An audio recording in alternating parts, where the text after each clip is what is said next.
Hello, everyone, and welcome to the LCQ Last Chance Qualifier for North America Glitched Out. We are two of your three casters today. My name is Boopasaurus, here with Rainplosion, and I'm so excited that you're here with us today. You've been a player for a good amount of time. You came in as a world representative last set. So before we get started, first, how are you doing today, Rain? Hey everyone, I'm Rainplosion. I'm really nervous to be here, but I'm also really excited to cast the LCQ. Yeah, being nervous just means that you care, right? And so I kind of alluded to it earlier, but tell us a little bit about your life as a player and how you ended up on the mic today. Yeah, so I first started playing competitive in set 7. I won Jade Cup. I went third at the regional finals that year, and I made it to Worlds, ending up 7th as a Worlds finalist. And so now you're here going to be lending your knowledge and your point of view as a player who sat in these seats before. I'm really excited about that. So we got to learn a little bit about Rain. Let's talk about what we're going to be doing today. So this is going to be the last opportunity for these players to make it into regional. So let's see how we're going to be going throughout the next 2 days. So today is day 1. 16 players will compete in the 6 games. Lobbies are then reseeded every 2 games. And then the top 8 or Elite 8 would go back for day 2. With bonus points that you're seeing on the bottom of day 1 just then as well. Those bonus points have been quite the difference maker in a couple of our tournaments in the past. Day 2, we'll have the final 8 players compete in 6 lobbies. No shenanigans, just 6 straight lobbies. And the top 2 will qualify for the Monsters Attack North America Regional Finals. So we're seeing how we're going to get there. Let's see what we're going to be playing for next as well, because it's not just an invite, it's also some money. $800 going to first, $500 to second, and all the way down to $50 for the final lobby. So you can, I say this all the time, it's great to say to your parents or whoever matters to you, you know what, I made money off of video games. And something that I'm usually not used to is getting invited to things, and that's going to be something that you can win out with today, because if you get into that top 2, like we said before, you will get into those regionals for North America. And so that's going to be very important for a lot of these players. So we talked about how we're going to get here, we talked about what we're playing for, and let's see who has already kind of punched their ticket. And this is where we're going to talk to Rain a little bit here. There are a lot of names on this board. Is there anyone that you want to kind of point out for us to maybe kind of look out for when we get to regionals, or anyone that you're specifically proud of seeing here? Yeah, so there's some obviously notable names in the tournament here. There's been like 3 tournament standouts: Tetsuko, Robin Songs, and Disho. They've been dominating both the ladder and the tournament scene this set. All of them have had like quite a lot of history playing TFT, and it's cool to see like all 3 of them just popping off. Really excited to see them play in the regional finals. In addition to that, I'm also excited to see Asa play. He's been like a personal friend of mine, and I know that he's been having some troubles, and he's been considering like quitting TFT, or at least quitting playing it professionally. So I was really happy to see him go 3rd at Mecha Cup and secure himself a spot at regional finals as well. Yeah, I think a lot of us are rooting for people like Asa. We were pretty bummed when he tweeted that maybe he needed to stop streaming, but it's nice to see that he's still able to get that success. And then one final question here before we move on is, this is quite the roadmap, right? A couple of these players have played in multiple versions of these cups and now are in their last chance for the LCQ. As someone who's gone through kind of the gambit here, Rain, what do you think is going through the majority of the players' heads right now? Yeah, I'm sure they're under like a ton of pressure. In the earlier cups, like in the season, like Defender Corrupted Cup, it's actually a lot less pressure, even though it's similar size tourney, similar size viewership. Because frankly, you've got another chance. Like if you lose Defender, you can still play Corrupted. If you lose the Corrupted, you can still play Mecha Cup.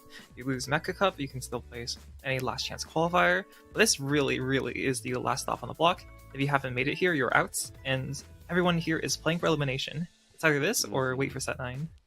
Yep, and let's go ahead and see who the 16 players, the final 16 players that could possibly make it into regionals after tomorrow. We're going to be watching Lobby A first, so let's talk about Lobby B real quick. There's a really nice mix of recognizable names and some up-and-comers here.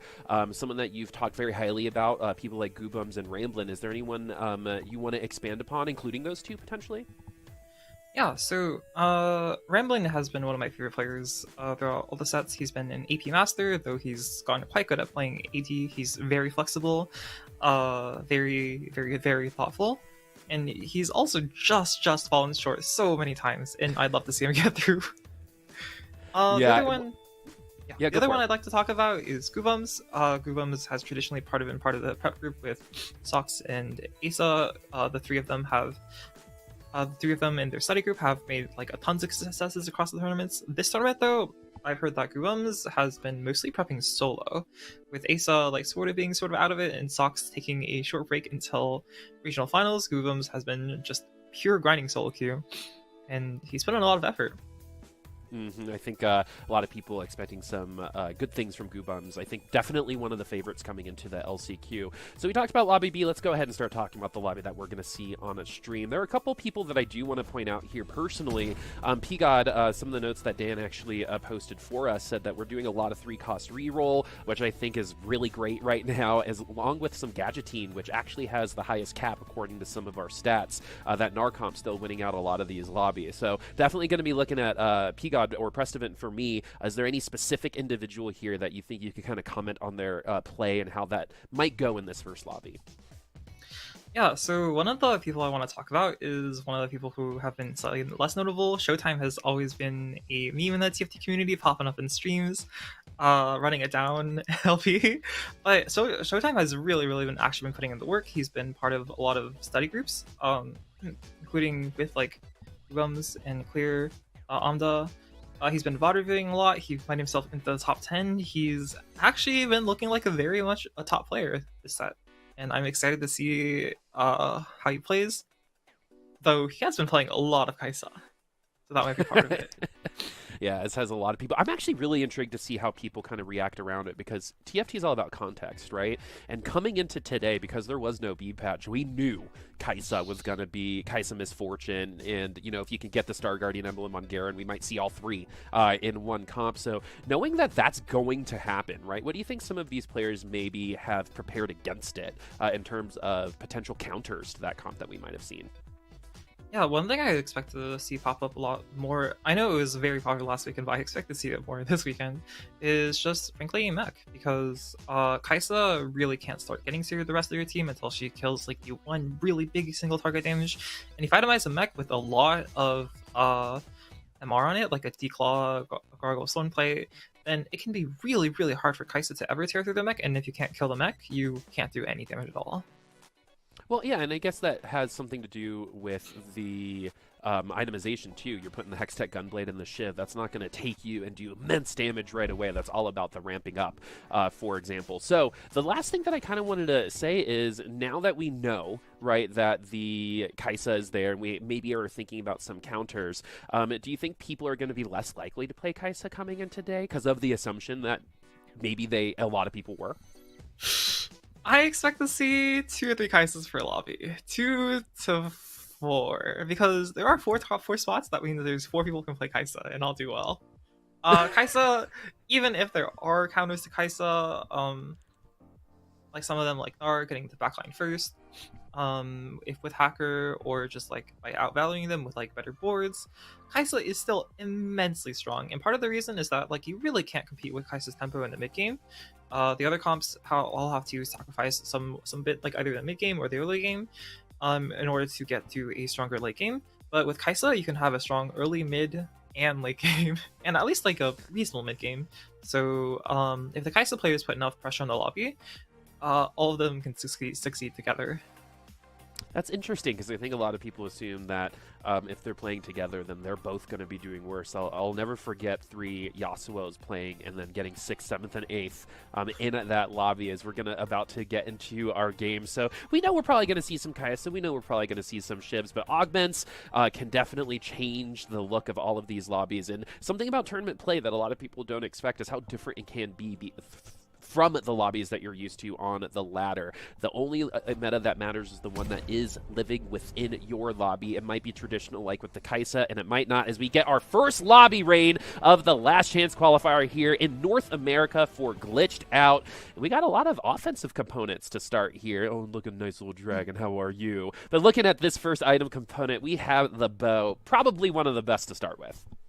Yeah, the bow is really flexible. It can play AT. It can play lines and Shiv with Kaisa. Speaking of Kaisa, I see a lot of Kaisa. I saw like a bow, 2 spears, and 2 rods. Looking like a lot of AP. Yeah, and so yeah, there wasn't a lot of defensive items here. So something that I've always liked talking about is, in the early game, if given the opportunity, developing that front line is probably going to take you further. Mort also said that two cost front line might be better than an itemized offense in the back line during mecha. So we're probably going to see how people play best on board versus some taking a direction earlier on. And right now we have a little bit of a direction here. We already have that tier 2 Pantheon. Like, how much does tier 2ing a unit at the beginning game affect kind of like your overall plan? Does it adjust anything, or are you kind of just playing best on board at this point? It depends on the tier 2 unit. Like, some of them can lead you into directions for comps. A lot of the times, like, you're gonna want to build your items around what you get. For example, if they got a tier and a glove here, with a lot more AP and champions on board, I assume that they would be more inclined to slam a Shiv over a Last Whisper. But a lot of these one costs don't necessarily decide your endgame board. You can just as easily slam 80 items with like these upgraded units. Okay, I think we saw the direction.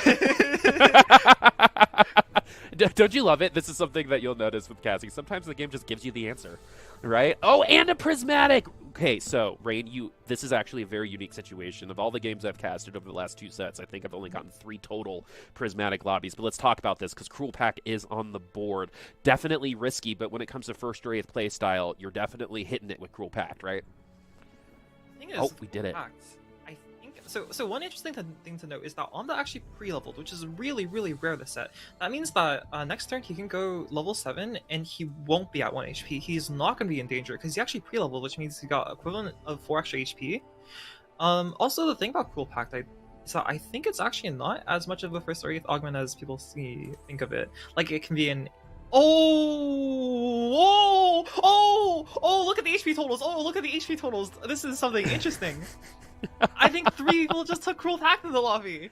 I was seeing him go down on the end, and it's like, oh my goodness, this is gonna be a quick lobby potentially. So Rain, now that a bunch of people have Cruel Pact, the inherent advantage of the augment just isn't there, and so they all had to stop early, right, because of that. Yeah, all of them are going to be super scared early, except for Omda, who actually has an extra 4 HP. But this is certainly unusual. You generally don't see this many Cruel Pacts. I also think of Cruel Pact as like a more of a tempo augment. You generally aren't actually in danger of dying early, because generally no one actually beats you. But it can be harder to cap out because it's harder to get to higher levels, like level 8, level 9, in time to outcap everyone. Especially in prismatic lobbies where people can take stuff like level up. But you can go 8th, and it looks like all of them are playing conservative, not hyper leveling too hard, because hey, look, there's a ton of other Cruel Pacts in the lobby, and one of them's about to lose.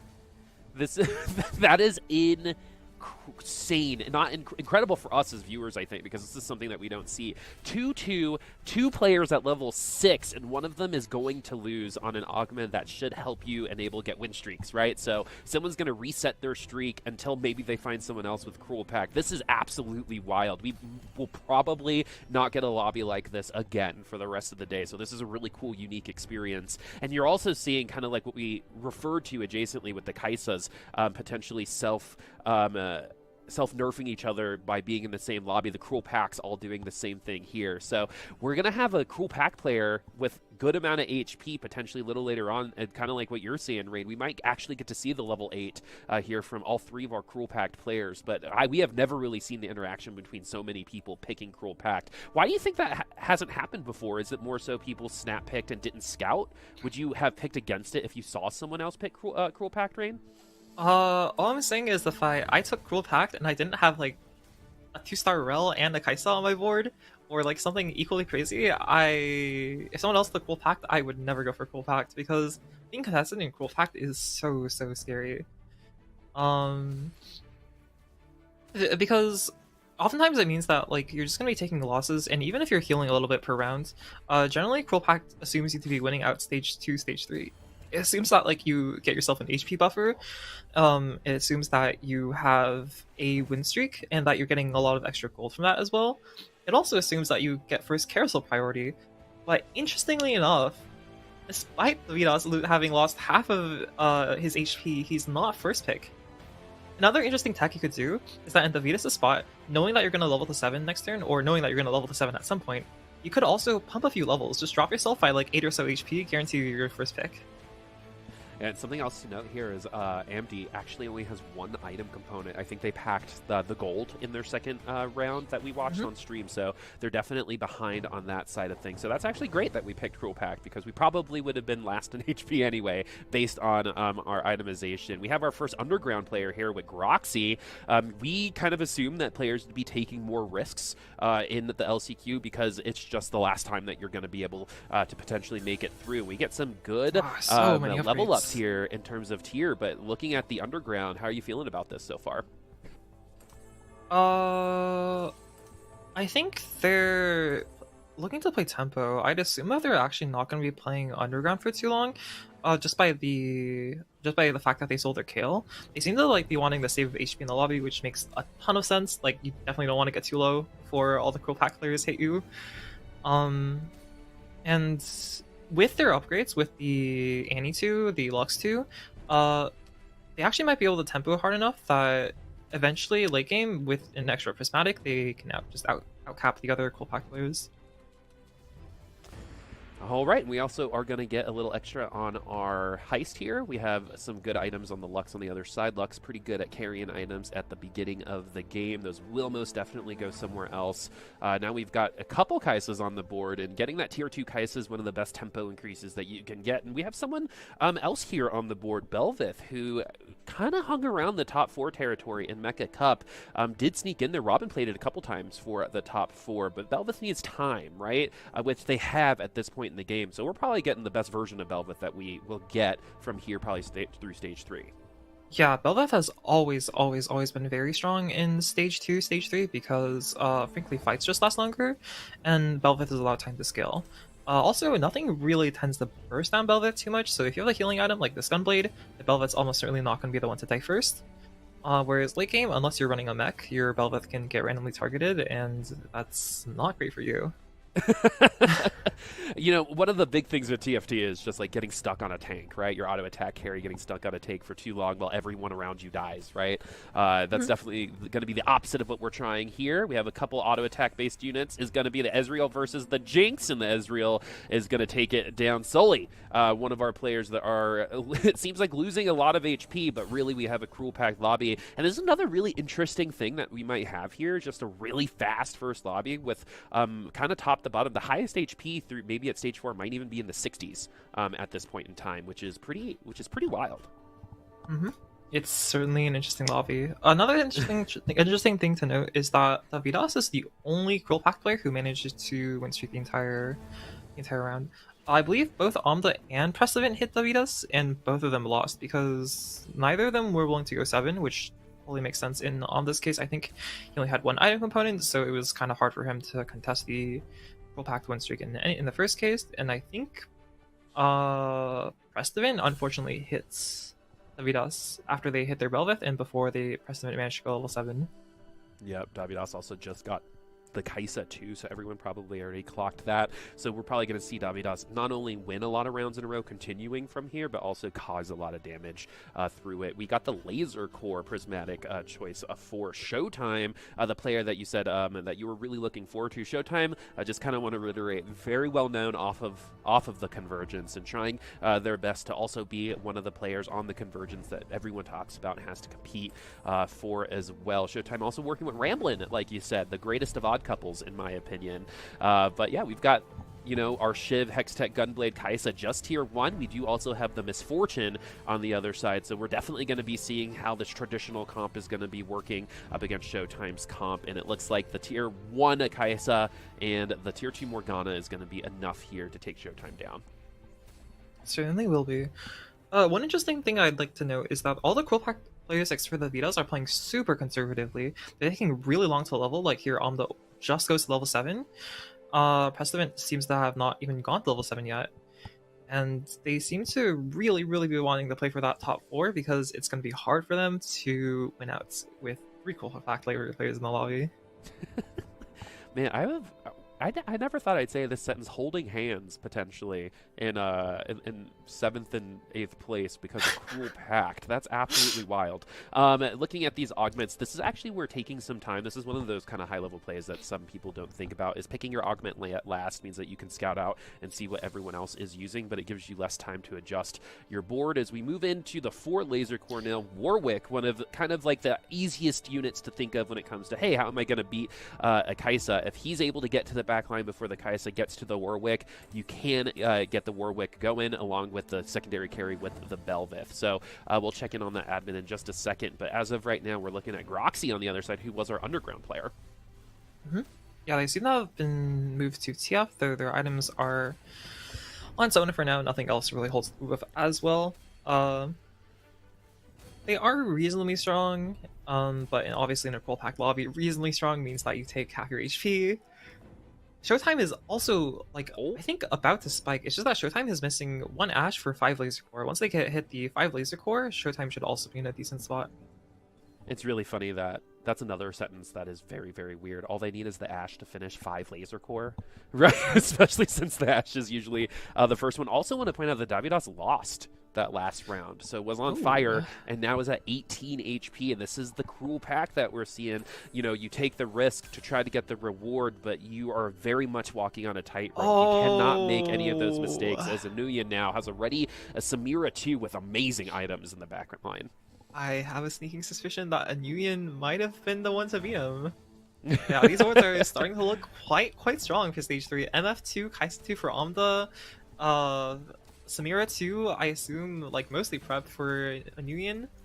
I'm actually really surprised that Anuyan managed to hit the Samira 2 this early, especially with the prep, because I assume that they were holding a few units on their bench.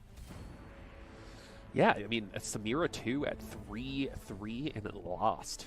So, you know, anything can happen here as we're moving on over to P God. Amdi is definitely trying to catch up here still on those items. 3 Hextech Gunblades and a couple Shivs. Those are probably going to be our Kai'Sa players. And so looking at the rest, Sully also has the 2 Thief's Gloves along with the Hextech Gunblade. So Hextech Gunblade definitely the most popular item in this lobby. I was thinking that maybe Jewel Gauntlets might get a little bit more popular due to the Super Server in China absolutely loving that item. But as of right now, it is kind of the Kai'Sa lobby still. A good amount of AP and some Shiv and those Hextech Gunblades. Is that an item that you like building immediately? If you have the components, is it just good to slap the Hextech Gunblade on your auto attack carry or your Kai'Sa or something like that?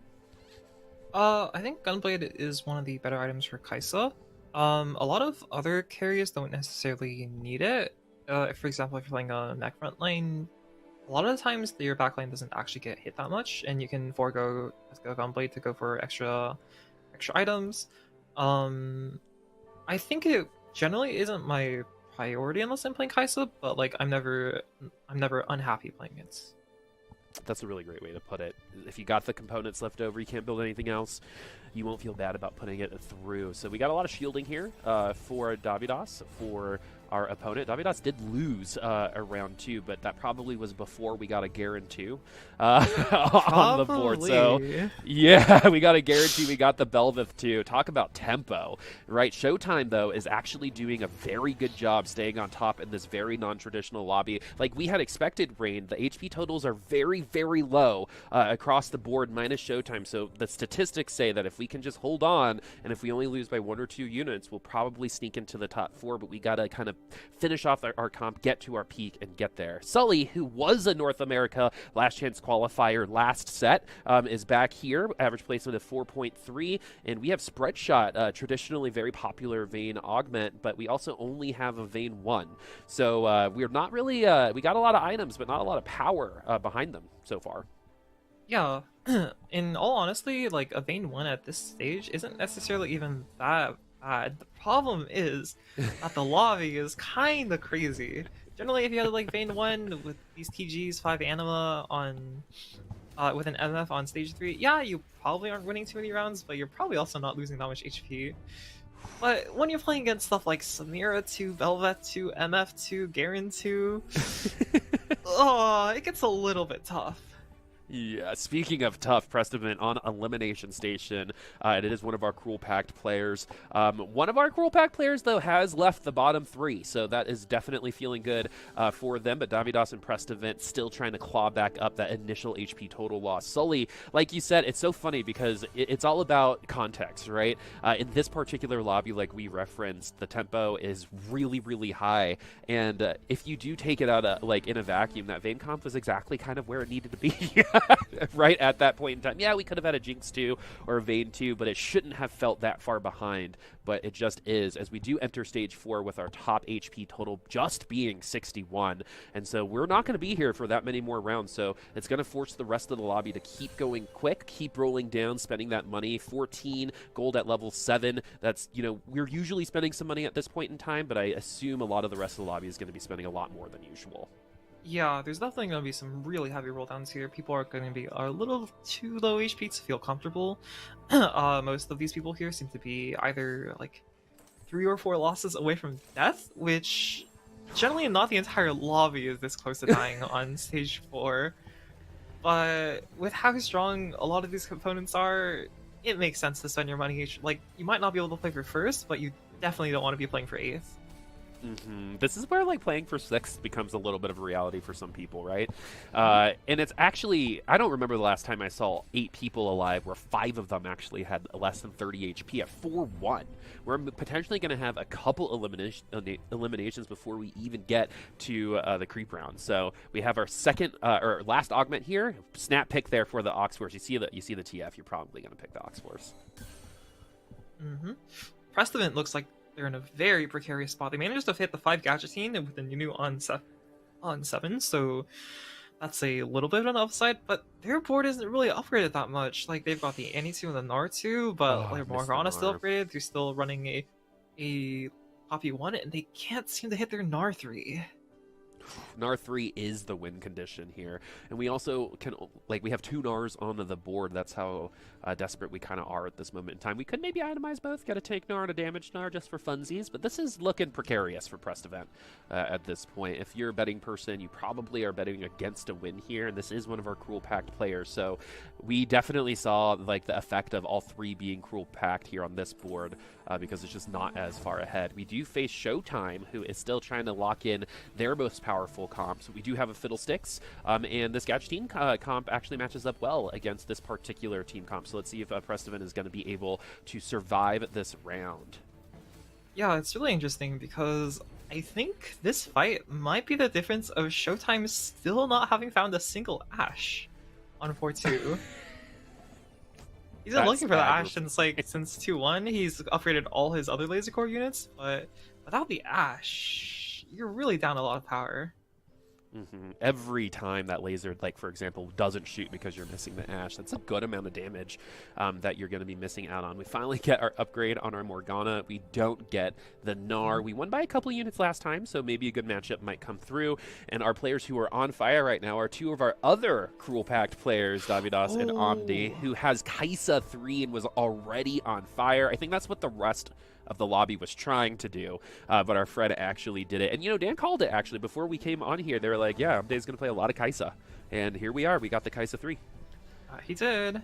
Makes a lot of sense from his opener, too. He had a bow, he had an open flex start, and he had a Kaisa dropped on 2-1, so it makes a lot of sense to go Kaisa from his spot.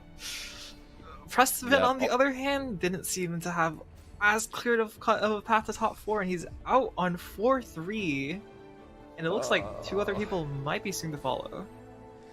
Oh my goodness, we're going to have 4 people in single-digit HP at 4-4 Carousel. I genuinely don't remember the last time that happened, so this is some exciting stuff. More Hextech Gunblades across the board. Omdi's also just going to get stronger because their items are going to come here and a little bit later because of how the tempo of those items did come through. But we already have amazing items for our carry. Now we just got to build our front line. Annoyan has 2 Giant Slayers here, so it's pretty worried about the Garens, for example. example, that's definitely where you're going to be able to see that come through. But Peacock didn't even make it to the carousel. And, you know, coming in, another thing that Dan said was that we're going to maybe see some gadgetine from Peacock, a lot of 3-cost reroll, and unfortunately, an 8th place is going to be where that lands. The next player that we potentially might see eliminated here is Sully, who was struggling in terms of tempo with Anima Squad, which is the tempo like comp in my opinion, but we finally do have some upgrades here. Yeah, they got some upgrades, but the problem with the upgrades are not that strong. They got Silas 2, they've got Nasus 2, and yeah, they're upgraded, yeah, they've got items on them, but I wouldn't really compare them to stuff like a Garen 2, like the Rammus 2 here. So it's looking like a bit of an uphill battle for Sully. All right, are we walking to school uphill both ways into the snow here for Sully? Are we going to make it there? Alex, this is a little closer than I had anticipated. That spread shot is, multi-shot is definitely helping out here, but no, it's going to be a 3-unit win on the other side. We get a double elimination, and we still haven't gotten to our item round, and it's going to be Annoyan, who is now on that exact place that we saw T-Lades and Sully on. Elimination station might be coming through. At least we have some misfortunes coming back from some people. Annoyan's board actually looks really strong. Mordekaiser 2 on 7 somehow, MF2 and a Samir 2. The problem you're seeing with their board is that they don't seem to have them prepped. They're almost like their Prismatic is almost half useless. Their MF only seems to have 1 prep stack. The Samir only has 1 prep stack, and their Garen only 2 prep stacks. They're missing out a lot of potential damage, a lot of potential health. Ooh, all right, it's all about the front to back here with this Samira and then that misfortune, but that was so much damage combined with the Nico and the Twisted Fate. That was going to be a 3-unit win. We have our top 4 even before we get to our creep round. This is absolutely insane. Davidas, Showtime, Groxy, and Amdi are going to be starting off with that top 4 in our first lobby. I wonder how the other lobby is doing. I bet it's just traditional. How funny would that be? As we finally do get to Aurelion Sol, a full bench and a lot of gold. Having this much gold at level 7 in this lobby could be a huge difference maker for Davidas. Yeah, you're also going to serve some untraditional builds here. Davidas, like generally you don't necessarily run a Riven alongside your Garen, but they seem to have picked up 7 Rivens, and they might be going for a Riven 3 just to beef up that front line a little bit more, add a little bit more damage from the Riven spell. You definitely have to like get creative when you're stuck at level 7 and you have infinite gold. Okay, let's see what final itemization. We actually have a lot of itemization to go through here for Davidas. We're going to start putting our front line together with the Redemption and Dragon's Claw. Let's see where else we're going to go. We still have our Anvil to go with our large rod. Aurelion Sol pops up. This is a comp that I think a lot of people assumed was a little underplayed actually in a Mecha Cup, but coming through today we see our first one for Davidas. A couple threats on the board here with the Belveth and the Aurelion Sol. Let's see what we're going to pick here for our Anvil. Seemed like that time went away really quickly. Maybe we didn't get everything we needed to do, but it was still cool, calm, and collected. We're going to put that Ionic on the Garen as well. And that Garen is going to shield everyone once that ult comes through too. Yeah, the Garen, especially with the My Sword Your Shield, the Garen support, is extremely strong. Even with only 2 real tank items, the Spark being more of a damage item than a tank item, the Garen is quite unkillable. And Showtime, though he's finally found his Ashe and his 5 Laser Core, doesn't quite seem to have enough damage, not with only a TF1. You know, it is funny, just like Showtime as a person would be the one that couldn't find Ashe of all the laser cores, right? And so here we go. Let's see if we're going to upgrade even more units upcoming. We do have a misfortune on the bench, but where are we going with this comp, right? We can upgrade the Echo, but our items are already on our carries. Is this kind of just looking for a tier 3 or solidifying this top 4 at this point? Yeah, he's obviously just like rolling for any upgrades. The Echo 2 here is not necessarily the most influential thing in this board, but it's something. It helps them a little bit, and even a little bit might make the difference in a lot of these fights. And they have the HSN as well to help with all the AP matchups they're up against. And they're basically just playing for a top 4, or like for placements like everyone else in the lobby, because one person in this lobby is a lot stronger than everyone else. The one person who has Kaisa 3. Well, wow, Honda managed to go level 8. Yeah. He's been wintering so long, he's held up so much HP, he's managed to go level 8. And especially with that Jeweled Lotus, his board is looking so strong. He has the other. wait. Yeah, go for it. I think Omna was holding a Morgana 3 on bench. What an alpha move, if I say so myself. I think All right, Omna's board is so upgraded that he can't fit a Morgana 3 on his board. That's hilarious. Talk about win more, right? Sometimes everything just kind of works out for you, and not ever. Like I think a lot of people wanted to go the Kaisa, but AMD literally packed it to start and then didn't look back. We didn't have a ton of items to start because it was a gold and then a champion pack pool for the second and third rounds, and the rest of the lobby didn't do enough to take MD down to not get that Kaisa 3, so you do got to blame the lobby just a little bit. But this matchup should be the most difficult one for AMD here. We have the Belvith getting protected through the entire Misfortune ult that is the battery, for example, for the Garen. So Belvith is a little bit of an off-take here too because of the itemization, but the Garen is down. Everyone else should be coming down very quickly, and that wasn't even close in what should be the closest in terms of power level. Kaisa 3, pretty good, huh? Kaisa 3 with those items, pretty good. Yeah. Like, everyone else is not even weak, but the Omna's ward is quite strong. I don't think that's changing anytime soon unless someone helps like a 3-star 4 cost. Yeah, no Pikachu faces here, right? When it comes to the guy. Wow, that's insane. But let's see who's going to be, in my opinion, battling for second place. This should be the next matchup, actually, between Groxy and Davidas here. We are looking at AMD's board. Does this even need to get stronger? At this point, we probably would have won with just the Kaisa 3, but with the Morgana 3, we have a lot of extra power to go through. We also have the Hextech Gunblade that's going to keep this front line going. We were talking about the Garen 2 on the other board, but we got 2 Garen 2s on this one, along with the Jeweled Lotus, so everything can crit as well. So in terms of how this team comp feeds into each other, how it works, this is exactly how you were talking about the difference between winning with Kaisa versus just top 4ing with it. Yeah. Winning with Kaisa is definitely hard in the average lobby, but if you manage to find Kaisa uncontested, and you hit Kaisa 3 and Morgana 3, and you manage to go level 8 with items on Misfortune as your dual carry, and a lot of decent support, amazing augments like Jewel Lotus, your board's not going to get beat much more, eaten up much. Oh, this is actually close on the other side with the Ghost. All right, we barely beat the Ghost on Davidas' side, but I do think we got an elimination. We have a top 2, Rain. We have AMD, no surprise there, and Davidas, both of our Cruel Pack players. 2 out of the 3 Cruel Pack players finished in the top 2, and the other one finished 8th. That stinks for B. Yeah, that's very interesting how that kind of separated itself. I thought maybe they would potentially stay on the bottom side, except for AMD because of the Kaisa. But here we go. Here's our side-by-side. Davidas with just a hope and a dream versus Kaisa here. We got a good team comp, but it's probably just not enough. Just too much going. It's not just the Kaisa here. It's also the extra damage from the Misfortune. It's the front line enabling the rest. So we're feeling good for AMD. Let's see if positioning is going to help here. Once again, so many upgrade units that he puts the Morgana 3 on bench once again to toss it in.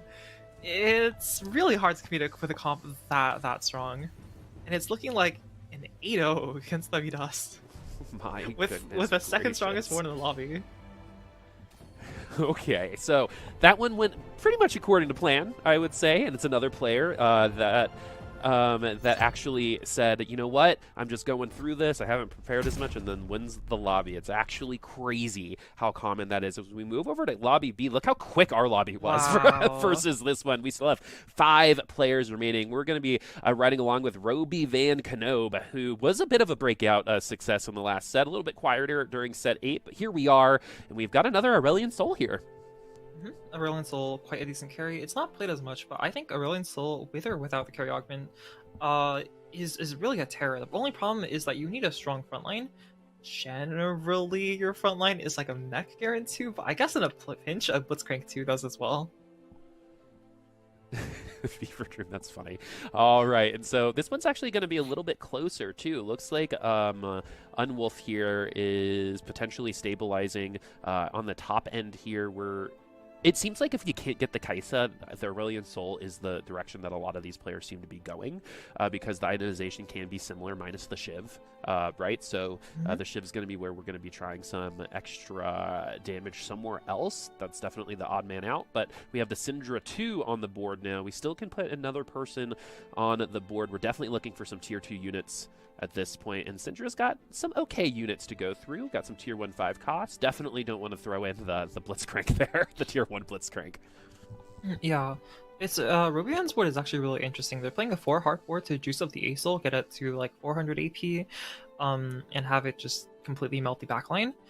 With the Blitzcrank as a tank, they seem to still be holding out on Blitzcrank 3-star, even at level 9. They haven't sold the 4 other Blitzcranks on their bench, which means if they manage to find another 2 Blitzcranks, I think this might just be their final board. Oh yeah, this is the Aurelion Soul boards are also very really fun to watch. It reminds me of Ari back in the day, where it's always just the Aurelion Soul, right? And you're waiting for the ultimate to see if it's going to be enough. And that time it was. And we're moving on over to Goobums, whose hair is not pink just quite yet. We are owed that, just to remind everybody. This is some tier 2 units here. We also have our first Janna on the board, and it is Windy, tier 3 Sivir as well. We probably picked time and a half, is what I'm assuming there for the augment. And this is very, very strong so far, but we only need to win potentially one more round to top 4 here, because Unwolf and Jesus Team are both on elimination station. Goobums could lose all 14 HP, but looking at this board, it probably isn't going to be the case, and we also go up against Trick P for this round. Yeah, one interesting thing I'd like to know about Goobum's positioning is that he's trying really hard not to get his team clumped. There's a lot of units that punish clumps in this set, like MF right there, Garen, Acel, which is part of the reason why I believe that he was trying to avoid putting his Janna near his Infinite Team clump. Even if there was a little bit of clump, he wanted the option for other AoE spells to kind of hit the corner instead of his Sivir. All right, Jesus Teemo going to have an opportunity to rise again here. Sorry, everyone. Because they won the round against Unwolf here. I know, I'm sorry. Trick P and Roby Van Canove now in the top 2 in the driver's seat. But Goobum's comp here looks really, really good. You actually don't see the Sivir make it this far a lot of the time. And now we've got kind of our capped board starting to pop in here with that Ezreal. That's going to be a lot of AoE damage, even with no items. Sometimes that little bit of tickle damage, death by 1,000 paper cuts, is how someone else like the TF or the Sivir on this comp can finally break through those front lines. And so we're going to be going up against Jesus Teemo, which is a possible elimination game. That TF worked really, really well. Gets Zephyred, though, so it's going to be a minute before that TF can start going. And as of right now, that Fiddlesticks will also hit most of the people in the back line, but none of the carry units are quite down just yet. Yeah, it looks like Goobums' board is just a little too strong, and even though Jesus Teemo has an extra 2 Oxforce spots with the 5 Infinite Team and all the legendaries, Goobums is just a little too strong for the Nico and TF to kill. Okay, and so now we're going to get potentially our final opportunity to get our teams to where they want to be. They're going to say hello real quick, and you're going to see more defensive oriented items usually here. The Q-cones get really and the shrouds get really popular. We got 2 defensive based items coming our way. I think it was Protector's Vow and Redemption to start with our 2 first players, and it's going to be Redemption here. Why out of all those items, Rain, Redemption, which traditionally has been an early game item? At least in this set, I believe that Redemption's definitely been more of a late game item. It's generally really only amazing on stuff like Mech Garen, which just doesn't which can afford to lose a little bit of HP before healing back up. In this case, the Redemption is for the Janna. Like I mentioned earlier, how Goobums was avoiding putting the Janna near the Sivir, even though it's a Windy Janna, because they want to avoid the AoE from stuff like the Acel on the other board you see here.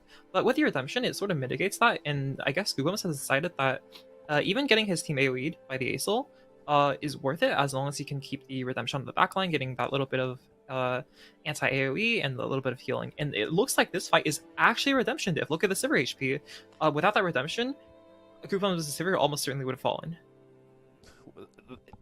Also, that Sivir was absolutely avoiding those Aurelion Soul ults like a beast, like I've never done on a game of Summoner's Rift. We also have a top 3 now, Roby Van Canove, Trick P, and Goobum separated by very, very little HP at this point. It's anyone's game. Anyone can get eliminated at this point in time as well. Max will have 2 people going on. Maybe we get a double elimination this round. Goobums definitely seems to be in the driver's seat. He missed Ezreal too! He's choosing the Zephyr. One quick thing I'd like to know whilst we're still in the game is that it's really, really, really interesting to see how different lobby tempos can really change the end boards. Like Places 1 through 4 in this lobby all managed to go level 9, cap out their boards extremely hard with legendaries, whereas like in a higher tempo lobby like the one we saw earlier, um, people really couldn't play for that. So one important thing to note is that you always really want to play for your lobby tempo, and even though like sometimes you want to go level 9, it's oftentimes a lot better to spend that HP early, make sure that Never punished. you don't you don't die on stage 4, depending on the tempo of your lobby. I actually want to reiterate something that you just said there because it really goes into a lot of really awesome points because I think that last lobby, a majority of people actually didn't make it past level 7. They were dead already, right? And so level 8 was like the reach here versus this one. You have a little bit more time, and going back to some of that vocabulary tempo, like you mentioned, the slower tempo means that everyone gets a chance to cap out the boards, and now it's up to you to find, those inches away from everyone else. Maybe you're already on a line that can cap out a little bit better. That's where Goobum seems to be living right now. But very, very good point here as we get into our final round, most likely, and it's going to be Roby Van Cano versus Goobum, someone again whose expectations are definitely higher than I think other players that are participating in LCQ based on their history as a player and how good they have been traditionally. But yeah, let's go ahead. It's so absolutely wild. There were 2 Kaisas and literally no one cared in that pack. It's just something you don't see every day, especially in these lobbies. But let's see. This is going to be it. Who you got, Rain? Oh, I figured Goobum's here. It looks like he got the Sephiroth, unless they swapped right before I noticed. Their positioning seems amazing. The Ezreal here is dodging both the Mordekaiser, making sure that doesn't get AoE down immediately.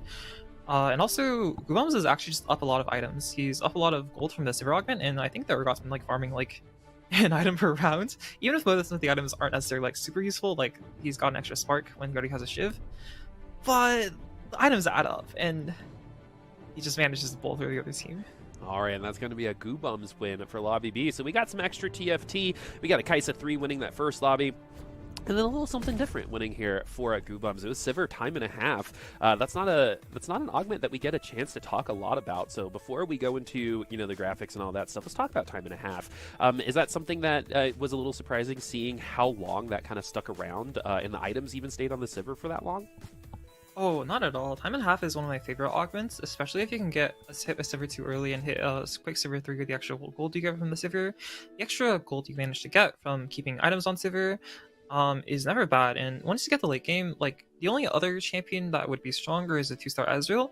In a lot of sense, it makes like even if you transferred items to a 2-star Ezreal, your board might actually get weaker because even if a 2-star Ezreal is stronger than a 3-star Sivir, you have to sell a 3-star Sivir to move the items. So a lot of times it makes more sense to just hit your 3-star Sivir, keep the items on her, and just try to go for more items with the extra anvils you get late game, and try to itemize both.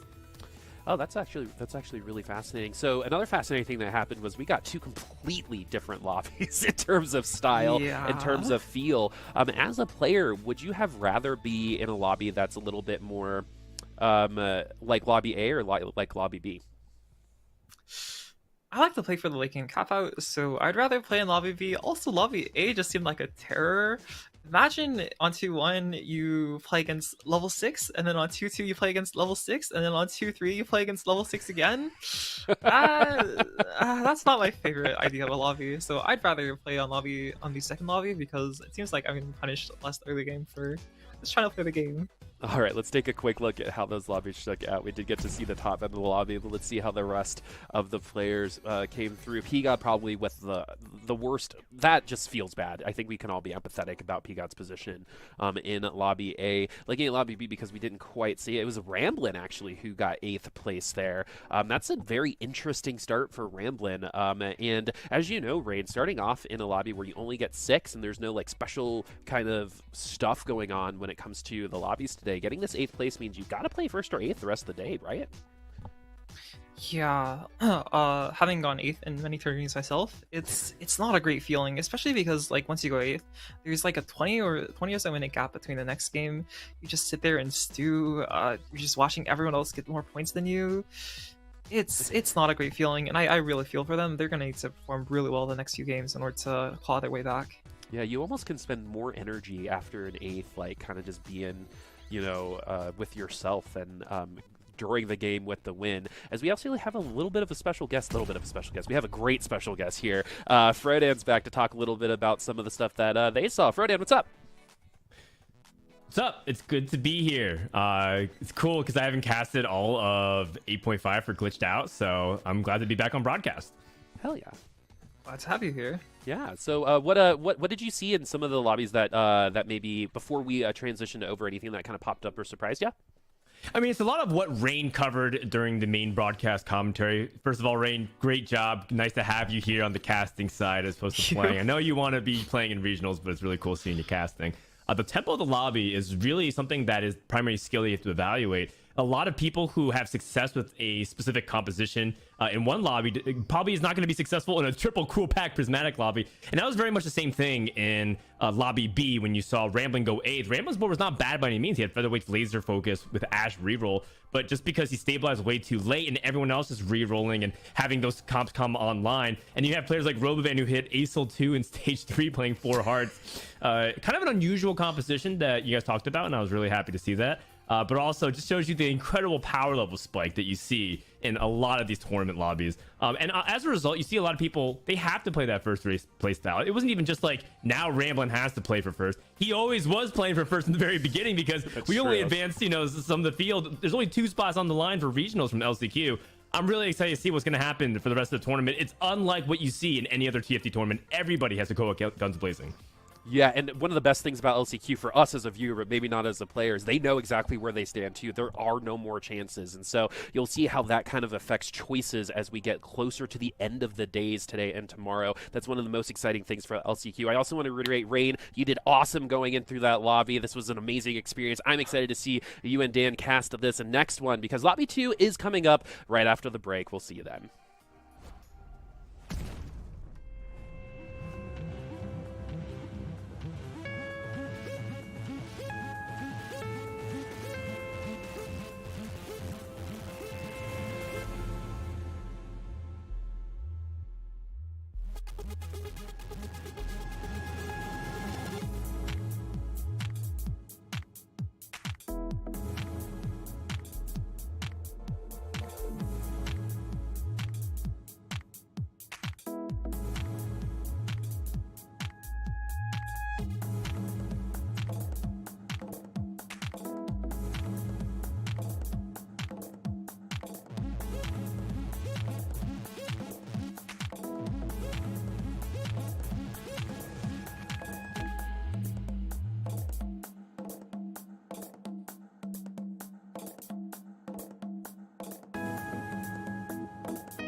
Welcome back, everybody, to the North American Last Chance Qualifier. We are already one lobby in, and we're about to get into game number 2. And after 6 rounds, we're going to find out whose journey ends here in set 8.0, Monsters Attack going into 8.5, and who will continue to fight for those last remaining regional spots. My name is Frodan. Welcome back, everybody. And now we have Rain Plosion joining us for the second game as well. Rain, the second game is going to be featuring this lobby, and I think a lot of people have expectations upon some of these players already, but I want to ask about some of the underdogs. Once upon a time, you were considered an underdog as well. Who should be talked about that isn't right now getting in the conversation?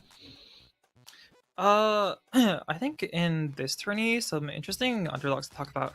Number one, I've already talked about Showtime. He's been grinding up the ladder. He's been really putting a lot of time in.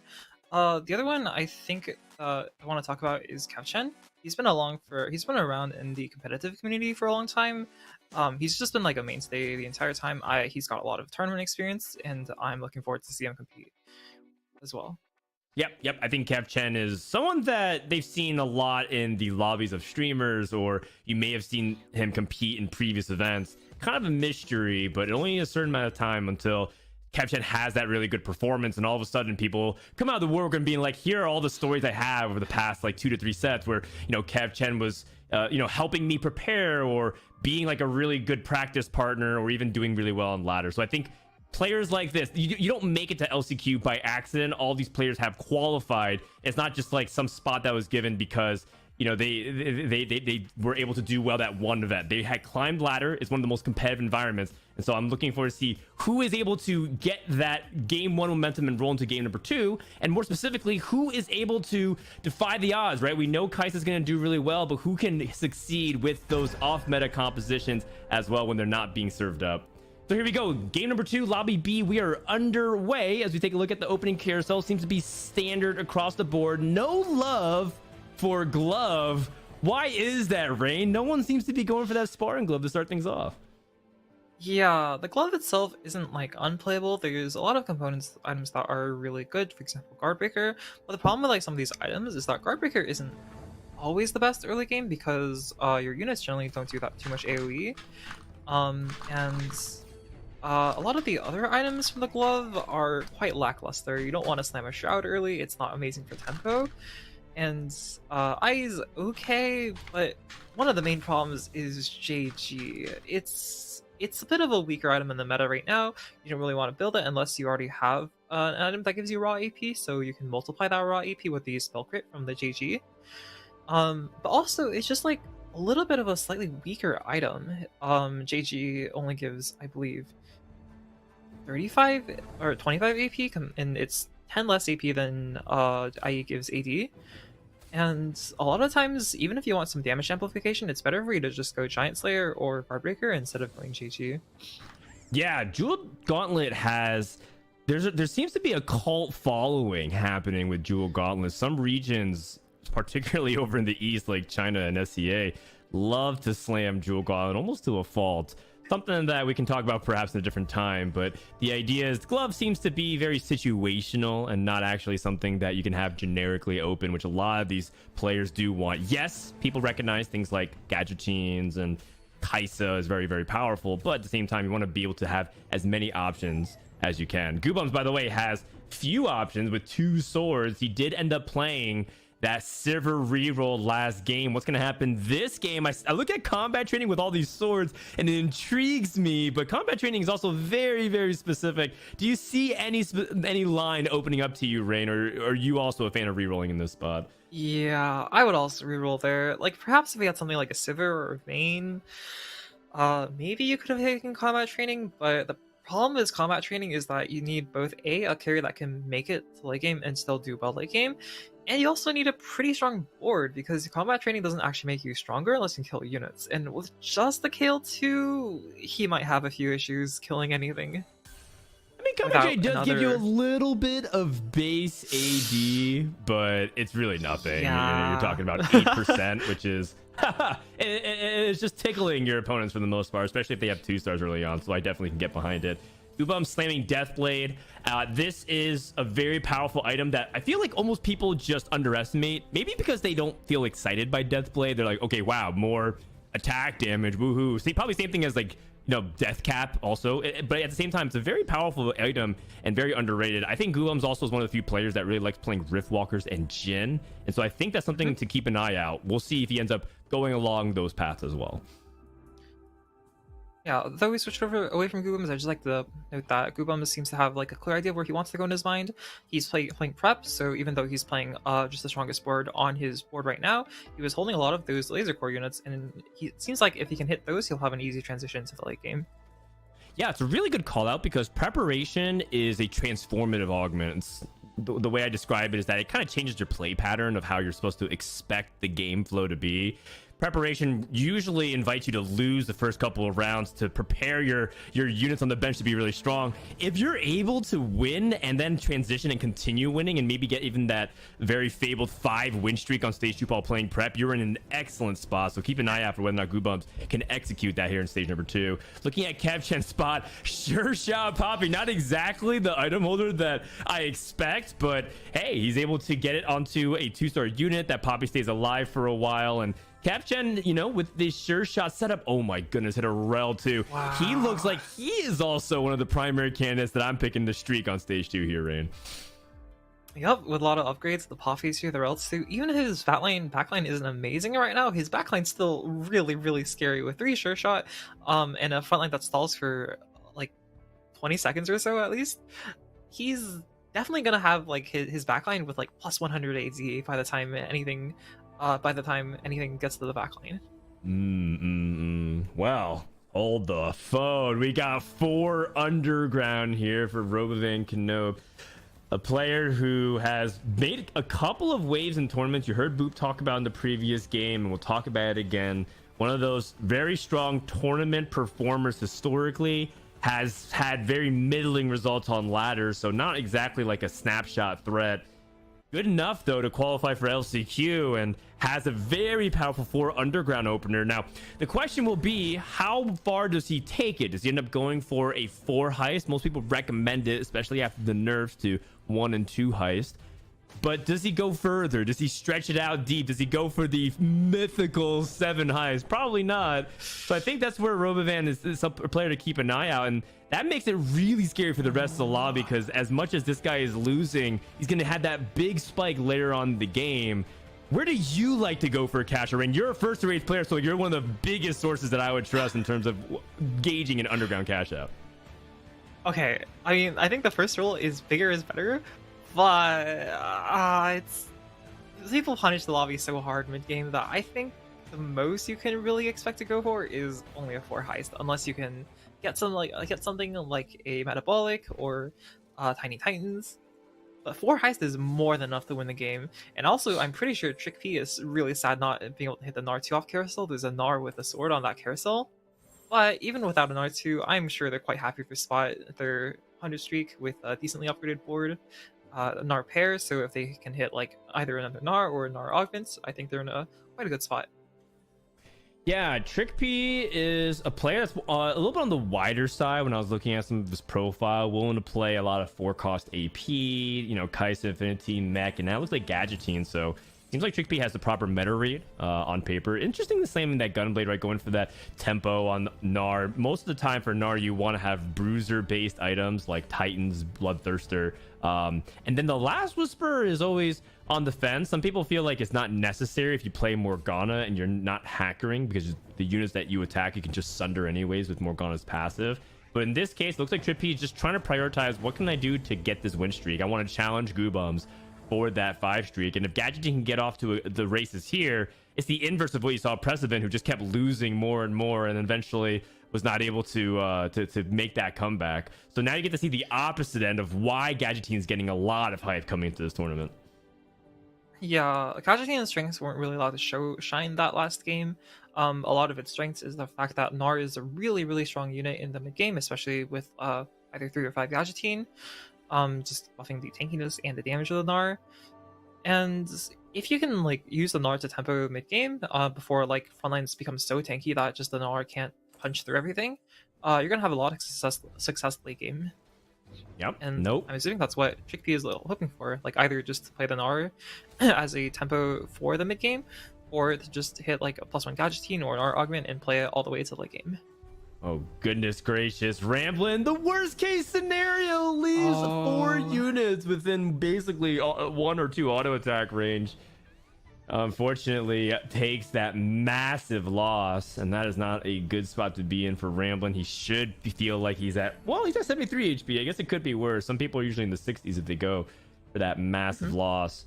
But, either way, I'm sure really Ramblin's happy not since he's able to keep that streak. Yeah, and I'm sure Tramblin's not too unhappy on a 5 loss with 73 HP, 40 gold. I'm sure he's not too unhappy. Great augment as well. He's got great direction for, Kaisa with the Shiv and the Gunblade. Okay. The one unhappy person might be Goobums. He managed to make it all the way to a 4-win streak with the units he had, but he transitioned to Laser Core, but he didn't manage to hit his front line, his Renekton 2 or his Blitzcrank 2, both of which he had paired. So unfortunately, at the very last round, he fell short and only on a 3-win streak. Or 4-win streak. Wow. It's a Giant Slayer as well, just straight up off the Krugs if he chooses to go for it. Can also make 40. And Ramblin', okay, question, Rain. Would you ever consider just playing Lux 3 for a while and then maybe not even going for that Kaisa? Like, what do you draw that line? Or is it just right now, because it's just another Lux 2, it's the strongest board and that's what he's going to lean into? What has to happen for Ramblin' to feel like, okay, I want to try Lux 3 here? Oh, I think the condition for hitting or going for Lux 3 here is that it doesn't ruin your econ.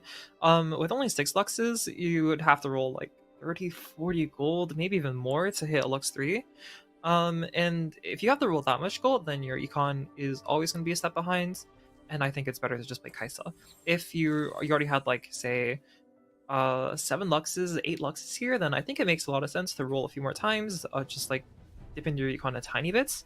Get yourself the amazing mid-game power of a Lux 3, which, got buffed recently. Or at least Lux got buffed recently.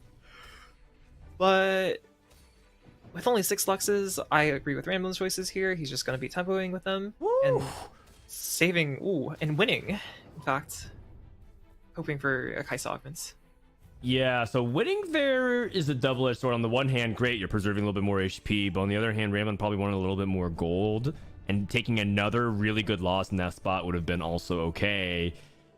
Another gold augment, so has the opportunity to pick something like Last Stand, but I think he wants a little bit more power, perhaps even just finding a straight-up +1 Star Guardian at Crest.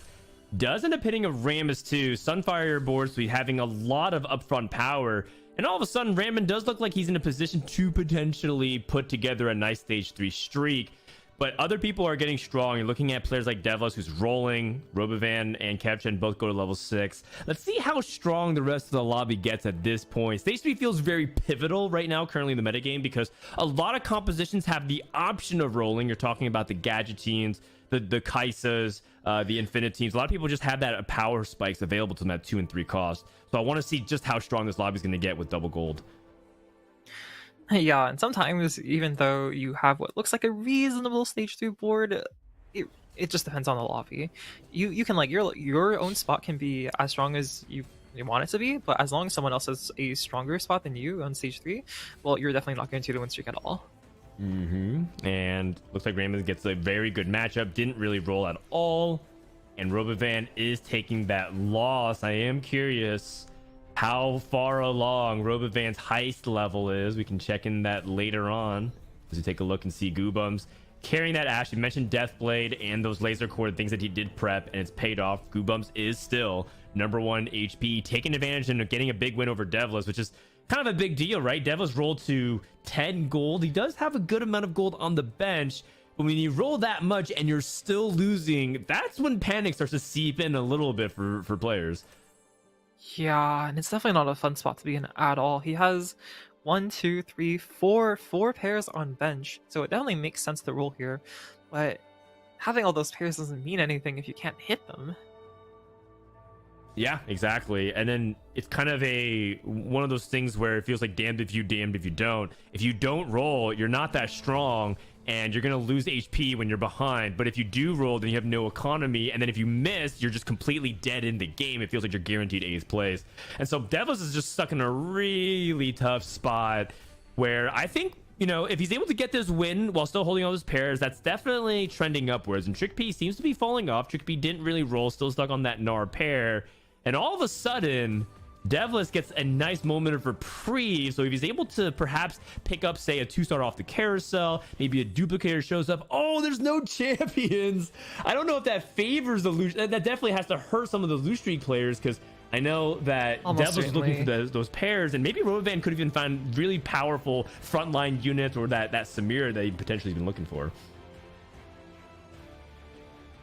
Yeah, without the extra influx of gold, it definitely also hurts the players who were kind of digging for that gold.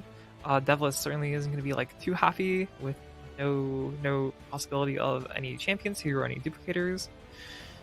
But we are going to see the lobby spike quite a bit, as 2 more items means that people are going to be quite strong. Ooh, Rovan going for the +1. 5 underground. Yeah, 5 underground. So you can catch it very rapidly. You can just lose basically, no matter what happens, I believe, as long as he loses 1, he should be able to guarantee the next tier by the end of stage 3.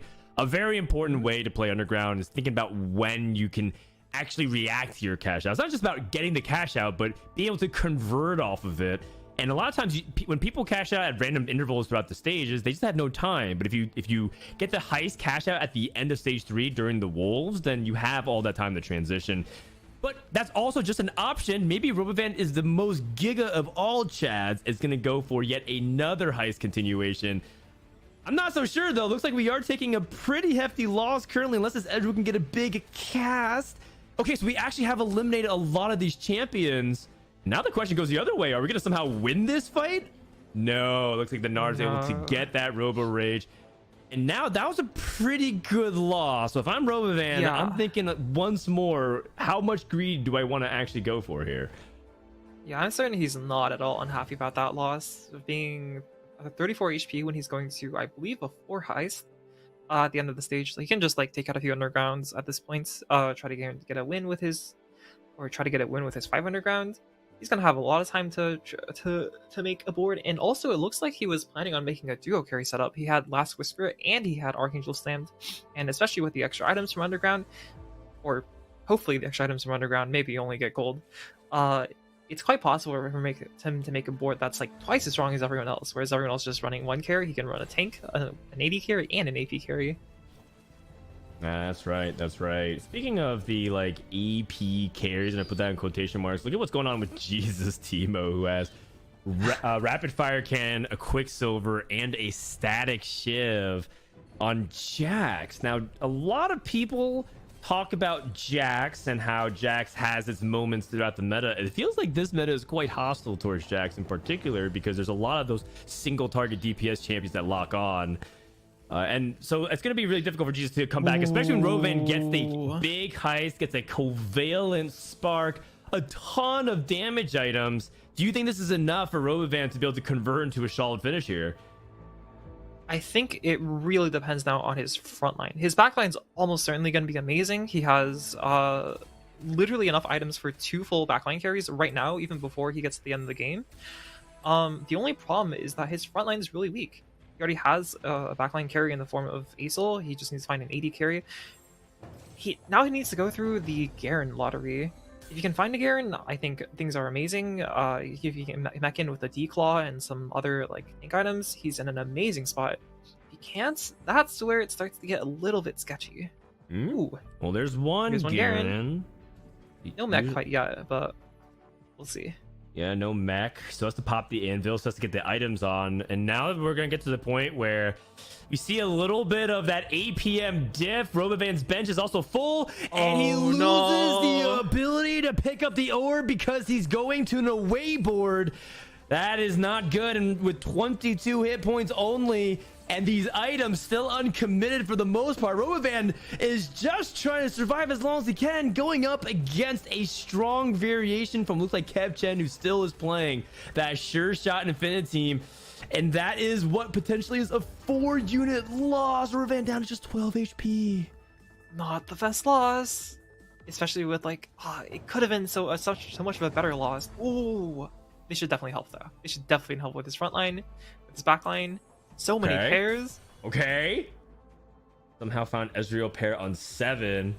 Almost like if we had rolled in a different order of operations, there's a world where he hits this Ezreal 2 on 7 because of the hero augment situation. Picks up 2 completed items from the center. I didn't know what he was missing, but he was missing a lot. Yeah, it definitely looks like the 2 completed items might have made the difference at last fights. Oh yeah, especially when one of them's on the Garen, the Dragon's Claw. Covalent Spark, I believe that there's still an issue with Ionic Spark and all variations that doesn't deal damage, but the lack of a third item on Garen is going to be the next priority. We're rolling down to 0. We still have an item anvil, by the way. Are we going to pop it and potentially get another item onto the Garen? One thing that was interesting to note about his rolldown was that Roban definitely really went for the quality of units, or like quality tier of units rather than like unit upgrades. I believe he sold his Aatrox 2 to make a way for to get some extra gold to roll in. He didn't manage to find anything. I think he had like an Echo 1 right now instead of an Aatrox 2. Yeah, that's totally fair. Well, we'll see. So far, so good for Robovan in terms of stabilizing on 4-2. Let's take a look at Jesus Timo, who's transitioned to playing Warwick carry. Now, Warwick in Brawlers. Oh my gosh, we hit a Warwick 2. In one shot. Is it too little too late though? Because I feel like when you are at this stage of the game and you're at 14 HP, that means you pretty much have to win out. You can take 1 or maybe 2 losses. And that's about it. Is this good enough, Rain? I think there is some hope. If he can get to level 8, getting that 4 laser core, then his team starts having a lot of damage, which is kind of missing right now from his Warwick with kind of 0 damage items. But if he can get that extra laser core, then like maybe there's a chance. Right now though, he's not looking like he's in a very much of a good spot. Yeah, I mean, he should win this fight because his board is very sturdy and he's a lot of tempo. But yeah, his future prospect at this point, Jesus Timo is playing for placement, saying, hey, I'm probably not going to get top 4. Maybe I can aim for a 5th or 6th place if the stars align. No Mordekaiser on the carousel. And then for Robovan, no Garen for him to immediately get it. And so these are kind of the things that the players were looking for as they're loose streaking. As Robovan goes for another rod, by the way, going to complete yet even another backline item instead of focusing on that last item for Garen. I think he might have gone for the Fiddlesticks, actually. It makes a lot of sense to go for Fiddlesticks. Fiddlesticks works well with mech, because as Fiddlesticks gain AP when allies die, and the mech itself kills off 2 of your units at the start of the fight, your Fiddlesticks almost always starts the fight with a decent amount of AP, and it's part of the reason that when you have mech, you really want to play a Fiddlesticks on your board, because it's going to be a lot stronger than normal. Yeah, that makes sense to me. Oh my god. Wow! Just an Acel 2 gifted. Whoa! Oh, wow! Oh my god. Rolls past it, hits Garen 2. And so if he spent all of his gold on the Acel, we would not have Garen 2. Don't talk if you don't know. Sure. Or sure shot. It is true though. It is true. If he had bought the Acel 2, he wouldn't have enough gold to hit this Garen 2. And a Garen 2 probably is, in fact, slightly stronger than an Acel 2 without any items. So, you know, with perfect 2020 hindsights, you can say that he knew he'd be stronger this round. Yeah, I mean, I suppose so. And the fact that he's able to get Garen 2 with that Warmog, so we can say Infinity Portal also getting that extra HP is valuable. And the name of the game for KevGen is just stall for your backline. 4 sure shots is a ton of damage scaling. And he does have, you know, to his credit, he does have Temporal Disruption, which is the anti-heal version of Ezreal's ability, or hero augment rather. And so, yeah, he didn't actually have a pretty good chance of needing that Acel. Speaking of Garen 2, Ramblin is on that 4 Spellslinger, playing a Garen variation. That just goes to show you how prominent this 4-cost frontliner unit is in the metagame, even in those compositions that play usually a different group of frontliner units like 4 Oxforce. If you hit that Garen 2, you're putting it on your board. Yeah, another thing that I'd like to note is that I really like the itemization Ramblin has, or specifically the augment choice that Ramblin has. Even though the Syndra doesn't necessarily pair like super well with his board, not being in a vertical Star Guardian line, it really gives him everything he doesn't have. His TF already has Shred, it already has damage amplification from the Chias as well from the Jeweled Lotus, and now it gets a ton of raw IP from the Empowered Reserves of the Syndra, and it's just like melting through the rest of the team. Yeah, and Oh you can my see God. he's rewarded as well because he's matched up against Devless, who was contesting him on that Kaisa line. Ramblin trying to show you one of the strengths of him as a player, which is that flexibility, the fluidity of being able to merge different lines and compositions and be able to play when things aren't going optimally. Because by all means, there's a lot of other players who would have this spot and just say, hey, Devless, you and me, Kaisa, hold hands 1-2, like we saw potentially in other lobbies. But Ramblin is above that and says, I'm just going to play what I hit. And he's showing you that at least so far, it's working out. Yeah, and here Goom is showing that your prediction skills are quite good as well. You mentioned that he might be playing Thank you. The Riftwalker. With Say Shin more, Mickey go and on. Pivoting into it. But he seems to be struggling a little bit on a 5-loss streak, which means he lost out all of stage 4. I mean, his spot is quite rough. Looking to see if he can get some upgrades and maybe pick it back up.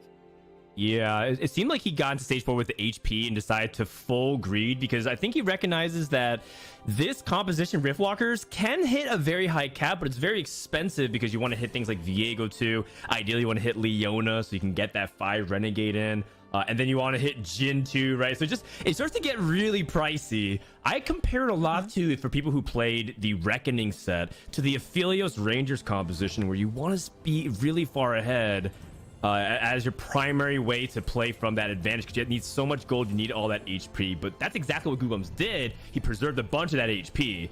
Now, speaking of that HP, he got his frontline Zephyrs, so a little bit of backline access immediately, but Ramblin didn't capitalize on it, and Ramblin is still stuck, by the way, on Twisted Fate 1, which is just brutal. That might be the difference of this fight. Ooh, One but last it's still card enough. is good enough. Oh my goodness, and that is a 2-star diff across the board. If either of those players had a strong and optimal boards, who knows what would have happened. Yeah, one important thing, one really cool thing that Ramblin's been doing every single fight, by the way, is that at the end of the fight, he's been selling off his bench. He needs to keep his bench full during the middle of the fights for his in-power reserves, which grants AP based on the amount of bench slots you have full. But at the end of every fight, he's made sure to make econ. And that's just one really cool thing that I don't see a ton of players doing, and that I'm quite happy to see Ramblin doing. Yep, that's great. Manage your econ, manage your bench. Kev Chen going up against his father. That's an Urgot 1 and the Ezreal 1 versus Ezreal 2 and Urgot. The caveat is no items. All of the items from Yoon is still stuck onto that Sivir 2. Big undertow. And the big temporal disruption coming in. And that's big damage onto the back line. But unit quality cannot be ignored. 2 stars greater than 1 star. And that is all you need to know, as we see a lot of players taking big damage. Power of this lobby starting to spike like crazy, Rain. Yeah, and it looks like Rumba's greed hasn't paid off, even with the preparation, even with the scaling augments. It seems like he's now on a 7-loss streak, 24 HP from all the way on the top of the lobby. He's gone from a great spot to quite a precarious one. All right, well, let's see if Kev Chen can bring himself back in. Otherwise, he, like many other Infinity Team players, are just going to be stuck on too many 1-star units. His unit quality is okay outside of all of his carry items, basically. He has like 2-star Garen and everything. Nice dodge on the Zephyr. Neither of the Garens will get stunned. Going up against Raymond, still stuck on Twisted Fate 1. And so that is a nice moment of repeat here for Kev Chen. Let's see whether or not this alternate Ezrealities can kill off the back line. And it is not. Both players just slapping each other with wet noodles trying to get it done. And Kev Chen unfortunately loses his front line. And is he dead? Barely alive. One more chance for Kev Chen. Yeah, you can really start to see the power of that Garen, even in a composition that has no place for Garen, frankly. The Ox Force Spellslingers that Ramblin is playing, he manages to fit a Garen, and that Garen tanked for so long, just really showing its value against, and even in a board where he doesn't even share any traits. Okay, well, another Infinity moment for Kev Chen. Actually, this carousel's pretty high quality in general. The emblems are of high value. You're talking about Ox Force Infinity Team. You're looking at just straight up raw power and stats like Death Blade and the Death Cap. So a lot of really strong itemization, not to mention a completed item anvil as well. Let's see it, Kev. We know you have good items. We need better units. Can he actually hit it? If you can hit an Ezreal 2 out of nowhere, it'd be amazing for him. Well, there's Ramblin's Twisted Fate. Oh, another Twisted Fate. Oh, another Twisted Fate. And Warthog, you are trolling. All these Twisted Fates are going to the wrong person. Yeah. The irony of it is that he actually has to rely on Twisted Fate as being a carry. I'm looking at Deathcap here to get more DPS. I don't think frontline is the problem here. He does end up going for more frontline though, evaluating the fight and say, I probably need a little bit more stall so that my backline can ramp up. And that makes sense because he's playing for sure shot. The longer you can stall out the fight, the more damage your sure shots will do. It is the Ghost. Twisted Fate's dueling, trying to throw all of those red cards and get the final bits of damage, so that should be enough to hang on. Does Goobums die and give him that guaranteed top 6? Last shot from the curtain call does not get to the Kaisa. Can he get the job done? He does. The very last moment, 8 lost streak. Goobums manages to pull through, and Kevshan is pulling in more Twisted Fates. Yeah, and you look at the HP count, 17 just down to 3 is what separates. That's effectively one massive fight difference between top 3 and 7th. That is a huge swing.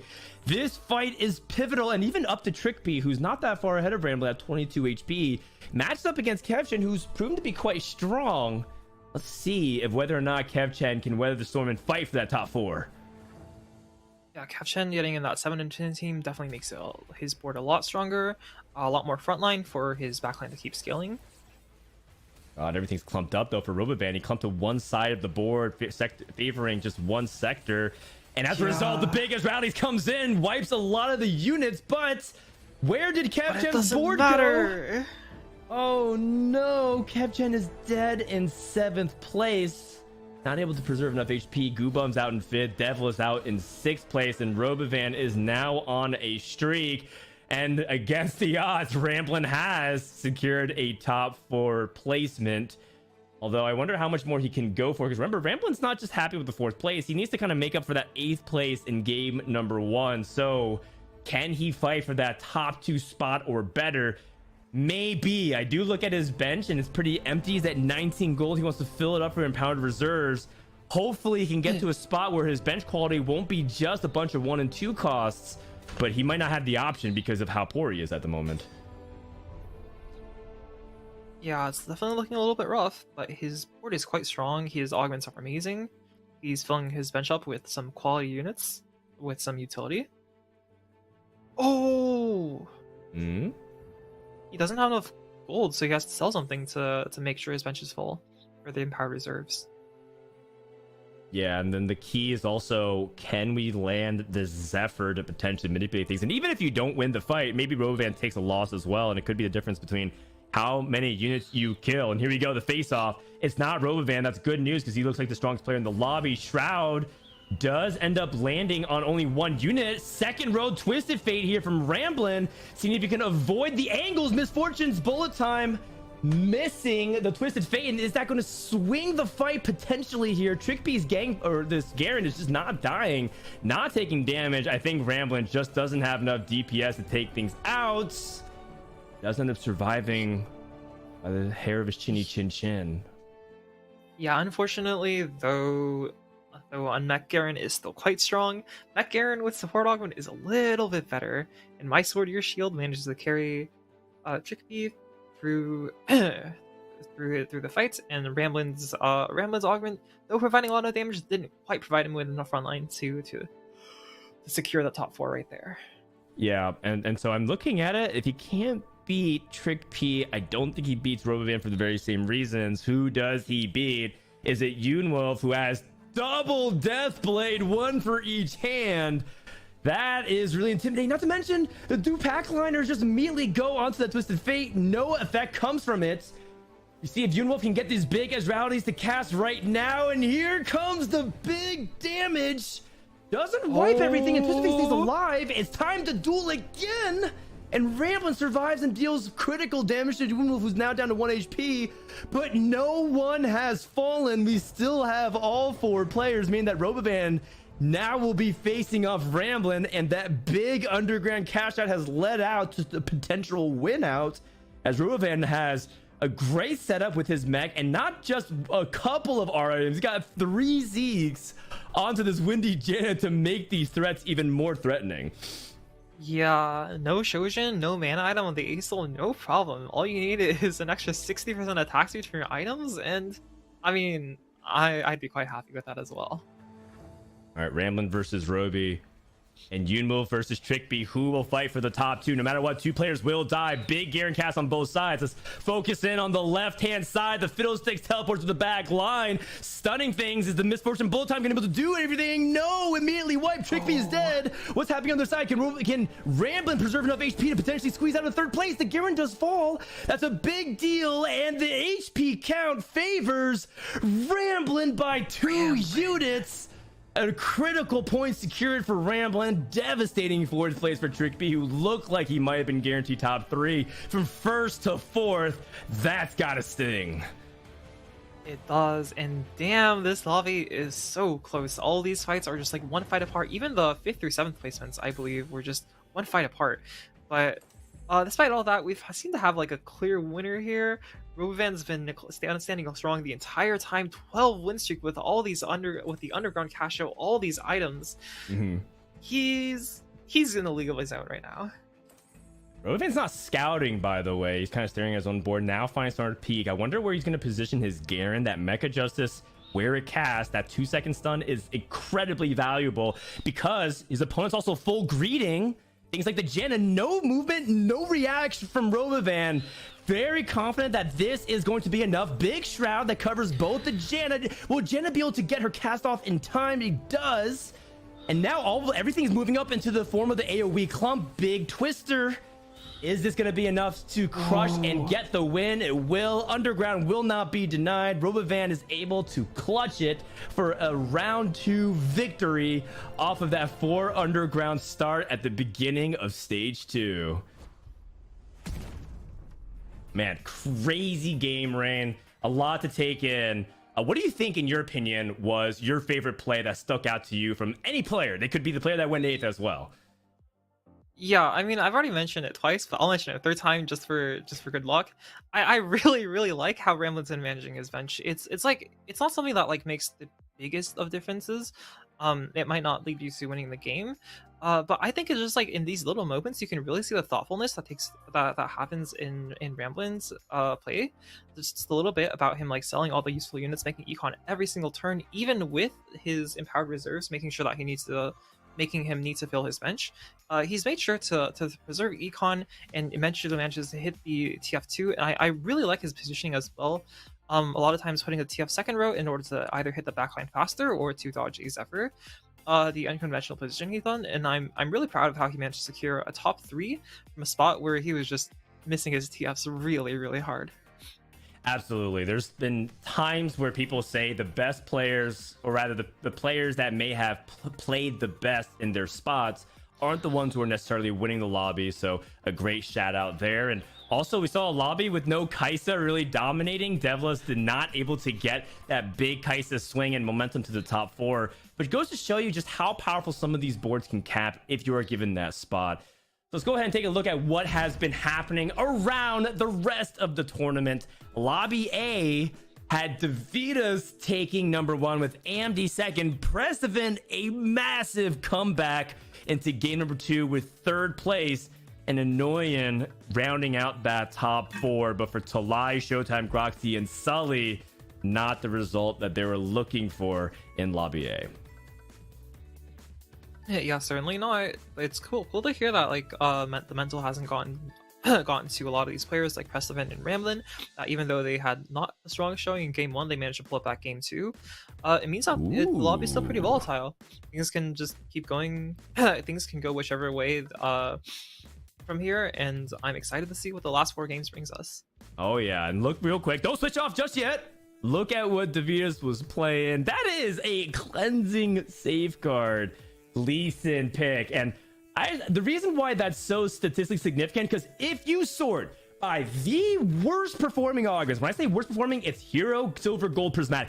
The worst performing augments to start off at 2-1 is Cleansing Safeguard. And you're telling me that this guy started with it? It must have been a pretty nutty admin. Perhaps maybe he had like the 5 seconds, gain 20 mana. But either way, really cool line from Davidas. I want to see more of him. A player that is definitely turning some heads, even though he's not really well known amongst the mainstream TFT competitive scene.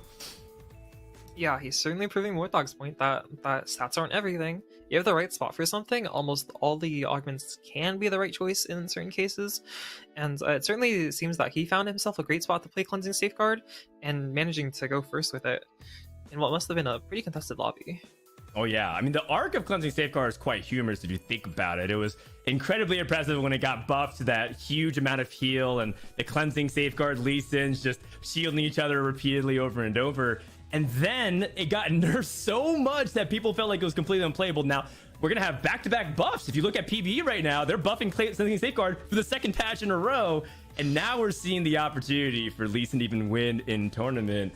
Warthog, maybe Cleansing Safeguard is more playable than we thought. Who knows? I don't want to get back to it the previous as it was, Rain. Yeah, before it was like almost an auto pick. Take him wherever you want, but I'm still happy to see play, even though it can be very strong under certain circumstances, like the mana admin that you mentioned. It's cool to see that there's some stuff out there that isn't like always playable, but like with some niche scenarios can still easily take it first. All right, well, with that, we are just getting started. We're a third of the way through. When we come back, the lobbies will reshuffle, and we're going to continue the North American Last Chance Qualifier. Stay tuned.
Hello, folks, and welcome back to North America's LCQ, the Last Chance Qualifier. I'm Boop here with Frodan, and we have had a breadth of amazing lobbies going into Lobby 3 right now. We've got Prismatics, we've got actually some diversity there, and we got a couple winners that weren't Kaisa. So let's go ahead and talk about that just a little bit, Dan.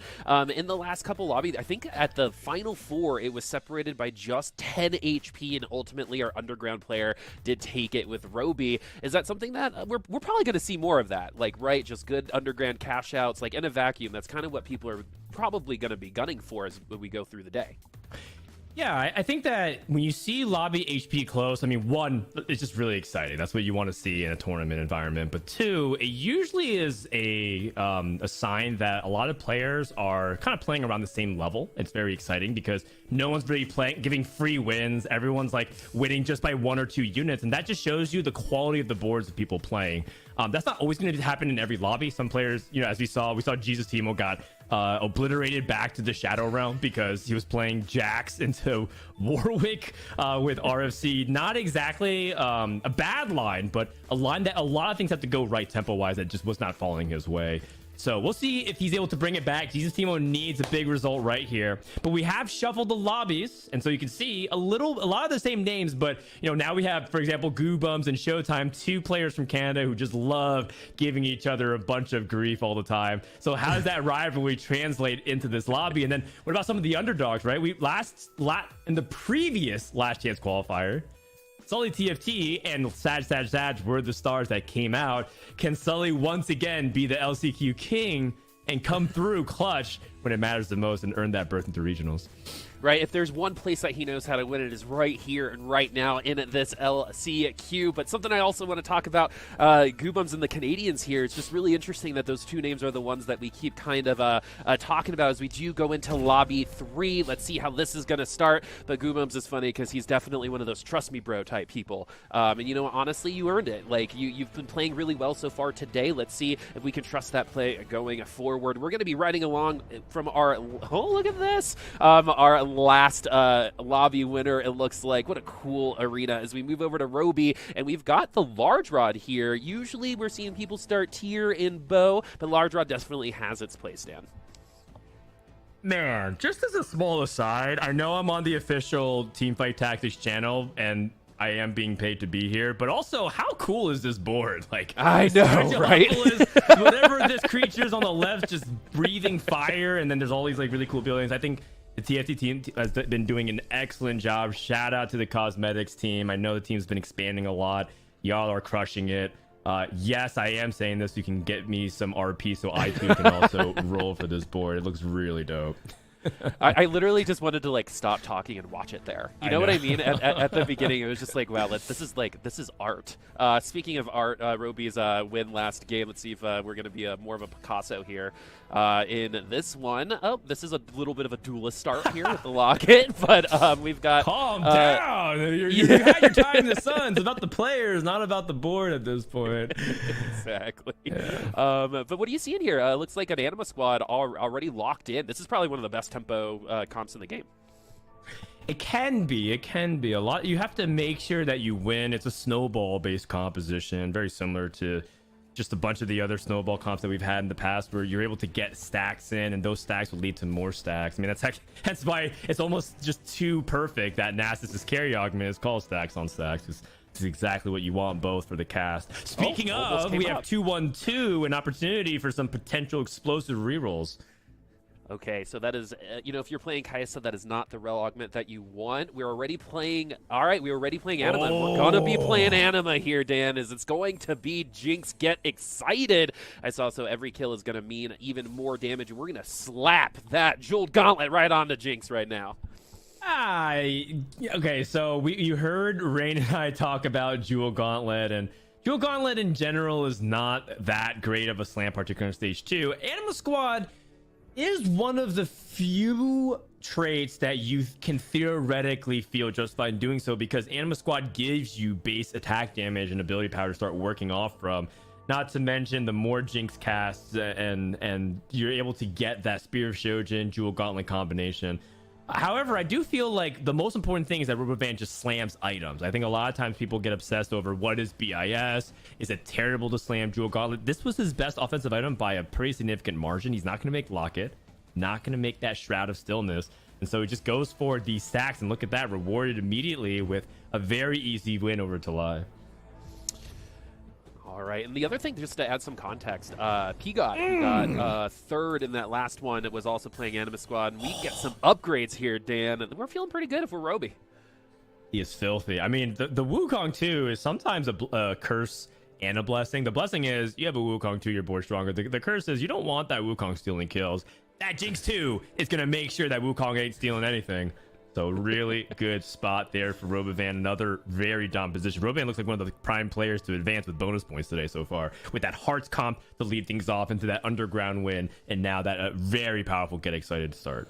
Yeah, a player after Mort's heart, that diversity, definitely something that Mort has been pointing out as an opportunity versus these Kaisa comps. As we ride along here, we got some items on the board here versus the last kind of comp. The items here are not going to be as helpful. The Anima Squad kind of needs those advantages now to push them a little bit further along in terms of power, but when we're trying to lose, we don't want to add any power just in case. But we also see Teemo here finally doing some winning. That came across a lot worse than I wanted it to, but that is just the case right now as we're still riding around with T-Lates. Yeah, so Talai, the person here featured, it's a very complicated username. I don't know what it actually stands for. I talked to this person actually fairly a decent amount in Twitch chats. Actually kind of an underrated player for this set in terms of ladder, but tournament it has not really gone his way, kind of averaging of like a 5.5 across tournaments. Just hasn't been able to put ladder into tournaments, and so by all means deserves to be here based off that snapshot. Has this underground opener with boxing lessons, slams a Sunfire Cape to try to preserve HP. I don't know if this actually leads to a kill, but it does end up killing one unit. I think it might be worth it because with underground, if you can kill one unit per round, that's what, 10, maybe upwards to 20 HP at one point. Oh, gets 2 kills from that Sunfire Cape, and that's massive. It might not look like a big deal. And he gets 3? Oh, almost. And if so, that's the line that you have to toe constantly with underground. Like, yes, I'm willing to lose, but he noticed that he was losing too much HP, decided to slam that Sunfire. Killing off the 2 extra units is huge. Yeah, I mean, just referring to the last lobby that was on stream, 10 HP was a top 4 differential. You never know if those 3 specific units we just saw are going to come in handy to maybe win a tiebreak in the future here.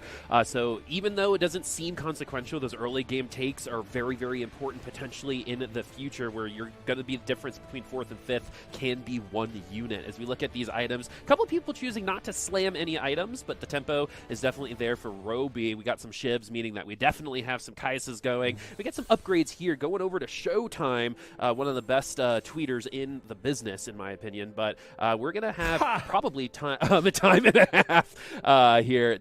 Yep, it is going to be time and a half on the Sivir. We saw Goobums use this really well in the previous lobby. Man, there's a lot to unpack with what was just said. I'm just going to let a lot of that slide and move on here. Showtime, right now, the magic number is 8. He's currently in 8th place at 8 points and hoping to get 8 more. Showtime, a player that has climbed a lot, actually, in ladder. Right now, I believe he's top 10 currently in LP and has had a lot of spikes in his LP based on the patch. But when he's motivated and has his friends telling him all the tech, Showtime is quite a threat. And I think a lot of players were very optimistic. Some of his friends, they're talking about Clear, Stellar Minhee, Bosso Skills, even Wajan Iverson, recognizing that Showtime coming into this event could be one of the top 5 players threat-wise coming into it. So let's see if he can live up to those expectations, as he does have kind of that awkward mid-roll with the time and a half start here. Yeah, if Wajan says it, then I believe it, to be honest with you, right? Wajan's not one to, I think, oversell. So maybe Showtime is here and ready to rumble as we move over to Jesus Teemo. Having a little bit of a hard time, one of our bottom dwellers here at 6 point. And this is going to be the Channeled Ferromancy augment here. So not quite the best augment for Rel, who... is not going to be as good in terms of giving that Kaisa some time. And we also only have the Shiv along with the Rage Blade here, tier 1, 2. Yeah, Channel Fanmancy is not hold the line. We'll just get that out of the way, but it's still very comparable in my opinion because it ends up it almost like inverses the tankiness in some ways. It turns Kaisa into a 1v9 machine because she casts so often that she becomes quite tanky. So if you get healing onto Kaisa, it becomes very difficult, and you see these like absurd, like how did this Kaisa 2 1v9 my entire board? It's due to things like channel Ferromancy. So it kind of inverses a lot of that power because hold the line turns Rel into that carry instead.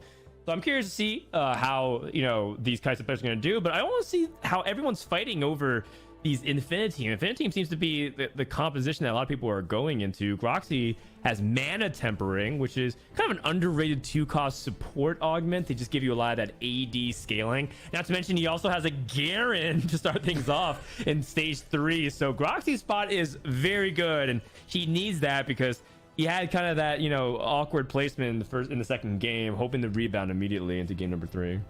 Yeah, both games actually, Roxy actually starting out really well and then kind of falling off a little bit later. Let's see if that's going to continue to be a pattern. But we are over 50 gold. We have our max streak going, so we can start making some moves here. We're already moving the Sivir around in the back line, but you know, this is the good old classic IE Last Whisper that harkens back to a lot of old school TFT. Not, you know, the Last Whisper is something that some people might be waiting to slam, but knowing that we have a good front line, maybe assuming that other people might have some beef in the front to get through as well. And the Sivir should be able to, you know, help out here, but in terms of unit takes, it might be pretty difficult. We're on a 5-game loss streak for a reason.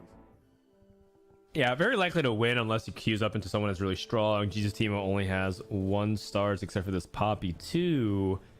It's kind of the inverse here in terms of like Groxy has a really powerful front line and kind of just a single target, and it feels like Jesus Timo has put everything into Kaisa, but Kaisa is exactly well matched up into a composition like this because you give infinite time essentially for that Kaisa to stall out. So Groxy ends up taking another loss. Now, the question for Groxy will be, does he want to level and roll at 6, or does he want to greed and go at 3-5 for an all-in? And I think that heavily depends on this next augment. Oh, it's a vanilla augment here. Electrocharge Battle Mage. Yeah, Electrocharge is going to be the pick, which is probably exactly what we talked about before. It's because of that front line, so there's going to be a good amount of damage getting tagged on every time that we get hit in that front line. But we still only have the Sivir, and we've already seen if there is enough damage on the other side, we can get through this front line, no problem. And you're already talking about the future a little bit as we move into 3-5, which is kind of our next checkpoint. And what are you seeing in terms of some directional choices that we might have here with this augment with the Sivir? Yeah, so I think that Groxy doesn't feel confident that rolling on stage 3 is, or sorry, rolling on level 6 is going to be very profitable. It's only 5% odds to hit his Garen, and that Garen already warps a lot of things because he can go for a Garen off carousel, and then he could level to 7 and roll for that Garen 2, and have Garen 2 at stage 3 hard stabilizes him. If you roll, usually you end up rolling at 6 for 2 and 3 costs. You see that 40 and 30%. That's usually what he's looking for, but ultimately he's looking for Garen 2. He's going to really need that. Plus, he already has Wukong, and he has these pieces in place. He can focus on a really powerful mech item like Dragon's Claw or Stoneplay Gargoyle. So by all means, Groxy wants to lose barely twice in a row to have maximum economy, but looks like he's going to get that win, and he does end up winning by a lot over Talai. So Groxy's in a spot where now he's gonna have to make a lot go, or he has that less gold in order to make it work. So we'll see if he's able to turn it around towards that later half of stage 3. We're going to continue the heist, kind of like force his hand a little bit, make you react a little bit faster because of that win there. We can't streak further on. Speaking of streaking, we got T-Lights here at 7 loss streak. Now is the time to start thinking about what's going to happen after this next heist. We're definitely going to be going one more. We saw Roby push an advantage pretty hard. I think it was 3 Zeeks, right? Was the ending for some of those items here. So we know what Underground can do, but it's not a guaranteed situation. I remember in Mecca, a couple Underground cash outs kind of just stunk. So it's not a guaranteed huge advantage after you do cash out unless you get to that 4th heist and you kind of get all of those extra items and extra kind of gas in order to get you through to the rest of the game. Hopefully you haven't lost enough HP at that point as this round goes through. The front line is the Annie here. We have the Annie Augment Pyromania 2 helping us out, but it's going to be our 2 at last auto attackers versus our Hearts on the other side, and it's going to be some spellcasters winning out here. Yeah, I'm really interested to see if the Pyromania ends up going into the Gadgetine line, but we'll see. Oh my god, there's another spatula, and Fly is running away from it. He has an open spat. Goes for a sword, and that would be a nod to the Infinity Team emblem instead of going for a Tactician's Crown. Is anybody gonna pick up this spatula? And Sully TFT is gonna try to make it work. Oh, Sully has an open spatula as well. Oh, well, caged business. What's going on over here, guys? Come on. Well, I mean, let's talk about it. I think that's a pretty big deal. I think a lot of people, especially in some of the lower ranks, will just go for the spat because, oh, I can get higher top end here. Is the extra unit always the answer, or will sometimes the emblems actually get you to a higher power level?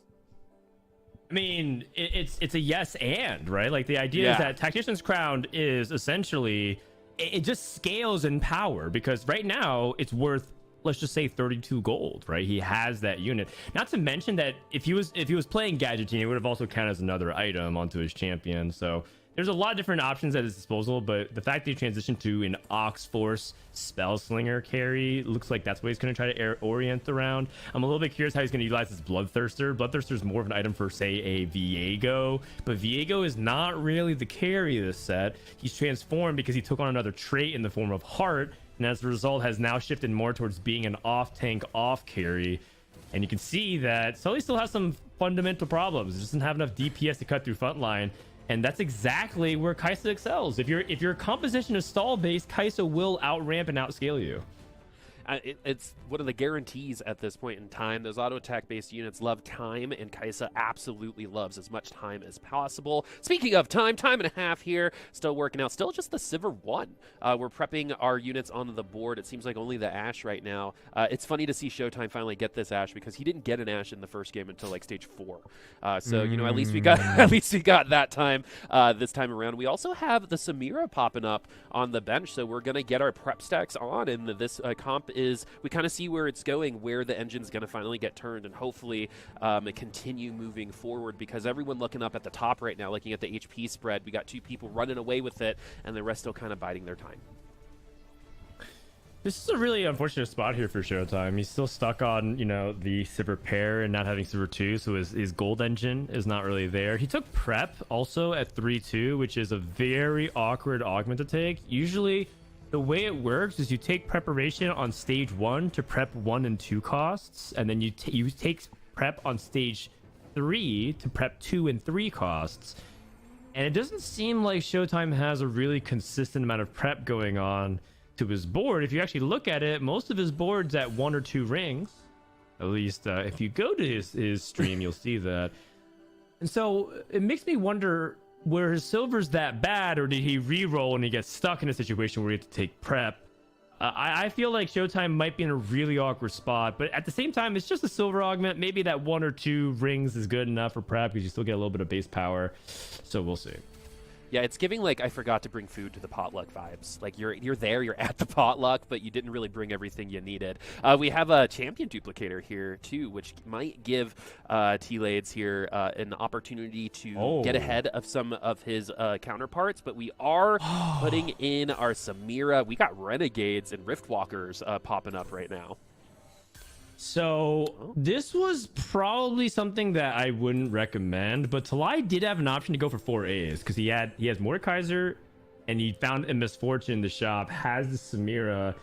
But 4 A's is usually tied in with mech because you can't really make use of Draven, so you often play Garen and sacrifice the Draven.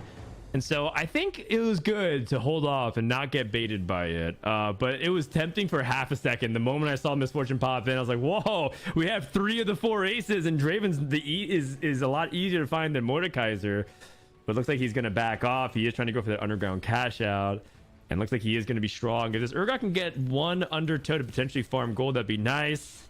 Perfect Urgot. Right on time. Well done. Man, it's hard for me to say undertow because for some reason all I think about is feet when I hear the word. Anyway, let's go over. Yeah, undertow, like your toes. Anyway, we're gonna see this last augment here. It's gonna be golden, and we get to see who we're gonna break through here too. 47 gold in the shop. We're on a bit of a win streak as well, and we're still having the undergrounds on the board. Let's see if we're going to keep them going just for a little while longer. We did look like we did cash out. Yeah, so I mean, we do have 3 underground in the form of Ezreal, but Ezreal, there's without any quick draw or ultimate Ezreal, just does not feel like it's worth it. So we'll take that out. Transition to Rift Walkers. Try to see if you can find Jin 2, because then you can transfer the items. And it's gonna go for it. Jin 1, Samira 1, pretty much about the same. Just performance. Oh my goodness! It goes for double Deathblade.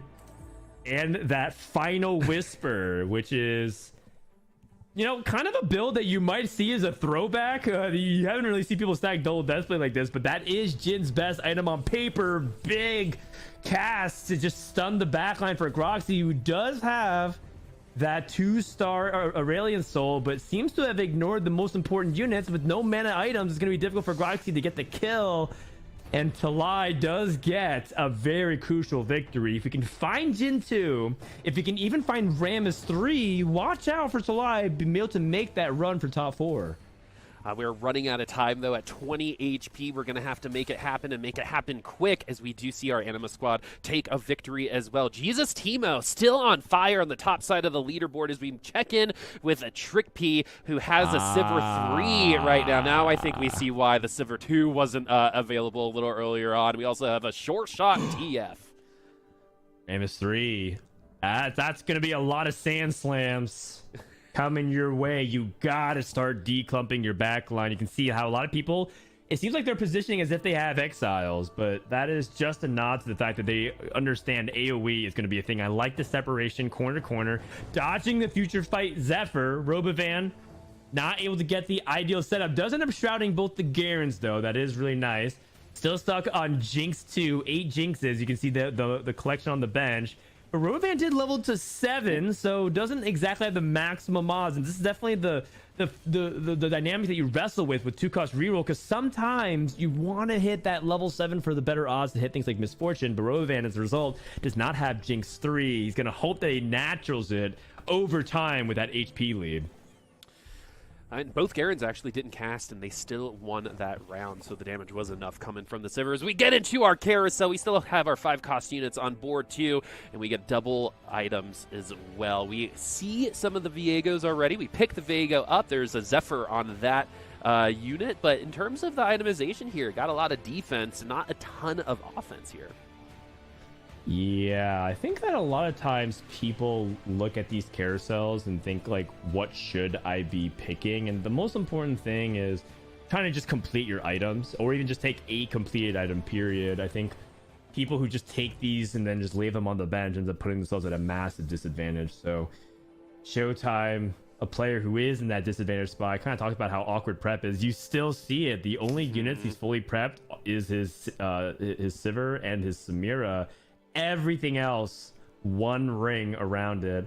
And so, we do hit this 2-star Garrett. Again, it's a blessing and a curse, because we still have no prep stacks whatsoever. And this is dynamic of why taking prep at 3-2 can be so awkward. Is this a high enough quality situation, though, where maybe Showtime just has too much stats for opponents to deal with, going up against Jesus Teemo, who is at 85 HP, has that set up with Kaisa that we talked about. Finally stabilized, has that Star Garden emblem on Misfortune. Stuck on things like this Garen, so should be enough for Showtime to get that win, as Jesus Teemo finally is starting to take some losses here.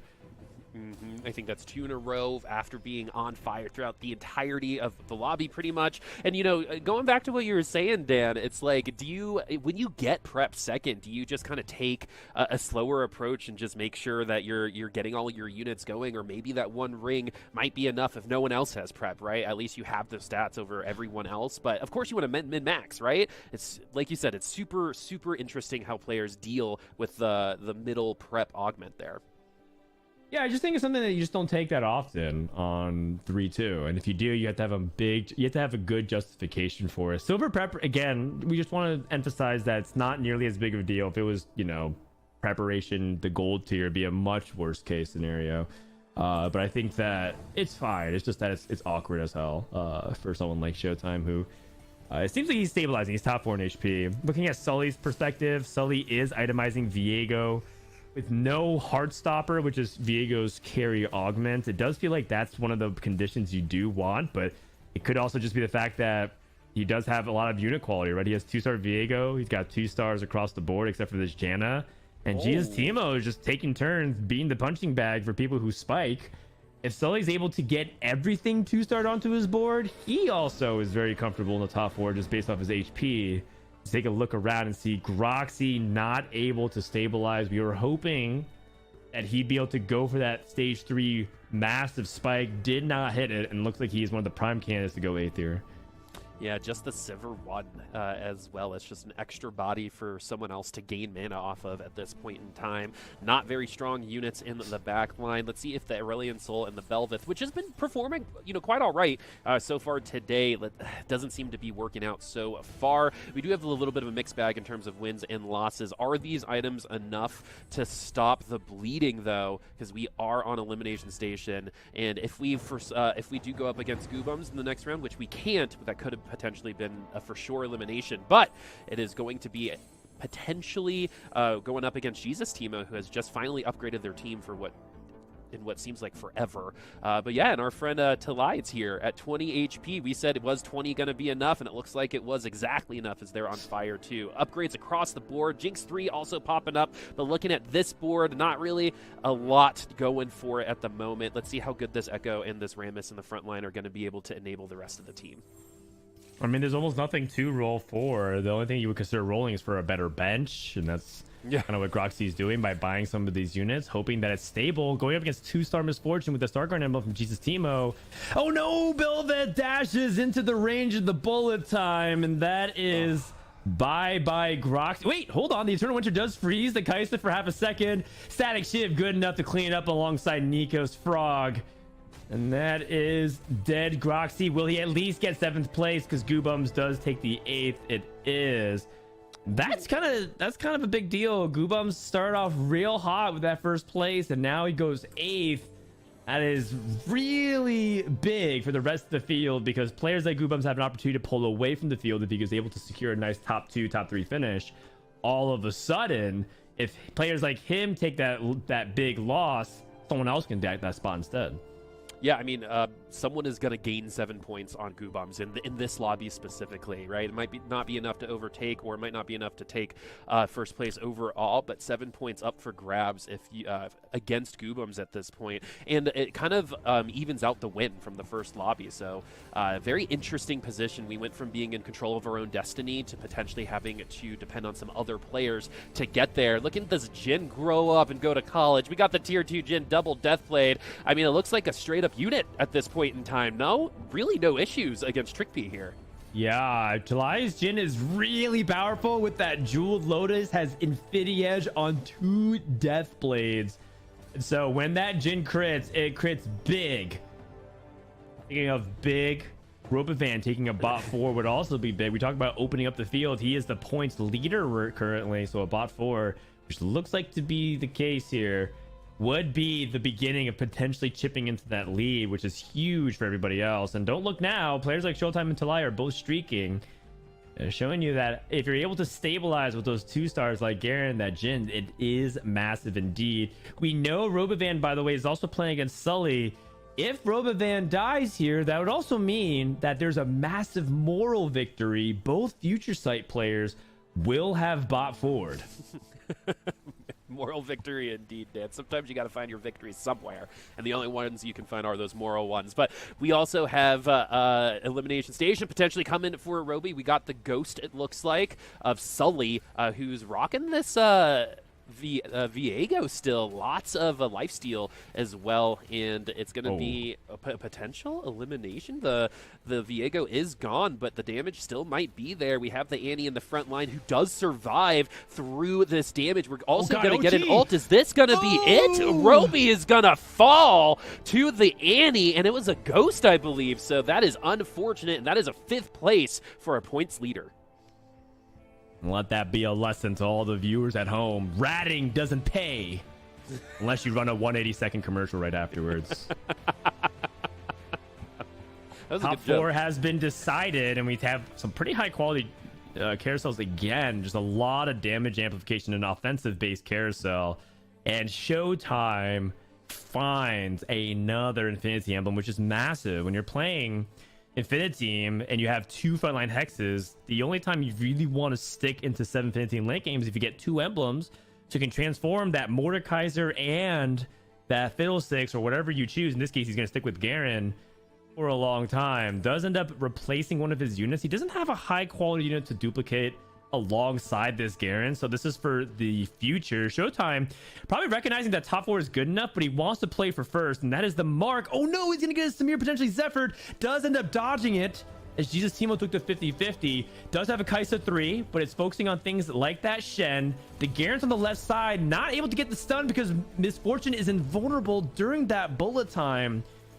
But does Showtime have enough front line to stall? I do not think so. And Jesus Timo is going to clean up the rest. Is this lethal damage? 5 units survive. And Showtime barely lives to fight for another round. All right, looks like we might be getting a pretty intense 1v1 upcoming between our 2 players on fire, but Sully and Showtime are going to be fighting each other in this next round, so we're 100% getting an elimination, and we have definitely one of the best holders of Infiniteam. We found that second valuable unit for that portal, which is that Fiddlesticks, Dan. Well, I mean, that is another Fiddlesticks. It does feel like his composition has potential, especially if you give it time to scale. And Sully doesn't look that strong. I mean, if anything, this looks like a great top 4 from Sully, and I feel like he doesn't get to play for anything else more. These Garens will get the Mega Justice and double cast stun onto the board. And the chain reaction is huge. Here comes Fiddlesticks. Everything perfectly clumped up. Sully did a great job to get to that top 4, but you see how many units survive. This was a complete massacre. Yeah, I can't even count that high, to be honest with you. Good job, though, for Sully. Getting the Viego into the top 4. That might be one of the few times that we see it there. We also have another Viego here. It's not doing the damage, it's not being the carry, because our front line is definitely this Rammus along with this Jhin. A lot of people see the Jhin, they're like, their unit's awful, but in certain situations, in lobbies like this, the Kaisa 3 did appear a little bit later on, but tempo was pretty slow. The Jhin really does well in this exact situation, in my opinion, where you can play the Jhin because the rest of the lobby is a little bit slow. You can get that damage on. You have backline access. It's when everyone catches up that the Jhin starts looking really bad. Yeah, I'm fairly certain that Talai got very fortunate that the lobby didn't spike very hard. I mean, no flame, but Showtime's board, I did not expect him to be able to land very comfortably in top 4. And you see that he was able to do it by 1 HP, right, to get into the top 3. It just goes to show you that if other boards were stronger. I mean, and again, this is because it was like a hero augment into silver. It wasn't like the prismatics that we saw at the very beginning of the day. It just goes to show you the difference of lobby tempo, because I think a lot of people can see this, feel inspired to play Jhin, especially from lose streak. A lot of things have to go right for Talai to get a very comfortable top 2, potentially win this lobby. Now, going up against Showtime, who did get to 9 and is now playing, you know, this big Infinity board, how will this Jhin fare? Does have to deal with these double Fiddlesticks. The Samira is also protected, doesn't get stunned by Pyke. And now this Jhin is starting to pop off a little bit, and nothing is killing this Rammus. Another Sand Slam coming your way. See ya later, Showtime, and that's a top 2 for Talai. Oh, man, the Sand Slam, one of the greatest named abilities in TFT right now. It's going to be Kaisa 3 versus the Jhin. I'm really intrigued on how this is going to go, because we've got a traditional comp versus something that many would consider on the non-traditional side. But we also have that backline access, and we do have the ability to get Kaisa into the backline, and hopefully we can maybe do damage through these double Hex Techs in the backline as well with the Nico and the Kaisa. So the front line for our Kaisa player is going to have those health batteries. We have 2 of them, and everyone's looking at that Jhin here in what could be one of the last 2 rounds of the day for this lobby. Oh, so the Zephyrs end up trading into each other. See whether or not Star Charge for the Kaisa can ramp up significantly. Big Viego cast to clear the front line so that Jhin can potentially start working onto the back line as well. Jhin locks onto the Kaisa. Pay attention. And it does, and I think that's going to determine the entire fight. Potentially, the Kaisa Star Charge almost got a big proc. This Rammus is unstoppable. This This is why Mortdog didn't want to put Rammus in. He knew that this Armadillo would rain terror and wreak upon the havoc and thwart the evil Kaisas. He didn't want Kaisa to lose, and he did so by putting Rammus into the game. What is going to happen next? Find out in North America LCQ, game number 3. Okay. All right, here we go, folks. We've got Rammus in that front line. I think the Rammus has been the star. Also, the Viego super enabling in that last round specifically, letting the Jhin attack the Kaisa directly. Is this going to be the same case here? The Kaisa is into the same corner. Let's see if Jhin had a last-minute switch. Yes, they did. So the Jhin could potentially get to that Kaisa, and the Zephyrs both missed, Dan. Well, I mean, did it land onto the Star Guardian? Misfortune, the Undertow card as well. So she's a little bit closer within those AoE. Rammus coming with the second stand slam, stays in place. That's not what Talai wanted. And now we have a little bit of that distance. How much will that gap make a big difference in the Star Charge working onto the Jhin? And all of a sudden, a clap back from Jesus Teemo. And we'll see whether or not this carousel can swing things. A big Shroud hopping over to Talai's way. That's exactly what he's looking for.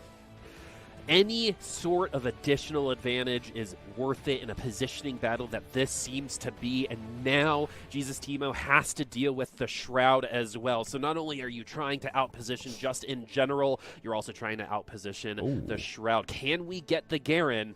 We should be looking at it, because that is one of the weaker parts of our front line right now. The Jin's been having no problem getting through these tier 1 units. Let's see if the Jin's going to stay in the corner as well here. Yeah, pay attention to how they position as well. The Zephyrs, where the Garen into the landing. You see that Jesus Teemo is also not making the Garen 2. Oh my goodness, because he doesn't want to give up the pairs. He has a round to lose. Does he end up getting the Zephyr? It looks like it's a 50-50 again. Does hit the Jhin this time. And will that end up favoring either player? Jesus Teemo does have that distance. Viego's getting a little bit closer. A big time stun onto the Kaisa to stop the Star Charge once more. And finally, we have cleared the front line from the Star Guardian player. Jhin is locked in onto the 2 carries. A big bullet time does not wipe all of these units, and a second Undertow is good. Jesus Teemo is going to be able to go for Garen 2. Rolling for one more 2-star does not hit. Will this Garen 2 be the difference maker, or will Talai be the spoiler and come from behind, making our second underground victory? And we would, I think a lot of people would like to see this Kaisa 3 go down, especially from such a surprising unit like this Jhin. I think the itemization's definitely helping out here, but this is it, folks. This is the last round. Once we enter the portal, we will not be seeing more rounds after this one. Dan, why don't you take it away here? This has been an insane round so far. Oh, the Zephyrs landing again on the primary carries. This time, the Urga items are nowhere near as good. But big Shroud on the left side of the board is going to stall a bunch of these utility units. And here we go. The Jhin is starting to finally crack the front line. That big second wind heals the burst. Misfortune trying to clear as much as he can. Kaisa's being targeted. Kaisa is going to go down. And that will be the comeback for Talai. There are too many units surviving. And on the third day, Jesus Teemo did not rise from the ashes, because the underground heist stole the game. And Talai is right back in it in the North American Last Chance Qualifier.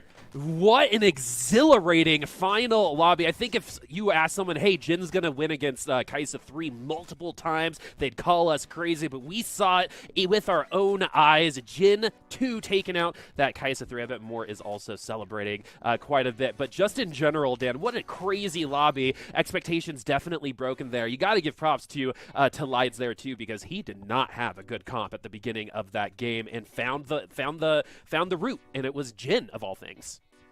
Yeah, Jhin is powerful. We talked about it, how you just need a lot of resources, and a lot of times it comes from gold and HP, but in this case, Talai went the opposite direction and went for a ton of items and power through the underground cash out.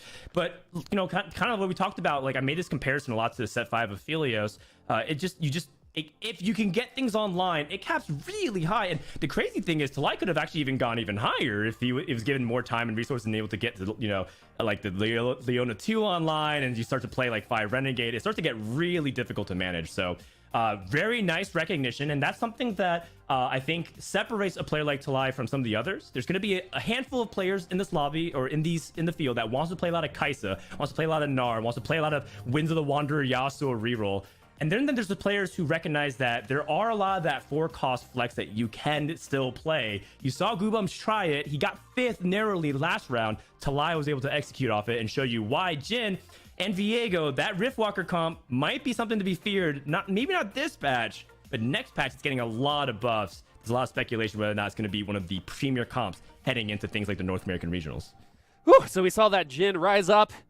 Let's see what the other lobby did have in store for us as well. Let's see where these points are, because the points in our lobby definitely switch. We got Ramblin' and P-God in the top 3 as well. That is literally exactly the things that they needed to do. That is also huge because 2 of our other, I think, top 4, MD and Davidas right now, finished in the bottom half of the leaderboard. So this total leaderboard is going to be absolutely flipped on its head. I think number 1 was 15 points coming in here. So this is very, very interesting because also Jesus Timo was on the bottom side of the leaderboard as well. Let's see what the other comp was, and it was Samira Garen. So no Kaisas on the winning side this time around, Dan. No Kaisas on the winning side, but all jokes aside, all biblical references aside, we did see Jesus Timo get a really important second to start pulling themselves back from the bottom of the standings. And same thing for Pressven, right? Pressven started with that 8th, now he's going for first, and I think that's just showing you the game plan of a lot of these players. A lot of them know how to play for first, but a lot of them will end up taking those 8ths. I'm curious to see how the standings, because after this, we're halfway done to the day, Boop, and we get to see what the second half's going to bring. Oh my goodness. So from, let's see here, everyone from like 9, whatever 9 plus 8 is, but at least everyone from Groxy to the top can still technically make it through just good performances going forward. But looking at Ramblin', looking at P-God, the fact that they're even up there right now is a really big testament to their own play, as both have gotten 8th places and are in the running. But looking on the top side of the board, we've got Roby Van Knob, AMD, and Unwilf right now. And we got a lot of people coming through. Talides we saw, P-God getting that first time, Showtime as well, getting into the top 8. Anything surprising here in terms of names, outside of names like Goobums, who haven't quite made it into the top 8 just yet? I mean, Goobums and Ramblin' are still right in it, and those are the top 2. I think most people say that if you were to create the first tier of players in terms of just prestige and the recognition, I mean, at the end of Gizmos and Gadgets set 6, these were the 2 top ranked players of the entire set. And then for set 7, you had players like, Raimplosion and Asa kind of steal the show. And so it's only like a year ago or so when Goobums and Ramblin' were 1 and 2 in North America. I don't have that much worry for them. I'm starting to be a little bit afraid for like Sully and Kev Chen, some of these underdogs who everyone knows can play at that regionals caliber. But like we said, it's the first 3 games. Theoretically, the standings could all flip inversely, and we have a 16-way tie. It's not going to happen, but it could. It possibly could. So don't count anybody out just yet. It's only the first half. Yeah, we still got a whole other half of games to go. Everyone will be back. Rain will be back on camera as well for the next game. But what an awesome lobby. I think we need a little bit of a break to get set for the next one. We'll see you on the other side of that break for lobby number 4.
You blink and you miss it. We're already here in lobby 4, and I'm Boop here with Rain. And honestly, Rain, you watched that last lobby. We got a Jin taking down a Kaisa 3. As a viewer watching that lobby, what was kind of going through your head emotion-wise? Where you're like, yeah, take the boss down, or were you just like super into the Jin? And you were also saying that Double Deathblade might be best in slot for that unit.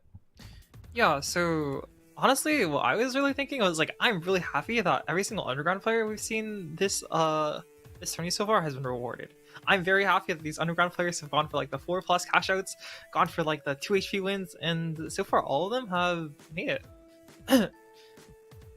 Yeah, and sometimes sometimes that's not the case. I specifically remember maybe in Mecca or the tournament before, I believe Sox or someone was playing Underground, and they got 2 AP items on one of their highest, and they were playing only 80 units. So, sometimes that is the case when it comes to the cash out. You never know, but the Mort God has been very friendly to us. But moving on into the next lobby, you're seeing who is participating as well. We had Goo Bombs actually get an 8th place, evening out that 1st place, which is a very kind of polarizing type of day. Like I said, expectations were pretty high for a player like Goobums, and honestly, expectations are Goobums should be able to come out of this, but we're in game 4. We're running out of time. Like, how does a player actually make that happen?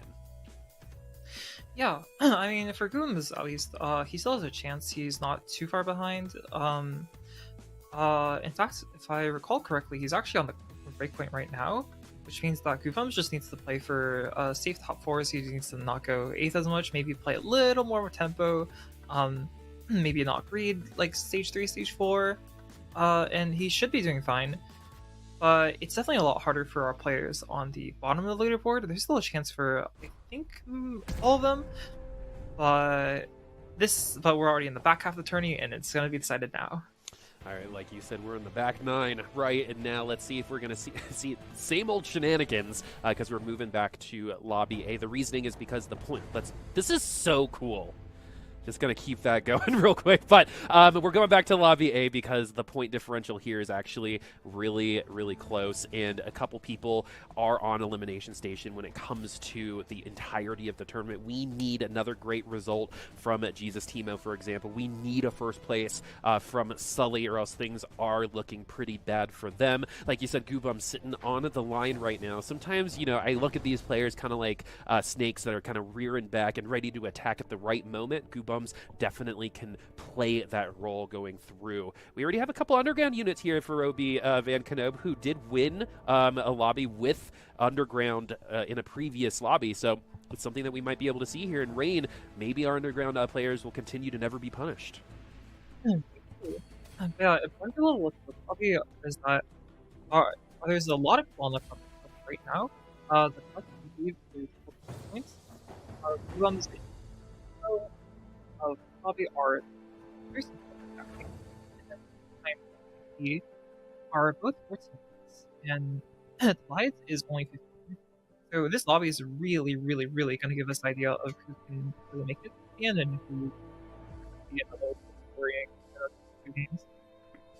Here we got Poppy and friends here. We already have all of our potential items. Double tier here. We haven't seen a ton of blue buffs, but this is an early champion augment. This is where those hearts and the Lulu can actually come into play. We got a good amount of spellcasters as well that we could use it, but it's going to be a gold augment instead. I think most people pick Portable Forge the second they see it. And just actually to talk about it a little bit, is Portable Forge ever not the answer? What are some augments that you would take over Portable Forge? Portal Forge is always like a really safe late game augment, but if you can't actually play tempo, you can't actually use the augment early game. I think it's quite reasonable to take stuff like sometimes you can take stuff econ augments, underground heart for example, to like go for the late game. You can take rich get richer sometimes. But yeah, if you don't have any upgrades, then sometimes there's a good reason to take a different augments. Yeah, if you can't play tempo, Portal Forge is one of the best. I saw Kurum in Mecha Cup lost a Lavi because of rocket propelled fist. So even even those types of items can affect the lobby in a very significant way. We actually have a Sunfire board here, which in the early game can actually get rid of a good amount of health, at least especially for these ace units. You know, it's a game of inches, and sometimes all it takes is just a little extra help to get to that execute. But we're gonna be going towards the Zonias here. This LeBlanc should be fine moving forward, and LeBlanc pretty good early game unit, especially with the Zonias. We don't see LeBlanc as much as we used to in the hacker world as we move over to another board just to see it. So seeing the LeBlanc, we know it's going to be an open lane. It could go admin. Almost no one's playing hacker anymore. But Ramblin actually won a lobby in Mecha Cup with LeBlanc, so maybe not completely dead. Yeah, with the right admin or with an early LeBlanc 3, LeBlanc is still quite playable.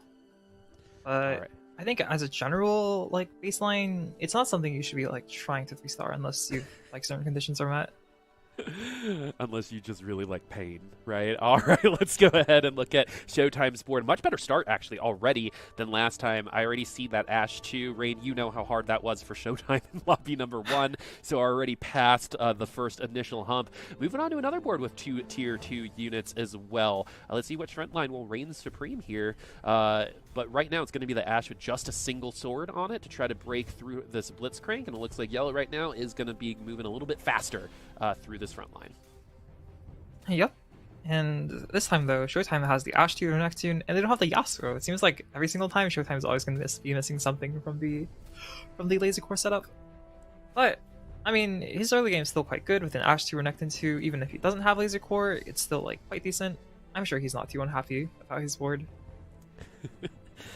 We're going to win out that. We also have economy at 10 gold. We're actually going to level up right now, try to push our advantage. Usually when you win out one of the first 2 rounds, you kind of want to keep that streak going, especially if you have units like this where it can enable you to get there. We already have 4 brawlers. This might push some itemization on some other boards. You might see an early Last Whisper or Giant Slayer, for example.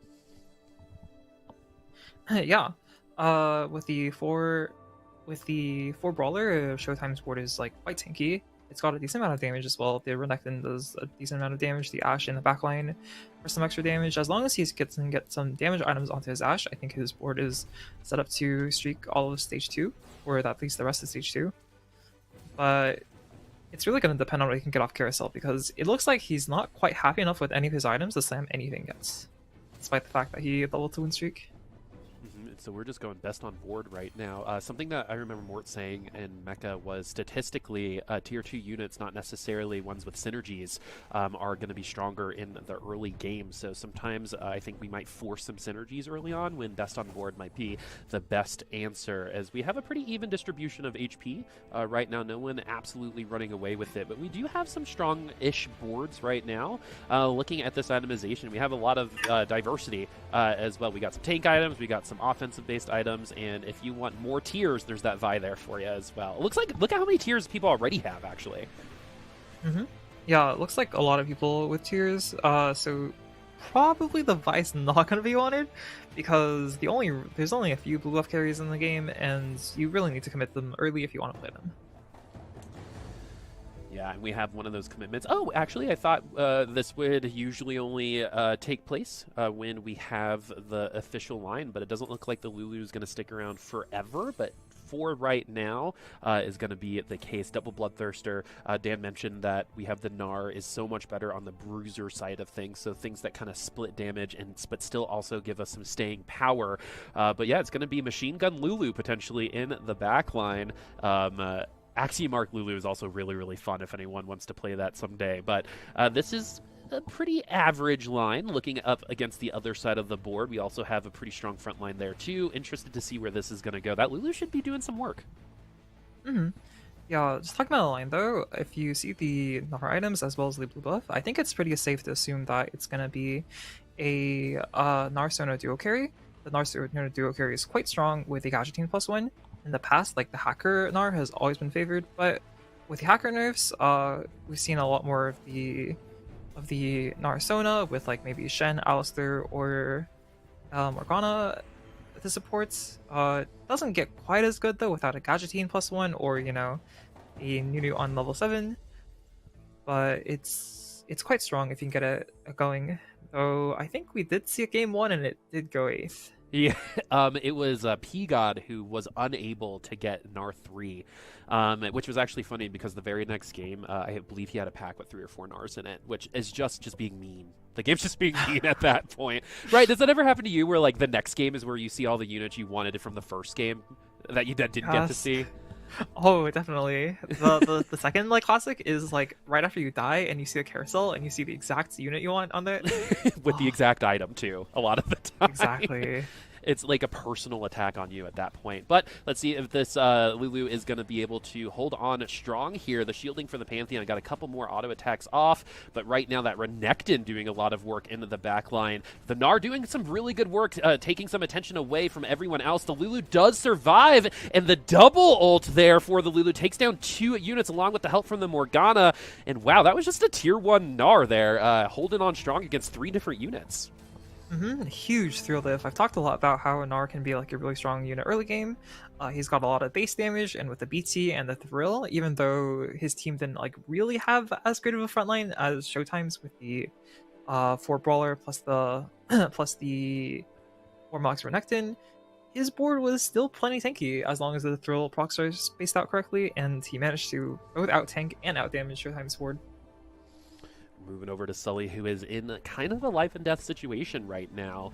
We absolutely need a good performance on this particular lobby. Anything other than a first Wraith playstyle here is not necessary. It would be a mistake, in my opinion. And it does look like P-God's also playing Gnar on another lobby again. So we'll see if we're going to be able to in the next lobby winners, if that's going to be a little bit better, because that was also.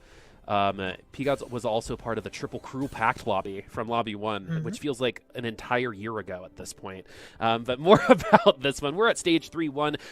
Some establishing has started to happen. The Bourgeoisie starting to feel good about things. Ropey Fed Kenobi now also has that Gnar 2. But the thing like I kind of want to keep reiterating is if you don't have that emblem for the Gadgettine, things can go south really, really quickly because you have to get that 5-cost unit, right? But looking over here at Sully, we have an IE and a front line. We're actually feeling pretty good about this too. Yeah, Sully's board is quite good for someone who's like lost streaked all of stage 2 and 68 HP. His board is quite upgraded. Despite the fact he wasn't actually holding that much, but he found 2 Dravens, he found a Renekton too, so his board is like quite reasonable right now. And I'm kind of curious if he's going to commit to something like a Draven reroll maybe.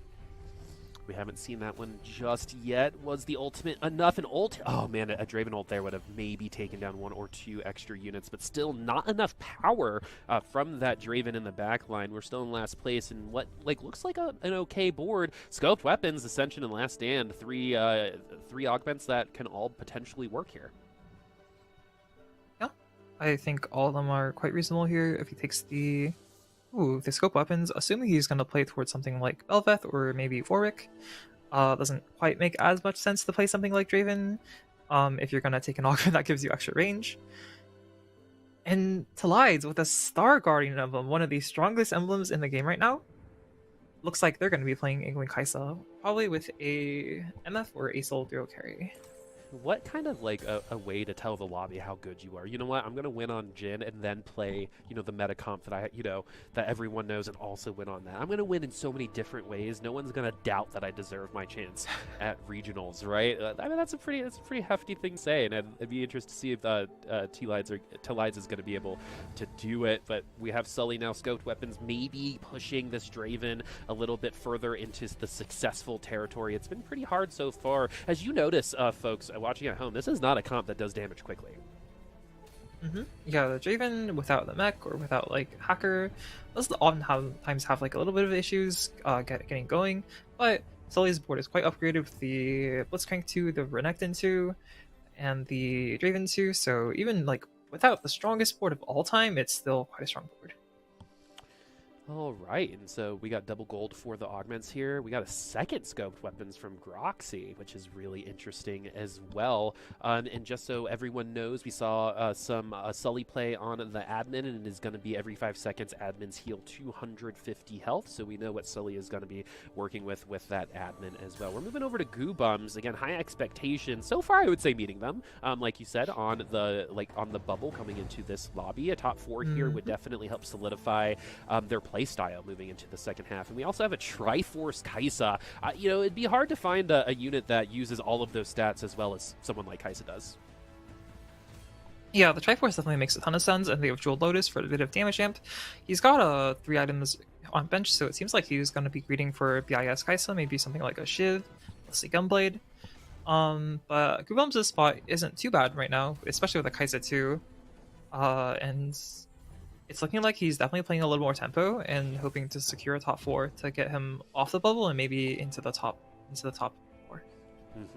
Definitely in a position where he can wait and see or kind of take control at this point, and we're definitely at wait and see territory for Goobums. As now we're riding along with Trickbee. We got 4 Star Guardian, so I'm assuming that we've got some Kai'Sas here. But what's always interesting about these Kai'Sa comps is what comes out around them, right? We can assume the misfortune, but when that's being contested, sometimes you see things like the Nico pop up. Let's see if that's going to be the case when we see this board. We already have the double quick draw, so we're definitely seeing a Kai'Sa. But we're going to actually move to Showtime instead. Who has a 5 Brawler and 4 Laser Core right now. I was going to say that he's going to have to make some choices if he needs to roll or whatever to make his board stronger. But if you hit... if you just hit the Warwick... Okay! Or if you just hit Warwick too, especially with the Nico... Okay! Oh!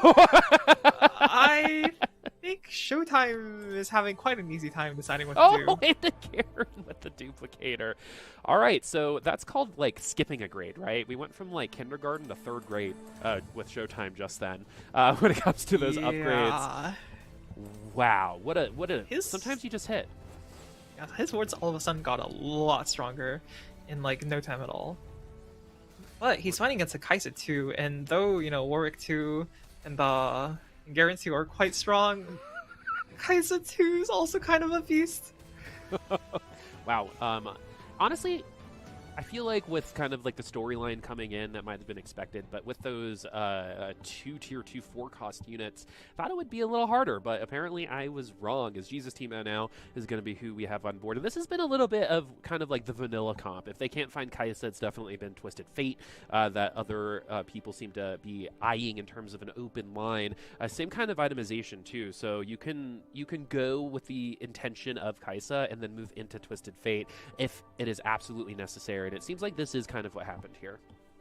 Yeah, almost certainly. I really like the AP lines because not only do you can play Kai'Sa, but you can also play some ASL carry with Garen frontline, and also you can play TF, which is really great because you can use literally the same items for Kai'Sa as for TF, and you don't need to worry about committing yourself to one comp when you're spamming your items, which allows you a lot more flexibility. It means that if you low roll your augments, you have a bit of a better choice.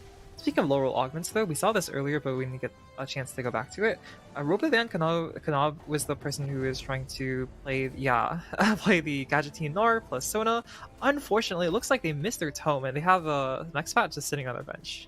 So I'm curious what they're going to do with it in the end, if they're just going to leave it there with a 250 HP, or if they're going to try to concoct some Mech Garen with Gnar. Yeah, and the Mech Garen is going to be a little harder to find unless we kind of just hit, because there's already a Garen 2 on Showtime's board, right? So this might be just 2 Garens for a hot minute. We also have that Mech Spat to help us out. Shroud is also going to be getting even stronger as time goes on. But Roby in the first place. The top 4 here would be absolutely amazing. Continue to solidify their place going into day number 2, where we are going to eliminate 50% of the players today. We got another dupe and a bow. They have 4 Gnars and a duplicator. If they've managed to hit Gnar augment here, that would be 7 Gnars. I'm really curious how they're going to play the rest of the game, but probably just, I'm assuming, just tempo with Gnar and hoping for a really, really quick Gnar 3. Interesting that they're rolling on 6, though. But despite the fact that they're rolling on 6, they managed to hit Garen 2 and another Gnar. Okay. All right, we hit the Garen too, even though that would be 6, like, definitely out of the pack right now. It's going to make everyone else playing Garen potentially have to wait a little bit longer. And we're also going to get that mech Garen too. So it's all about getting through that initial tank and then getting into the back line. Right now it's going to be IE Last Whisper, which is actually great itemization against something like this Garen. The Garen unable to actually do any executes just yet. A lot of people low, but there's still 3 units in the back line to take down the Sona. Sona's never going to really win those as Roby loses out on that round. Yeah, unfortunately though, he does have his mech. Oh? Garen, power the sword, full power the sword, full power the sword. Aww. Oh, but he might be able to pick up the 5 Gadgeting with the Contagious Laughter. All right, and it's a spread type of augment, so everyone is going to get something out of it. In terms of ability power, that doesn't seem like to be the case at this point. So the hardest thing about Gadgeting is getting that 5 cost, and we're actually just going to move on from it. How do you feel in terms of that being the right play or not? I assume that Robovan really wanted to hit the other new augment. The new augment that we saw was the one that gives your team AP, but obviously because he only has 1 AD, 1 AP unit on his board, which is Sona, I assume that he really wanted to try to greed. Oh, Nar 3 immediately, just on that roll down. That's pretty good for him, but I assume that he really wanted to try to greed for the other new augment and missed. In this case though, the Leona support makes a lot of sense here because the Garen is already really tanky and it reduces a lot of the chip damage to both a Garen and a Gnar. It's not quite as good as the new one because it means that he's going to have a much harder time getting to 5 Gadgeting. But with this early of a Gnar 3, his top 4 chances are still looking quite likely. Not even challenged, really. Just walked right up to the Kaisa, popped the Zonias like within a couple auto attacks, and just ran through the rest. All you needed was that Garen to take control of the attention, right? And then Gnar was free to go into the back line. Gnar actually had a really high lobby winning percentage in some previous tournaments based on it being Gnar 3, and we got some good itemization on that. But now, speaking of some itemization, we're kind of lacking it right now for our carries. We got the upgrades here for Groxy, but right now it's just the Hand of Justice on the Warwick and a couple tank items on Blitz. I'm just gonna say there's a lot of unwanted mech spats in the lobby. Like, not too many, only 2, but 2 is better than like more than 0. And I don't think this mech spat is ever gonna get used in this laser core comp.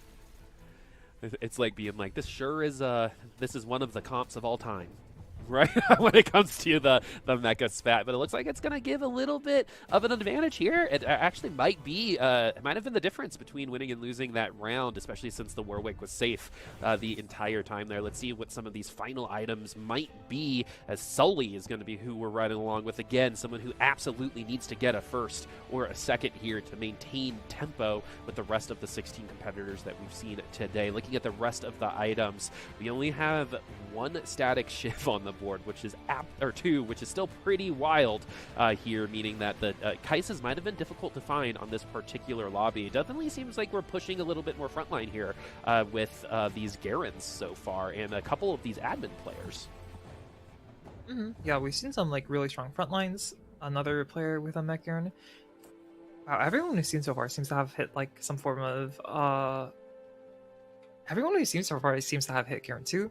That obviously can't be the case because there's not that many Garens in the pool. But we're seeing a lot of really beefy frontline, really strong frontline. And in a lot of cases, like the backline damage has been lacking a bit more, in fact. Another interesting kind of stat for this lobby, 3 people went with the My Sword is Your Shield augment for Garen. So going to continue to be contested, or at least 2 of them already had the Garen 2. Let's see if the third one was able to be found. So we got some itemization on this one. We got some HP. We also have the Gargoyle Stoneplate, which is an item that Mort actually said was a little undervalued. That and Runins were the 2 items I would say that Mort talked a lot about in Mecha, but now it's going to be 2v1. The Zonius has already popped, and Samira is going to take the win. Yeah, the extra range on the Samira there wasn't necessarily helpful the entire fight, but it meant that she didn't have to walk up to attack the Kaisa, which might have actually made the difference in that fight. Another scope weapons user doing really well here. Warwick is a much more traditional user of scope weapons as compared to Samira, but as you can see, even though it doesn't benefit Samira the most, there's still some benefits to having a Samira with scope weapons. Not just the 20% or 12% attack speed. This is actually really interesting because we saw someone pick the prep second or in the last lobby, and we got a little bit ahead here for this one, and you're already seeing kind of like the difference. Our kind of lower cost units were probably already lighted up and got our prep boards, and now we probably had our 4 costs getting ready to get tier 2'd, getting our stacks, and so we're already getting value out of that. That's just one of those reasons why prep earlier on can be a little bit easier to use and kind of work around than picking prep second. And we also have the Kaisa here with the Archangels, which is an item that traditionally it gets a little worse as time goes on because rounds get shorter, but we have Archangels going both sides here. Gubam's going to be tearing through a lot of those units here with the Triforce. Yeah, one of those Kaisas has an Ornn item, and the other Kaisa has 2 items, so I'm not quite as surprised that the Kaisa with 3 items won. In both cases, they both have like reasonably strong boards with the Syndra support augment, giving the Kaisa like an extra 54 AP with full bench full, but I think both of these Kaisa players are running into the same problem. Their front line is looking a little bit juicy or squishy. All the Garens are taken out of the pool. The Echo 2 hasn't been hit. It's gonna be a little bit rough if they want to be able to hit a strong front line in top 4. This is definitely part of worst case scenario when it comes to Kaisa, right? The front lines have been fine so far, and also we've seen Kaisa 3s, so not only is it contested, we're also going to be contested in every other aspect of this comp as well, because 2 of us did pick the Syndra Empowered Reserves, I believe, so I mean, we know someone else is going to be out there doing the same thing. We got our first Misfortune on the board. Oh my goodness, if you can just get 2 more and an Echo as well. Sometimes you're just never punished and you get what you need. That's going to be very frustrating for our fellow Kaisa board if they're unable to get their own Misfortune at this point. Yeah, well, we were talking about how they couldn't even upgrade the Echo. I was made a liar immediately. We see the Echo 2 almost immediately. The MF2 from MF0 immediately as well. I think Gubam's spot just got a lot better, even though he probably can't ever find the guarantee of this game. His board is already quite strong. With the Syndra support augment, he just needs to find a better bench to pull in from the Syndra, and it should still be top 4able even with a lower amount of HP.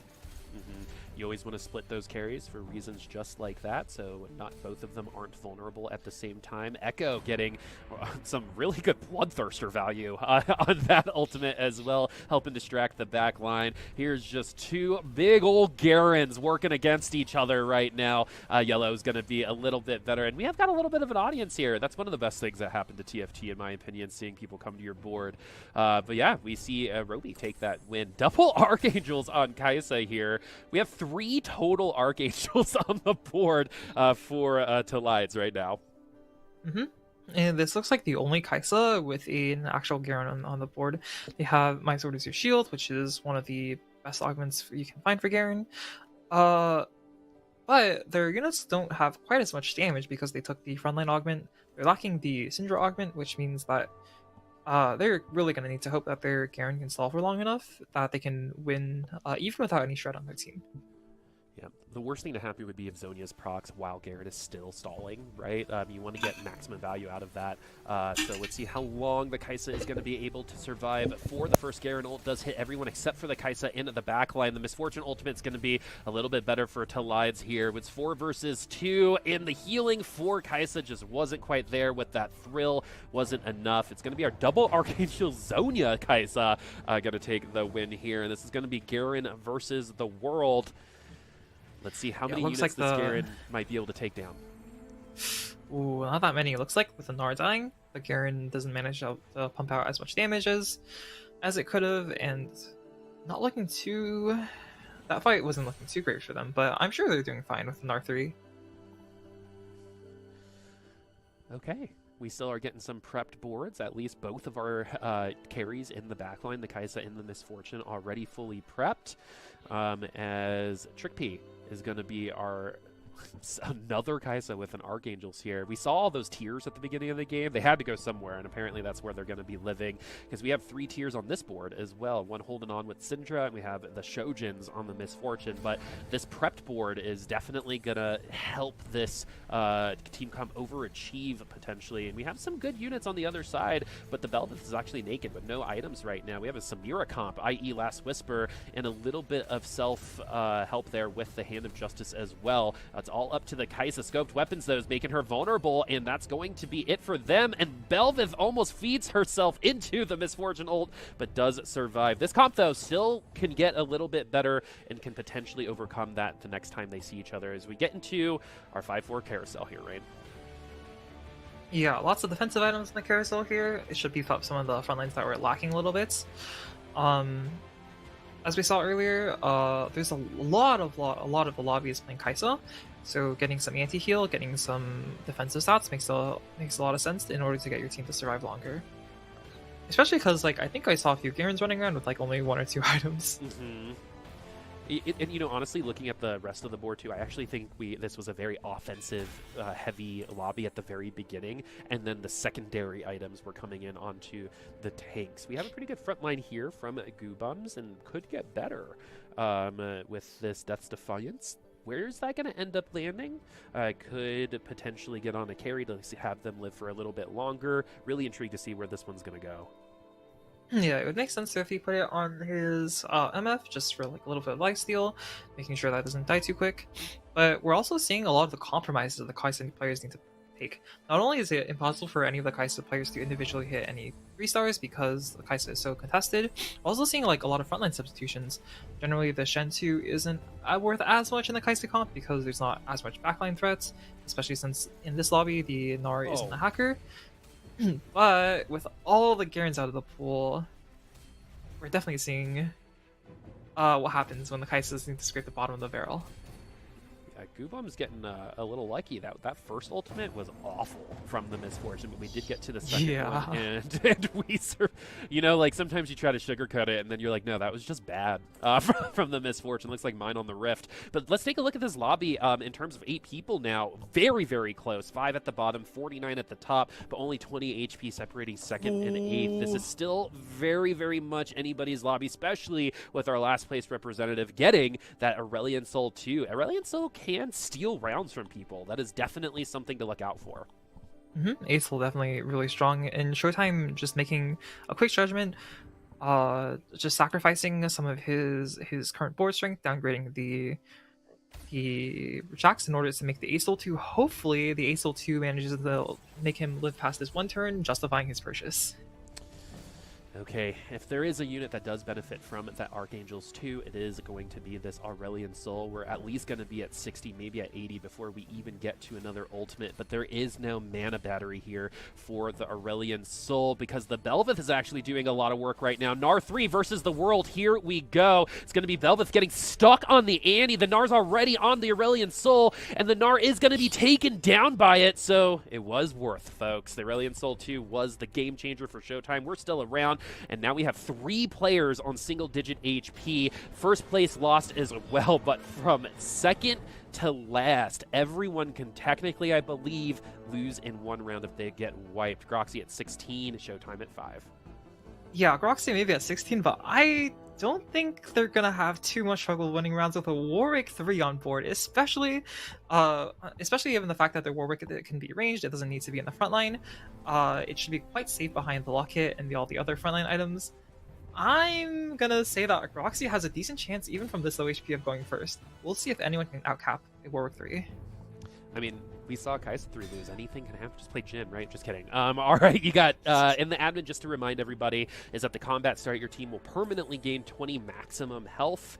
And so this Warwick has been ramping up ever since. But this is a really strong board. Mordekaiser 2 is one of the last upgrades available. We also have Sunny as our weather with Janna 2 in the front line. So the reason why it's in the front line is because that's where the shields are going to be most utilized. So we have a really great opportunity here for Groxy. It's all about positioning correctly and making sure that we're not feeding the Warwick 3 a bunch of CC for him to be taking where he doesn't do enough damage. Let's see here as we go against Roby, who does have that Gnar 3 as well. This is going to be a really good litmus test on how good this Gnar comp is as well.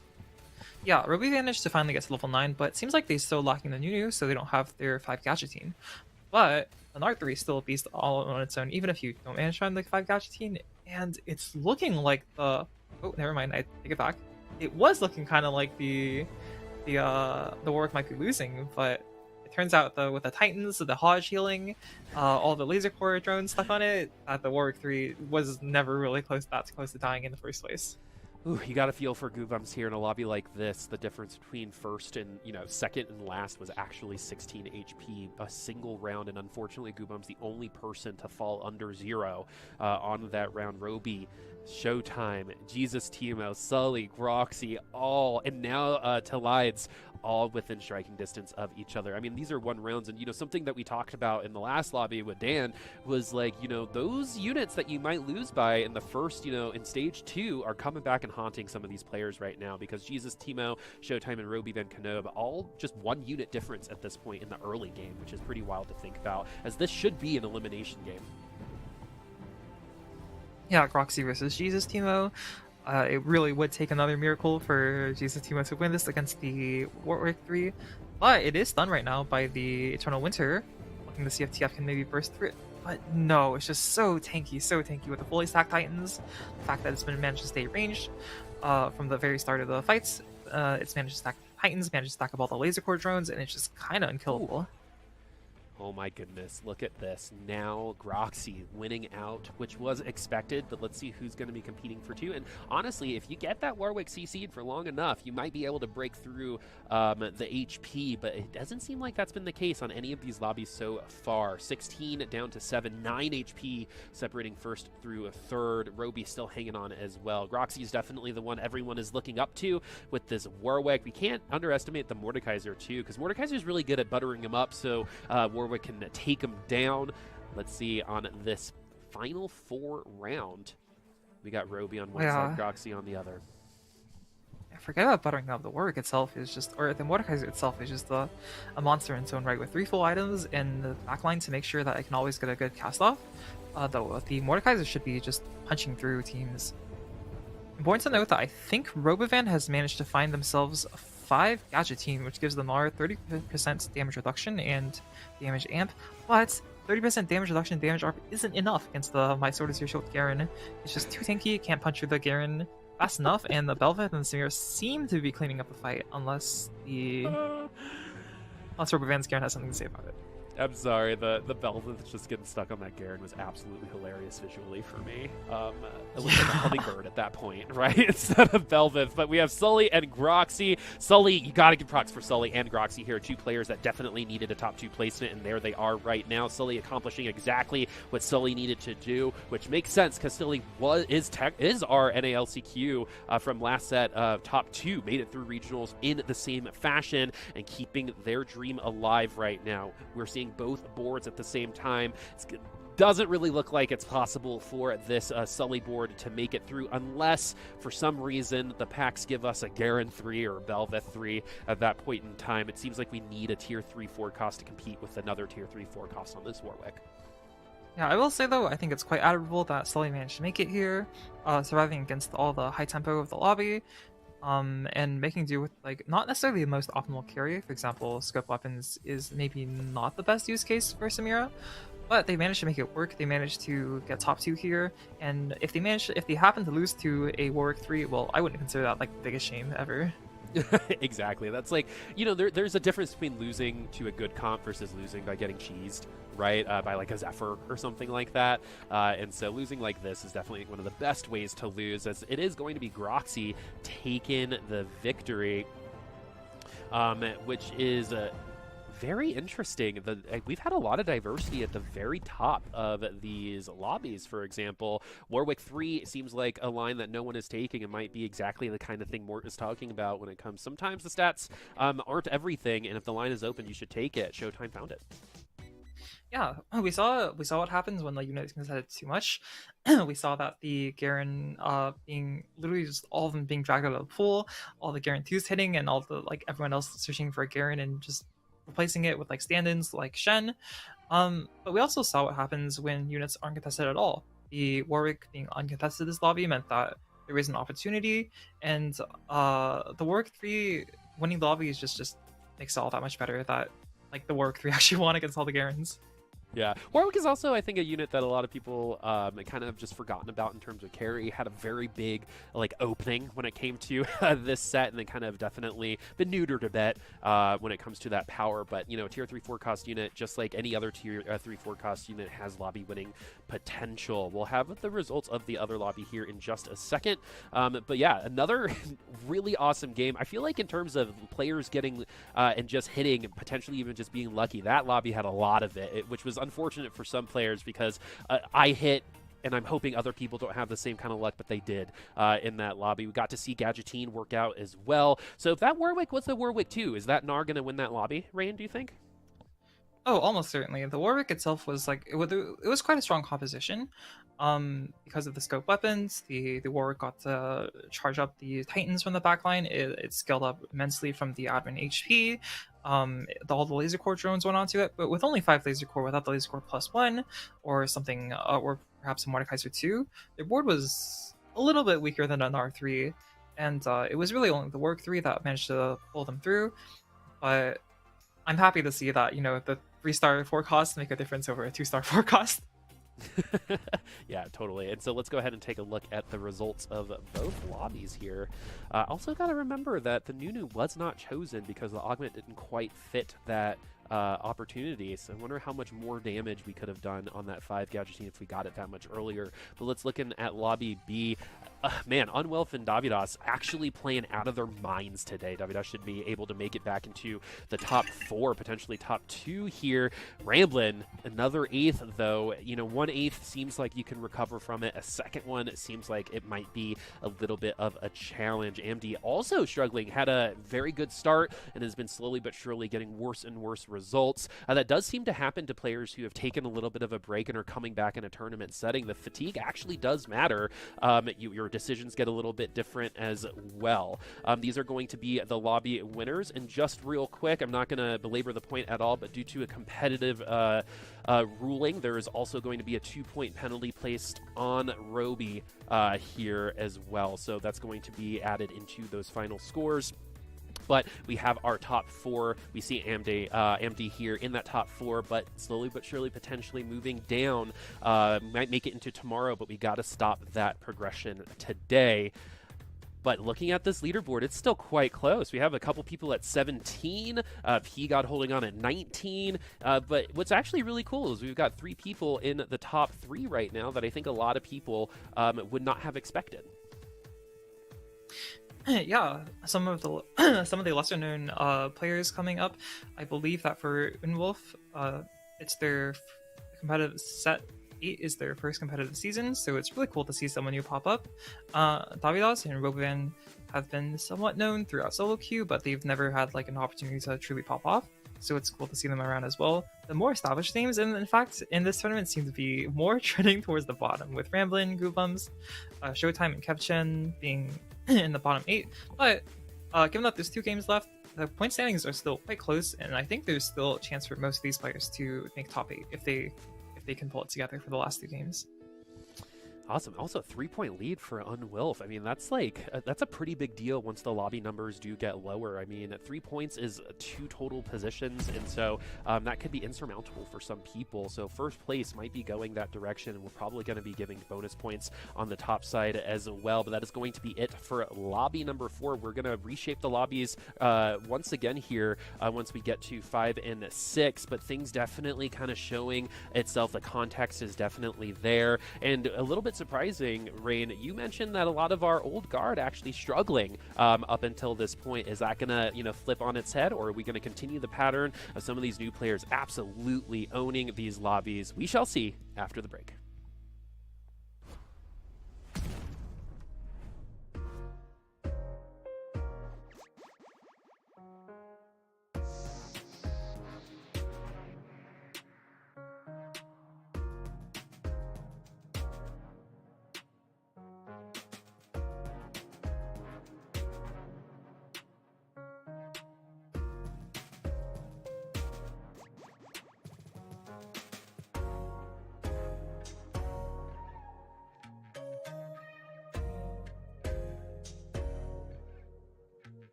It's the beginning of the end here for day one of the North American Last Chance Qualifier. 4 games in, only 2 to go, which now begs the question, who is going to be joining us and who will be narrowly missing out? The time draws near. It's Frodan back with Rainplosion to bring you guys the next lobby featuring Davidas, Groxy, Goobums, Kevchen, Prestivan, Ramblin, Robovan Kenobi, and Showtime.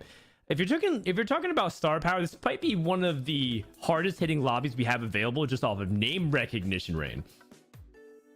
Yeah, almost certainly. Unfortunately, some of these top names aren't looking too hot in the tourney itself. But I mean, 2 games left. This is like one of their last 2 chances to pull it back. Almost everyone isn't too far back so that they can't pull it back yet. So if you're shooting for someone, you better hope they go 1-1. Yes, that's exactly. Well, it depends, right? And also, every player has different goals. Some players who are very close to qualifying want to play for that bonus point, because remember, that bonus point might be the difference between making top 2 and once again being at the mercy of tiebreakers. And ultimately, what we're playing for are spots for the North American Regional Finals happening in just under a couple of weeks. And that will only be 2 spots from the LCQ given out. So who is going to be able to play in day number 2? Who gets those bonus points? Who is going to narrowly miss out? The questions and the answers begin in just a moment as we take a look at what's going to happen in the rest of the lobby. Make sure to type in exclamation point scores and keep alongside with us. And, you know, Rain, I just want to say one thing. This is the last time we'll be casting together today, but I think you've been doing a great job. And so with that being said, let's get into the lobby as we do have the opening carousel. And it looks like it's a standard carousel. No shenanigans yet, but once again, Glove left as the final pick that nobody wants. The unloved child of set 8. Unfortunately, Glove has been good, I think, at some points throughout the sets, but because it's like so generalist and yet like so unoften BIS, it's just like never really been very popular as the first component. I think it's not that popular, but some people know, at least some people might hard force certain lines that they feel okay with.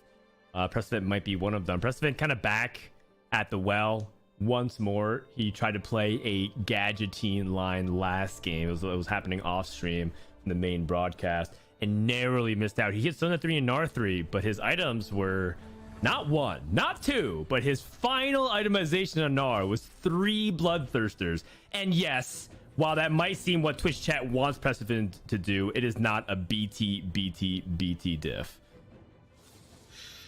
Unfortunate, but you know, maybe in some other universe the triple BT would have won, but usually when you have that much lifesteal, it's better to have a little bit of damage, a little bit of tankiness. That usually would serve your arm more than just having 3 BTs. Yeah, not ideal in any kind of scenario. Well, he does start off with Shiv, and that is one of the best, if not the strongest item that you can open with currently in the game in terms of just adding damage. Just very powerful. People might not know exactly why Shiv is strong. It's just because it gives you a lot of that flat damage early, and it's pretty much guaranteed to hit the entire team. Oh my goodness! Is this deja vu? We see another prismatic Cruel Pact offering here for Precedent in game number 5, and he instantly takes it. Oh my goodness, what's gonna happen here? Is anybody else taking Cruel Pact? It seems like only one person is making a deal with the devil today. Maybe everyone's learned from the first game that 3 Cruel Pacts isn't the most healthy for the lobby and a little bit nerve-wracking.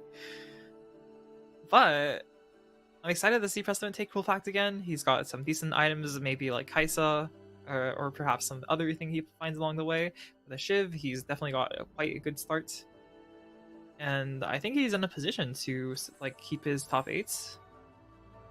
Yes, and yeah, I would just say that it's already looking much better because everyone else is at 100 HP, unless we have one of the worst Cruel Pact players to ever exist, and they didn't actually level at this point in the game. I don't think that's the case. Looking at the other side, Robovan Kenobi has that Earth's grab bag, looking like he's saving that spatula potentially for a Infinity Team emblem, and with that Infinity Team start could be very, very powerful. Let's see what the rest of the lobby has. Prismatic starts are crazy volatile. Tempo matters a ton. You have to often weigh the heavy risks and reward for greeting, going for econ. Oh my goodness, a brawler crown opening. You don't often see that. And the one time we did see Jax, it did not end up well. So I'm curious what Groxy's got up his sleeve. Yeah, the other thing interesting to see there was, I believe someone there took a golden ticket, but was level 4. That means they're probably planning on playing some sort of reroll comp, but they've decided to at least not play a level 1 cost reroll comp with it. I'm curious to see where they're going to go. Yeah, and Kevchin is also quite an innovative player in the sense that he's willing to take a bunch of weird, obscure lines. I've seen him reroll all the mascots and just play that. It was just 6 3-star mascots, and that was his composition. There's definitely some interesting things that he possibly has up his sleeve, and he's holding 2 Nasus on the bench, and I think Kevchen is a big fan of mascots with a tier, not slam. So let's see what he does later in the game. That is my prediction, only because I've played a handful of games with him, and I feel, oh my goodness, hold the phone.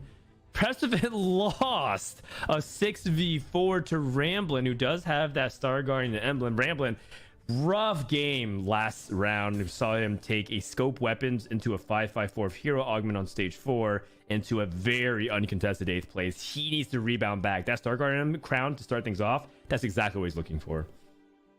Yeah, Star Guardian crown, because it gives the Star Guardian emblem one of the best in the game, even though it only gives 1 tier instead of a full completed component. But as we saw from the last fight, it seems to be quite good enough that it managed to make up a 2-unit difference. And it means that Precedent is going to take his loss on stage 2, and he's not going to be full streaking. Not full win streaking. He has to restart again, and that is a big deal. Although at least it happened early for Precedent. Maybe he could finish out the rest of stage 2 strong. Speaking of finishing it strong, both these players, Devia Showtime, had a win and a loss. Showtime did rip one of his tomes and did open up a Star Guardian crest. We got at least 2 people in the SG tree, but no one is putting a win streak together. Not a single person at full life. We know Precedent has lost the streak, and it is a double component carousel. Things are heating up. Yeah, people are really going to need to start deciding on their direction, because there's a lot of defensive components here, as well as 2 Warmogs that they're taking. With a lot of AP lean, though, it really benefits everyone who's trying to play Kaisa. And we already know there's at least like 2 Kaisa players, maybe even Kevchen, if he decides to go that route. I'm curious to see where the lobby's going to head up. Yeah, I would say that Kevchen isn't someone who would probably play it if he sees 2 people taking that lane. I feel like that's playing with fire, especially given the point totals currently. But we'll see. Weirder things have happened. Looking at Roboman's spot here. If you hit first, if you take your golden tickets and you just hit all the Kaisas before they do, then you're not contesting them. They're contesting you. Fair enough. So there was a game that I was watching from China where someone took Winds of the Wanderer Yasuo carry, was not hitting any Yasuos, hit a Kaisa 2 on the roll down at level 6, rolled a couple more and found 2 more Kaisas, sold every duelist and everything part of it, and just pivoted straight into Kaisa, and then ended up hitting all the Kaisas, and the other 2 Kaisa players went bot 4. So there was a really funny scenario where the top 2 players were the 2 Winds of the Wanderer Yasuo players, but one of them completely pivoted out. Maybe that's a scenario where Kevchen can sweep in with the golden ticket and just swoop all the Kaisas and Rails out of the pool. Yeah. No, looking around, it seems like we have a minimum of 3 contested Kaisa players. Saw another Gunblade plus tier on a Kaisa. Hard to imagine it being anything else, unless it's like just a short-term transition unit or something like TF. Yeah, and I think I think Spellslingers are always really safe for that top 4, but I don't expect it to be super popular because unless you're really, really far ahead, it's rare to take a top 1 finish with that composition. If you look at that win rate in tournaments, it's actually quite low, around the same win rate as some of those other compositions that you see top 4 a decent amount, maybe like Duelist and Laser Core, but rare for them to close it out. So we'll see. Speaking of comps that don't really close it out, Groxy, does have Jax, and I think this feels like a safe play to me. Groxy says, while everyone else might be looking for more the 1st or 8th angles, maybe I'm just trying to get in off of having a solid top four, and that could be enough to get me into day number 2, and we'll see what happens tomorrow. So if that ends up being the case, we get to see some Jax DD action. Does get a win, so unfortunately has the cursed bookmark wins on stage 2 with 3 losses in the middle. That's not what he wanted to see. Oh my goodness, what is going on here? That is a stage 2 Janna, because Pressman leveled to 7 and found a Janna at 1% odds. Also interesting to note is that the last time Pressman took World Pacts, he'd also played Gnar, and it looks like another repeat. Yeah. And important to note, the last time he played Gnar, he went 8th, and he's already lost in stage 2 already. Yes, I will say that. Here's the hope that we will. The hope is that he's not going to take the fast 8th again. Yeah, so I like where his head's at. For one, he said that I'm not going to contest the Kaisa with Cruel Pact. I will just play another 3-cost reroll that rolls alongside it. 2, he does have blue buff for Sona. Oh my god, he found a Garen as well. Okay, this is a much better spot than the last time we saw President play it on broadcast. And this will be the 3rd game, by the way, that we've seen it, because he played also in game 4 off stream, or either off the main broadcast. Ends up going with a static shift, by the way, on that Sona as well. A lot of times you end up playing a really core set of units with the 5 Gadgetines, ideally, into Morgana and Alistar and Sona. However, I'm curious if Precedent is open to the Hearts line whatsoever. The TG slam on any, that makes me think he's leaning hard Gadgetine, though. Yeah, the Gadgetine obviously being amazing for... Sorry, the TG obviously being amazing for the Gadgetine, because it fills up all 3 item slots and instantly gives the full Gadgetine damage/damage reduction, so it makes a lot of sense. It also looks like he was maybe fishing for more of a Gnar item, in fact. But it seems like he didn't really want to slam Hodge, so the 2 gloves were less useful to him. I think it's a reasonable choice. It allows him to get a lot of tempo, which he definitely needs. Yep. Like already at 12 HP, you can't afford to lose or sack too much if you're playing Cruel Pact. That is correct. What's going to be is Hero Augment, which is huge for Precedent. He can roll for that Temper Tantrum. He can roll. Oh god, the tailoring of the Hero Augment has thrown a big loop for Precedent, who was hoping to hit his Temper Tantrum, even Synchronous Plating, and did not hit either. Undercurrents, I don't know is how good, but usually you want Power Grid as well, so we'll see. Is Undercurrent okay? Is Undercurrent okay? Am I overreacting? Undercurrent isn't really good. He has a John on his board, which it's good with, but the problem is that eventually he's going to want to replace the John. It doesn't really offer any new synergies. At only 1 star, without any items, it doesn't do like the most damage. So once he hits, like, say, an Alistair 2 or maybe a Shen 2 or a Garen 2, it's probably going to get replaced, at which point Undercurrent starts to become a lot less valuable. He was actually offered a Power Grid earlier, but it seems like he really wanted to go for an Gnar Augment, which definitely makes sense, given that he was holding, he was only stuck on that he's trying to play Gnar and not necessarily Sona. Yeah, it's left him in a bit of an awkward spot. It's definitely very awkward. A lot of times you want to go for that Sona if you have the Gadgetine emblem, because then it gives you more incentive to make her part of the Gadgetine lineup. But without it, it makes it feel like trying to prioritize Sona is very awkward. We'll see. Precedent still streaking, so everything is okay for now. Taking a look at the rest of the augments, we have a Rel Augment, hold the line for Goobums you see on your screen. Showtime and Ramblin also took Kaisa, so we have 3 Kaisa players at least, unless someone else wants to also contest it. Kev Chen also took a Sona Augment. Looks like Kev Chen is playing Power Grid, and so he is going to be going for Hearts as his way of trying to come back into this game. And I think that's what we were talking about, although Kev Chen's is he at 37 HP at 3-2? Wow, his spot, I admire the creativity, but not having any tempo in stage 2 with being down Prismatic all of stage 2 means that he's really taking some bad losses. And he only has a Sona 1, despite the fact that he has a reroll augment, which means he needs to hit Sona 2 and like full streak the rest of the stage, or he's going to be in a world of trouble. I mean, I think already is in world trouble. I think Kev Chen already is the leading candidate to go 8th. And the question will be not if Kev Chen will go 7th or better. The question will be, will Kev Chen see his 3rd augment this game? He gets a nice ASOL with a rod. He gets a nice cash injection Just here. ignoring the question. I like it. I mean, No one knows. We'll just have to find out. Look, if he can hit his Sona 2 on his roll down right now, if he can hit the, I believe he also had the LeBlanc on his board, if he can hit the LeBlanc 2 on his board, if he can hit some better frontline, maybe like an Aatrox 2, which actually does scale pretty well with the heart comp, with the Aatrox getting extra healing from the AP, then there's like maybe hope. But I'm gonna be honest, Doc, that it's not looking too hot. Yeah, it's not looking too hot. On the other side, let's take a look at Ramblin's POV. Looks like he's kind of in the middle of the pack. 70 HP, seems to be in the upper class, so to speak. Does have a Starguard emblem on the Aurelion Soul. That's very nice. Now, the thing about it is you might look at this and say, wow, 3-way contested Kaisa. Surely one of them will bot for.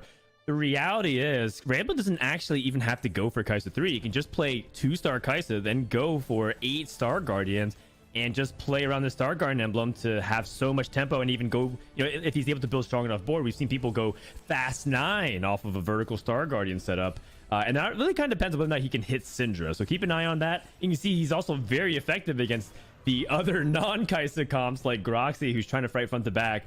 That Rel and that Star Guardian does a great job stalling, even though all of them are 1-stars. Yeah, you might take a look at Ramblin's board and be like, wow, this board isn't that good. It's Kaisa 1 and 0 upgrades, and you'd think that you can't win against anything. But Kaisa as like the supreme single target damage leader in TFT right now can oftentimes be like up teams that are like a lot more upgraded. There's the Jax 2, the Riven 2, but if you can't actually get onto the Kaisa and your Kaisa's hitting your carry, well, the Kaisa still wins that matchup. Kev Chen has hit Sona 2. Kev Chen, I repeat, has hit Sona 2. My God, we Sona just 2, might make it, 4 fam. hearts? 3rd augment, dream big. Oh, well. I think he's gonna need like a Tiny Titans plus to like win from here. He's going to have to hope for another competitive ruling, except instead of Robovan losing 2 points, he has to hope the rest of the tournament all lose collectively at least 2 points. He's going to win, though. A nice one indeed. And, you know, all jokes aside, Kev Chen seems reasonably stable. As we take a look at the Groxy's board again, does have the Relentless Assault. This is an augment that's getting buffed next patch. A sizable buff. Which makes you wonder whether or not Groxy has a really good chance of top 4ing or barely missing out. Because I feel like right now his trajectory is exactly where he is. Landing 5th and just going to be on the outside looking in. Yeah, he's gonna need to really hit really hard Jax 3 maybe. Perhaps some sort of prismatic, like maybe golden ticket to get hit, facilitate the Jax 3. His admin's like decent, it's team attack speed at combat starts, but it seems that it hasn't been quite good enough recently to carry him to the finish line, though he is making some interesting choices. No, Archangel's on Jax. Yeah, what do you think about Archangel and Jax? They did fix the scaling of AP onto Jax. I think it's reasonable if he can get his frontline tanky enough, then it's better than healing, especially since he's having some difficulty clawing through the frontline and getting to the Kaisa. The QSS making sure that the Jax doesn't get CC'd before he ramps up, but it's not my favorite item purely because Jax also does some amount of physical damage. So items like I give him mixed damage like Hodge, yes, I would slightly prefer over Archangels. Yeah, I agree, because you're just basically amplifying the bonus damage and you kind of look at it and you realize that Jax does a pretty good amount of physical damage, which makes sense since he's auto-attacking a lot. Same thing with Kaisa, although Kaisa gets a lot of her damage mainly through her stacking plasma, and hence why a lot of people end up going for AP. Ascension is exactly the kind of augment you're looking for when playing Brawler. We find a 5th Jax. We have a duplicator. I think all systems are go to roll down and see what we can hit. Does pause very briefly here at 30 gold, though. Yeah, he has the option here for, it looks like, either 4 admin or 8 Brawler. It looks like he's just trying to make a choice between those, or maybe he ends up with some 7 Brawler, 3 admin team. Oh, well, looks like he's committing to the brawlers instead of the admin. yeah. Looks like Okay. he really is committing to the 7 brawler 3 admin. It's more of an interesting choice, I'd say, but we'll see how it Right. works out. So obviously, when you have a brawler emblem as opposed to a brawler heart, you have to be at level 8. But then the weird, awkward dynamic of if I'm at level 8, I use all this gold, and my odds of hitting Jax 3 are the same. So I want to actually roll on 7. And so this kind of dynamic makes it very awkward, which is kind of going back to what Rainplosion is saying. That being said, this Ascension is massive, and this Jax is stat checking everybody. So this is one person who has failed on the opposite end. Robovan does not have the DPS with time and a half Cipher 2 in order to check it. So this is one player that has been put on notice. Robovan, your comp isn't strong enough, and you can start seeing Robovan's bleeding a lot. That HP President hits! And that and he got is a Gadgeting NAR emblem. 3 massive pickup for POK. Yeah, more important than that, really good for Preston. He's managed to finally hit the Gadgeting emblem. He's actually got 3 Gadgeting in, actually, as far as I can tell. But it means that his cap is so much higher. If he can get to level 8, he can fit in the 5 Gadgeting with a Poppy. And when he... It's just Poppy, yeah. He's playing 4 Gadgeting around. If he can get to level 8, fit in the Poppy, or drop one of his current board units, he gets a lot tankier, and I think his spot is looking quite good, actually. Yeah, I think there's something must have happened where he thought he was not going to hit Gadgeting, so he sold it. You can even kind of see a little bit of the lack of faith. I've been told that when Preston hit the Gadgeting emblem, he shrieked out in excitement and just said, yes! You can see how invested that he is. You love to hear that passion, emotion. And the opposite end of it, the high highs and the very low lows. We made it to the 3rd augment, but we did not make it to the stage 4 carousel, which has Ornn item anvils, meaning that all of a sudden you're looking at the rocket grab propelled fist, you're looking at eternal winter to slow down those things, you're looking at Zonias for all of those misfortunes on the Kaisa players. This is going to be a crazy lobby. Well, I will say one thing. Kevchen did actually make it the 3rd augment. Better than you predicted. Slightly. That is true. I'm sure that he didn't feel much better about it, but Showtime is right behind him in 7th place. We'll see whether or not he can survive. We're heading on board with the Venus. A double Nunu shop passes by it because he's not going for it. So he's trying to angle for Oxforce spell slingers. Yeah, but he's not really hitting the 4 cost ones. His items are on a Sono, which is kind of okay mid game, but without any Twisted Fate, without Nico, your single target damage is pretty low. No And it reposition looks either. like He's not scouting. Okay, no hook. Hopefully no hook. Coupons Yeah. hit a Infinity Force. Is that a strong item on Kaisa? They did tone down a lot for AD, so I'm not sure about how strong that item is compared to. Obviously, Goobums would have preferred other items like a Zonya's on the Kaisa instead. I agree with the Infinity Force going onto the Kaisa instead of the MF. It looks like he's got a rod, and he's got a lot of room to make other MF items. And Zonia's isn't the best because while MF can use attack speed, Kaisa uses a lot better. And the Infinity Force doesn't actually give a lot of raw AP or raw stats, which MF can use a lot better. So I agree with putting the Infinity Force on the Kaisa and fishing for better items for MF later. Oh, Prestivan hit a 2-star Kaisa, by the way, and I wonder if that's just directly him griefing, or does he actually want to play Kaisa in the Gadgeting line? Probably not going to be the case. We're hopping on board with Showtime, seeing if he can take down Groxy, who has that Jax 3, and he has that Brawler Urgot getting ready to go to level 8s. And I don't think that there's enough damage here from Showtime because he's not locking onto the Jax. You want to get that Kaisa stuck onto the Jax as soon as possible. And here comes the Ascension kicked in. Oh, Is there enough it's so DPS close. to take it down? No. Showtime takes another critical loss. And going 7th here would almost seal the deal, make it impossible for Showtime to advance to day 2. Yeah, on the other hand, Roxy with the Jax is streaking through the stage. He was obviously having a ton of difficulties early on, but with the Jax 3, he might actually be able to tempo hard enough level 8 with a Brawler to get himself a top 4.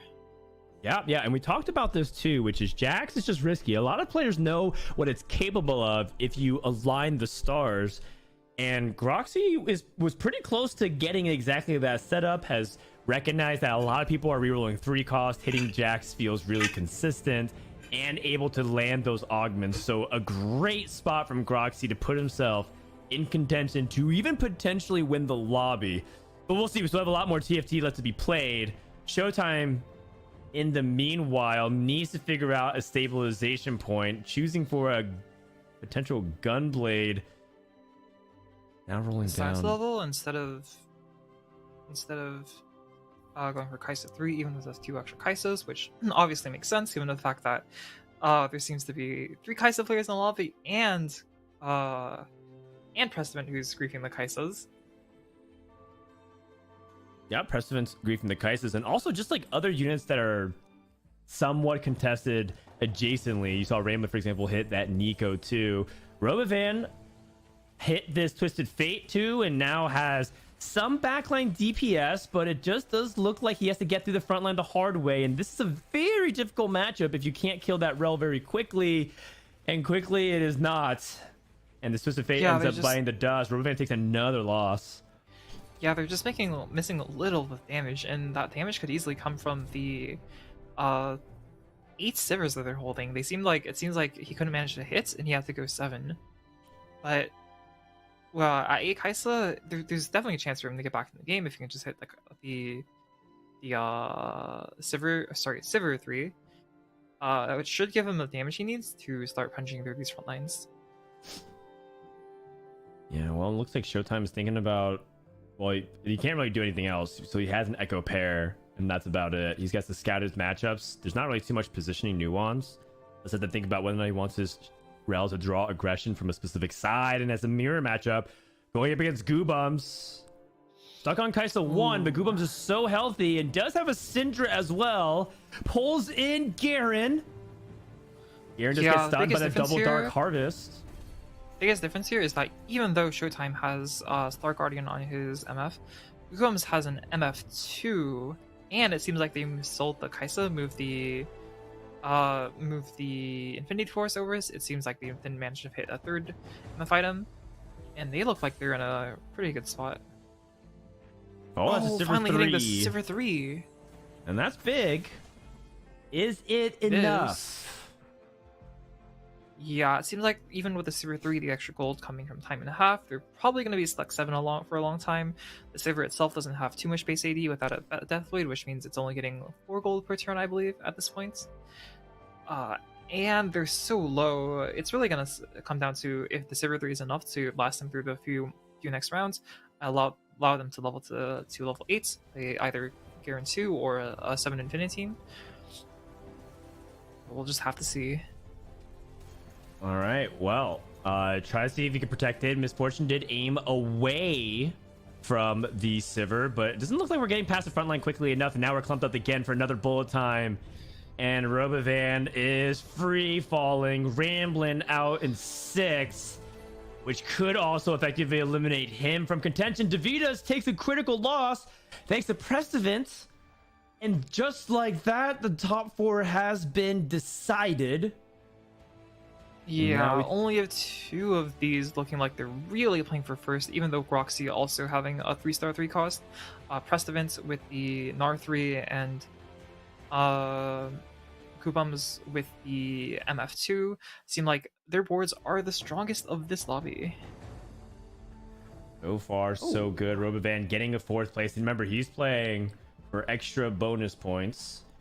And with an Infinity Team emblem, now gets to get that double Infinity Team Hex in the front row, which is oh so crucial. Puts it on a backline unit. He does have a remover, but I can't imagine that he's ever going to put this, or actually keep this Infinity Emblem long term onto that Samira. If he even survives. Yeah.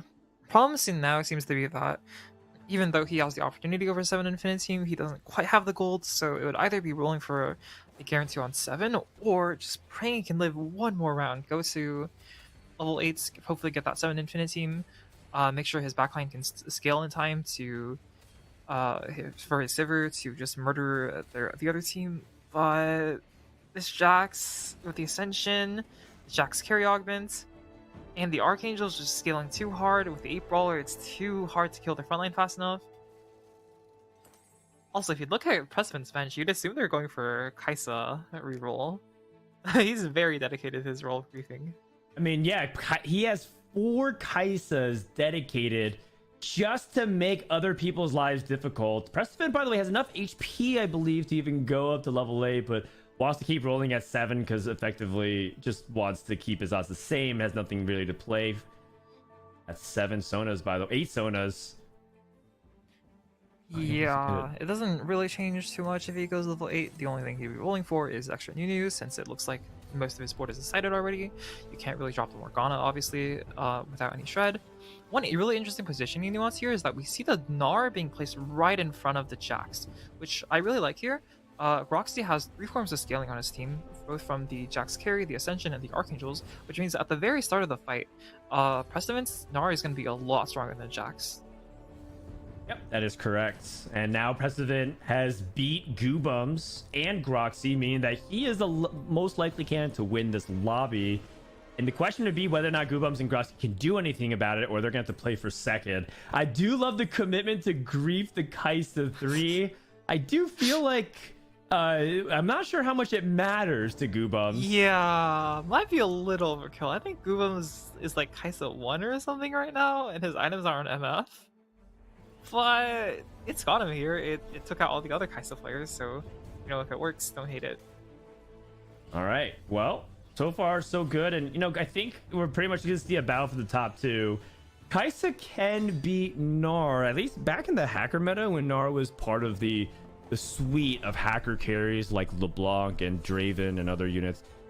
Kaisa had a good matchup even then. Then this was before the Kaisa dominated meta that we are in now. So I wonder if Goobums can figure out something to specifically counter that. President hit any 3, making his frontline even stronger.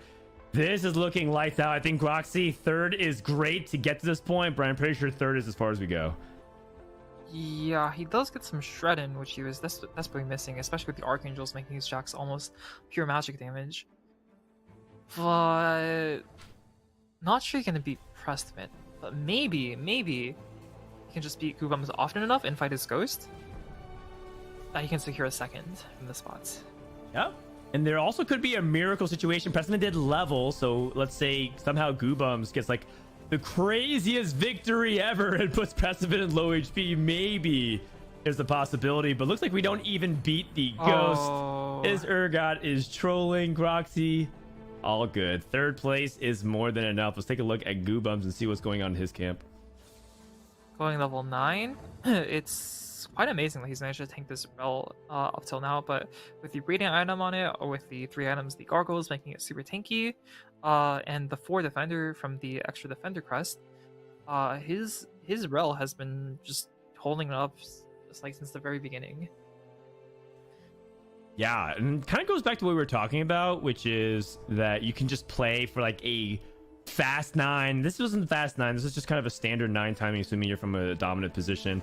And Goobums is also really healthy, so just kind of showing you a lot of the fundamental play that's still there. He's playing 4 quick draw, which is not inherently native to like what makes Kaisa strong. And so instead, he's leaning more into MF carry. So to call this Kaisa, kind of what you were saying, Rain, is almost like misrepresenting what the true power of his composition is. That he has a very strong misfortune. The second bullet time, good enough to clean up the remainder units, and Sona is outmatched purely off of numbers, and Pressman takes a big loss with only 3 Kaisas. I think it's time to let those Kaisas go. Yeah, seems like he took a loss to someone. Groxy managed to scrape out win, maybe against Goobums' Ghost, or maybe Prestman's Ghost. Now, if Prestman takes a bad enough loss, he could actually go second. Or yeah, third. at this point, I don't know who's actually favored, and all of a sudden, Goobums might just steal this and take a crucial first place after he bottomed out very recently. Precedent goes for the Zephyr onto C4, and what's on the other side? Does seem like it's going to either hit the Urgot or the Warwick, and does hit the Warwick. Jax is on the opposite side, though, so it's going to be a matchup of whose carry can scale up first. Is it going to be So in the back line? It will be Jax. On Grok's side in the front line, the Undertow only hits the right side of the board and none of the carries. Gnar does face off into Jax, and the Ascension has kicked in. Jax stays alive, but there's still enough targets here for Sona to 5 units left. Take a big win, and Prestivan Prestivan is dead. dies. My goodness gracious, the narrowest of margins, because all those units barely survived. Groxy was able to target down the Sona, and just like that, Groxy sneaks into a top 2. Yeah, that fight was so close, not necessarily in terms of outcome, but Prestivan just killed 3 more units with a 2-unit loss. Like, all those low HP bars could have easily been a top 2 there. Unfortunately for him, took too bad of a loss. The Jax scaled up too hard with the Archangels, the Jax carry, the Ascension, and I think also the Windy Janna. So just really, really, really go for that scaling. Yeah, that's a good And point. it turned out that the scaling won. Putting his opponents on a timer. Can you deal with my composition before we double scale with the Ascension, with the Windy, with the Relentless Assault, with the Archangel Staff, and what could be the last fight of this game? Here comes the first round of bullet times, enough to cheer through 2 of it, but the Twister lands on a big clump. Jax now has to get through everything. Ascension has finally kicked in. Jax starting to work onto the back line, and I think he has done it. This bullet time is not enough. Almost. So close. Groxy might be able to steal yet another game from behind. Can he get it done with Jax? Bums there made a last-second swap, hoping to avoid the Urgot Undertow, but it also meant that his MF ended up missing up both the Windy Weather and the double aura items. Well, also his bench is inconsistent. Finds a Janna 2. Janna 2, still a decent amount of units on bench. Moving the aura items to Janna, which makes a lot more sense. Less units to swap. You don't need to move the the Syndra over, and this time he's both on the opposite side of the Urgot Undertow, and he has Windy Janna 2 and the Durable Aura items. We'll see if that makes a difference in this fight. Well, it looks like it's already very good. Undertow's yet to kick in. It looks like it barely nicks the Kaisa. Twister from Groxy is good, but now the Ascension kicks in. But Jax is ready at half-life, and that is not good. The Archangel's cast is going to wrap it up, and Goopums, Game 5 victory comes up clutch.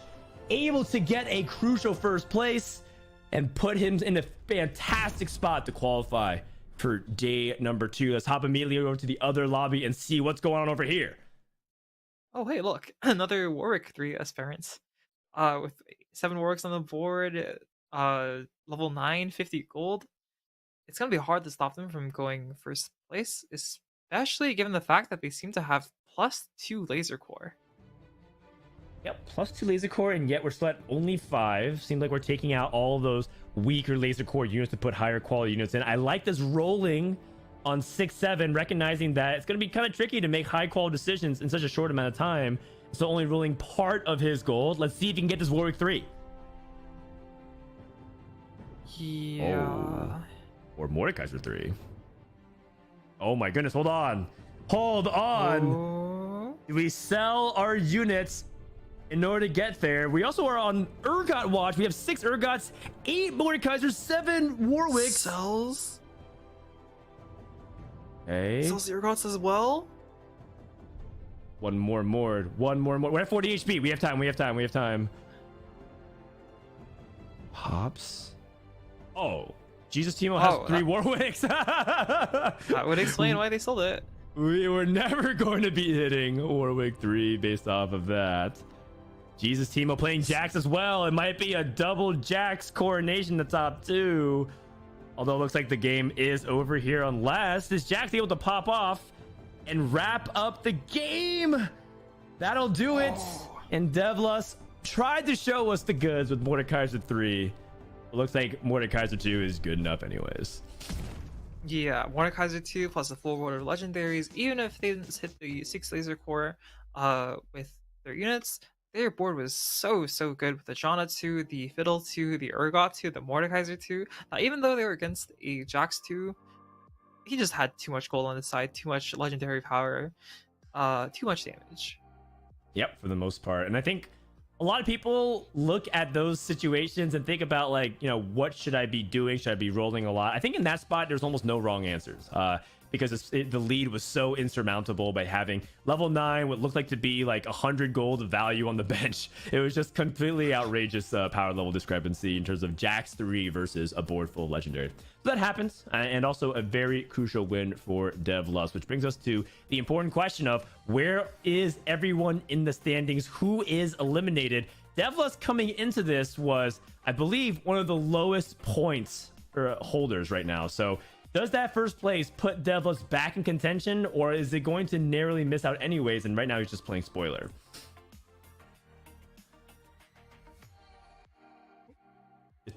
Okay, well, it's a question I didn't expect you necessarily to know, Rain, but it puts DevLust at 18. So taking a look at it, it seems like right around the mid-20s is the cutoff. And so DevLust at 18 basically puts him in a spot where I don't think he can make it, even if he goes another first. But we're about to find out here in just a moment anyways. And we have the results. Jesus Timo second, Talai with a third, and Andy with another top 4. On the other side, though, we're looking at players like Sully taking 8th. I think that eliminates Sully. We talked about Ramblin going 6th. Kev Chen going 8th, and then Trick P going 6th again. I think these are the players that are probably feeling quite hopeless right now, Rain.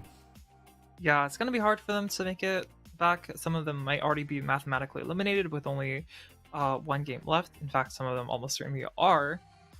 But there's still hope for most of the players in here, as the standings have been like quite close for many.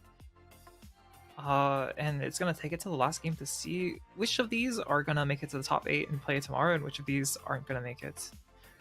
Okay, so as it stands right now, Goobums is the first person on the outside looking in, with Annoying right behind. Showtime, DevLust, and Trick P have a very... I think it's very unlikely for them to hit. I can imagine a couple of scenarios where all the players right above them basically get minimum points. All the people who are in get maximum points, except for players like DevLust and Trick P. But I'm pretty sure this means that Ramblin is gone, guaranteed and below. So at this point, we get to see who is going to be able to play in between DevLust, Showtime, Trick P, Annoying, and Goobums. Although if Natures comes around in the break and tells me DevLust, Trick P can't make it, I would believe him, because I think that's just too big of a point difference. Yeah, 6-point gap between 6-point gap below the bubble right now. The bubble sitting at 24. That's 18 points. Yeah, some miraculous situation would have to happen for them to make it from here.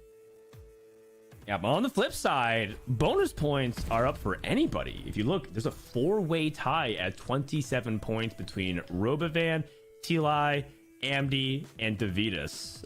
Really interesting to see who's going to get it. And Unwolf only has 1 point up. All it takes is just like, you know, a mediocre finish, like a 5th or a 6th, and all of a sudden all those bonus points from +3 down to 0.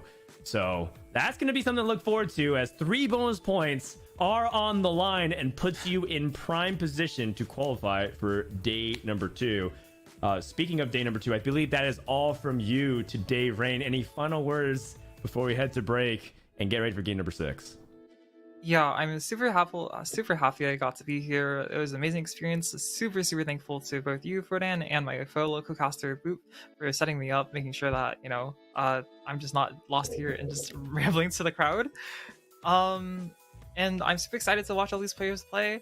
I've been in their spots before. I'm now on the other side casting, and it's cool looking in to see how they play. I'm excited to see who grabs the last 3 bonus points.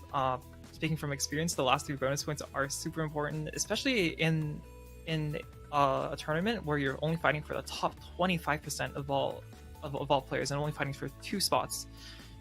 But that's it for me today. I'm so happy that I got to be here, and I'll see you all tomorrow. That's right. Rain's not going to go too far. You'll see her back tomorrow. In the meantime, we're going to welcome Boop. We're going to take a few minutes, and when we come back, the conclusion of the first day here at the North American Last Chance Qualifier.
At the beginning of the day, we started with 16 players, and at the end of this lobby, we will only have 8. It is Boop and Dan here for the final lobby of Day 1 for the North America Last Chance Qualifier, and these standings are quite interesting. So when it comes to looking at the top 4, Dan, those bonus points are really up for grabs for anyone, and the bubble's actually pretty thin for our friends in 7th, 8th, and then continuing into 9th and 10th place.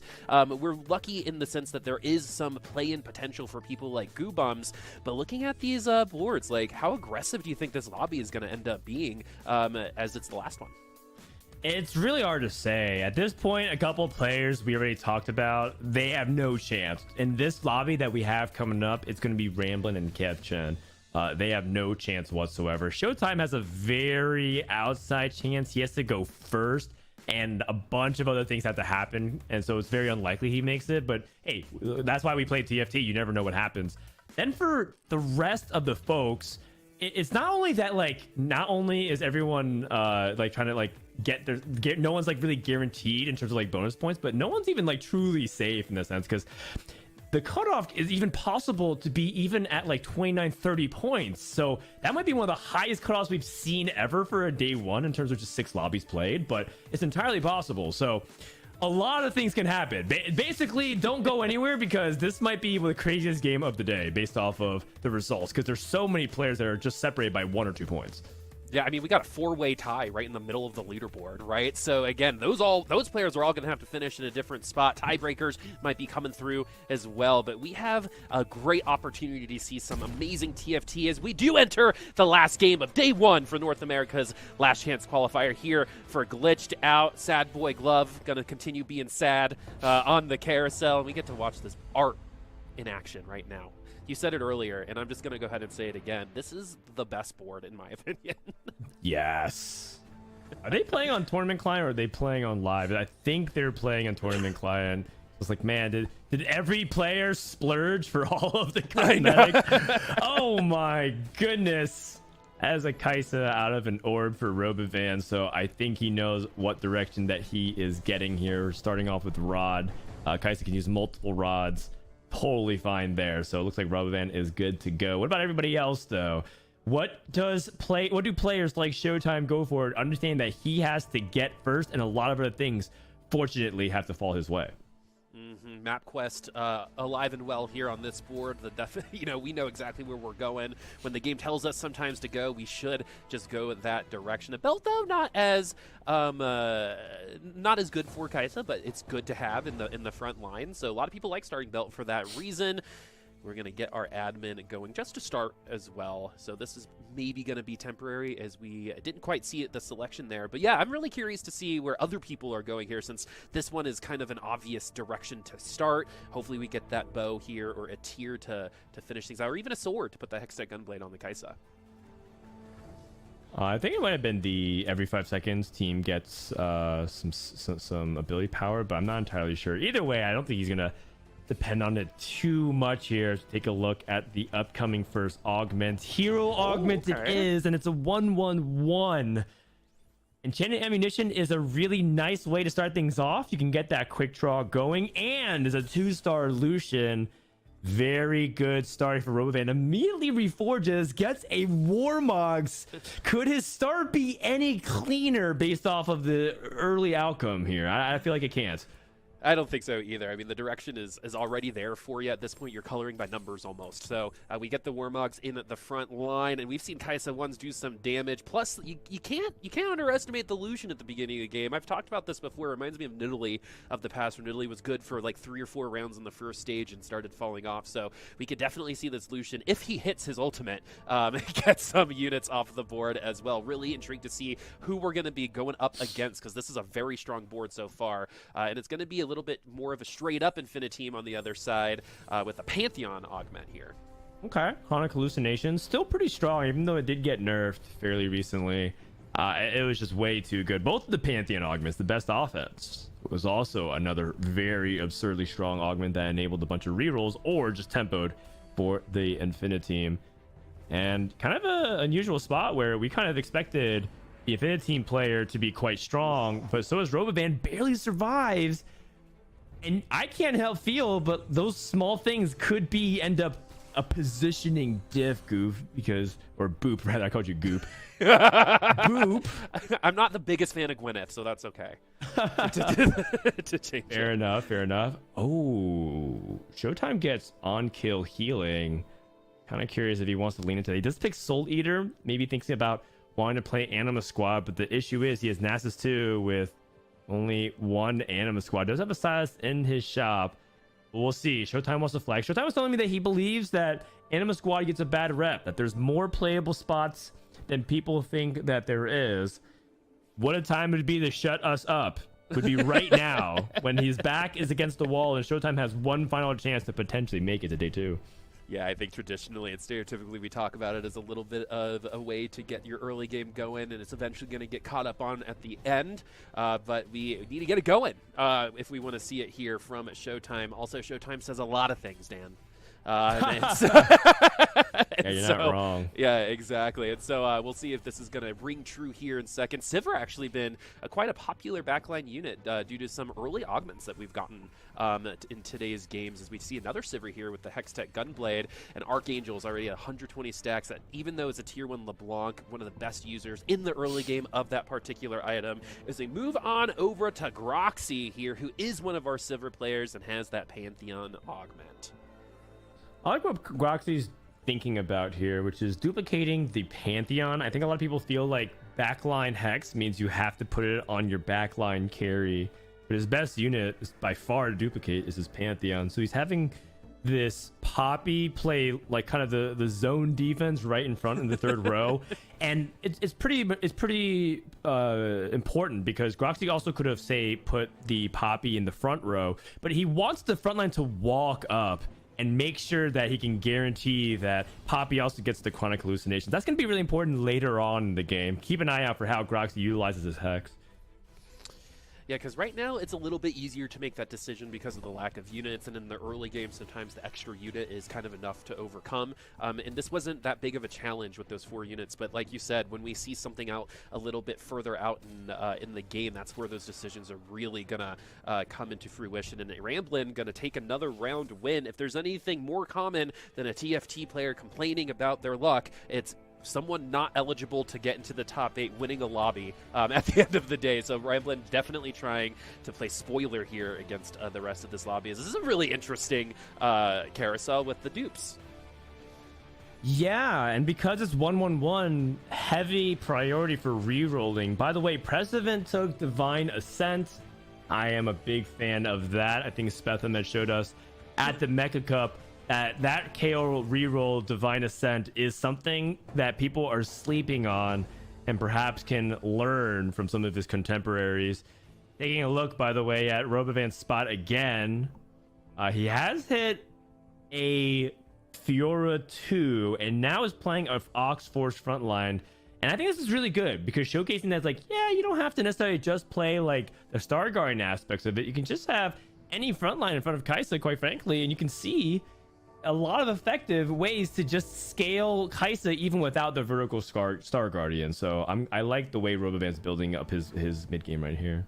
Yeah, Kai'Sa's most important resource is time, right? That's given to her by the front line. And Fiora, especially at this point, Fiora 2 is going to give that time. The lifesteal or the health regeneration after the ultimate can be pretty annoying too. And look at the shielding coming in just in time. This Kai'Sa should be good to go. Unfortunately, we don't get to see the Kayle pop off just yet, but it took a little bit for Spetham too, from what I remember in that game, for it to finally really start going. It was like Spetham had a bunch of different puzzle pieces in a lot of different places, but once they all came together, that Kayle was really rocking it.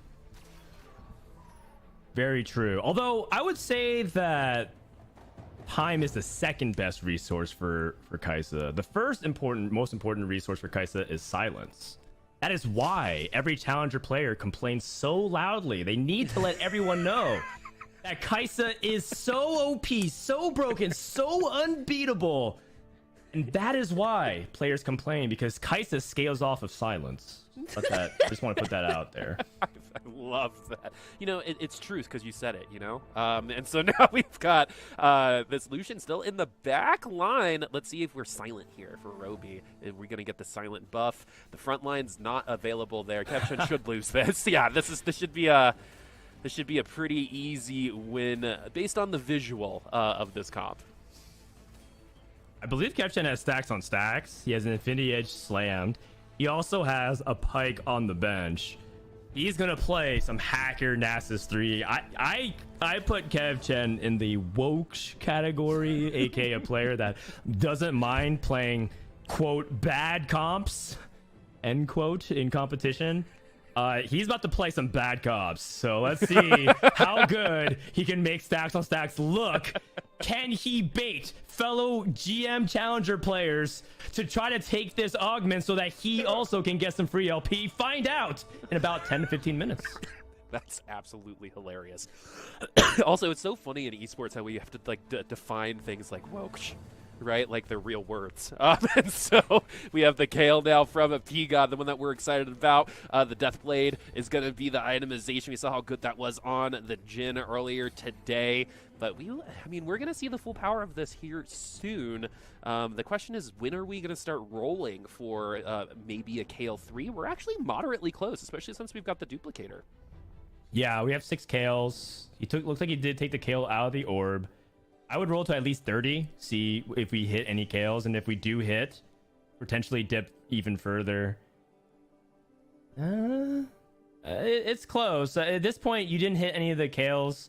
Oh, and looks like he is committing to rolling at least to 30, and probably going to sell things like the Vayne. It's a little bit tricky because you do want to hold on to these duelists, because you ultimately want to go to 8 duelists with this setup.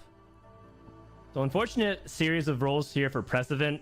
But the good news is he's still picking up some of these other really valuable duelists as well. And you can also see how much he hates these Kai'Sa players. He is dedicated towards the cause. He is committed once more to absorbing every Kai'Sa he can possibly hold. It's a legitimate strategy. I remember the first time someone did this truly in a tournament, everyone got so mad. And I was like, well, I mean, why wouldn't you at that point, right? If you know where someone's going and you got to win, you got to take your advantages somewhere, and maybe being a little mean about it is going to be the way to go, right, Dan? Yeah. And taking a look around, by the way, the other lobbies. Oh, wow. A nice LeBlanc 2 for Ramblin'. Huge at this point in the game.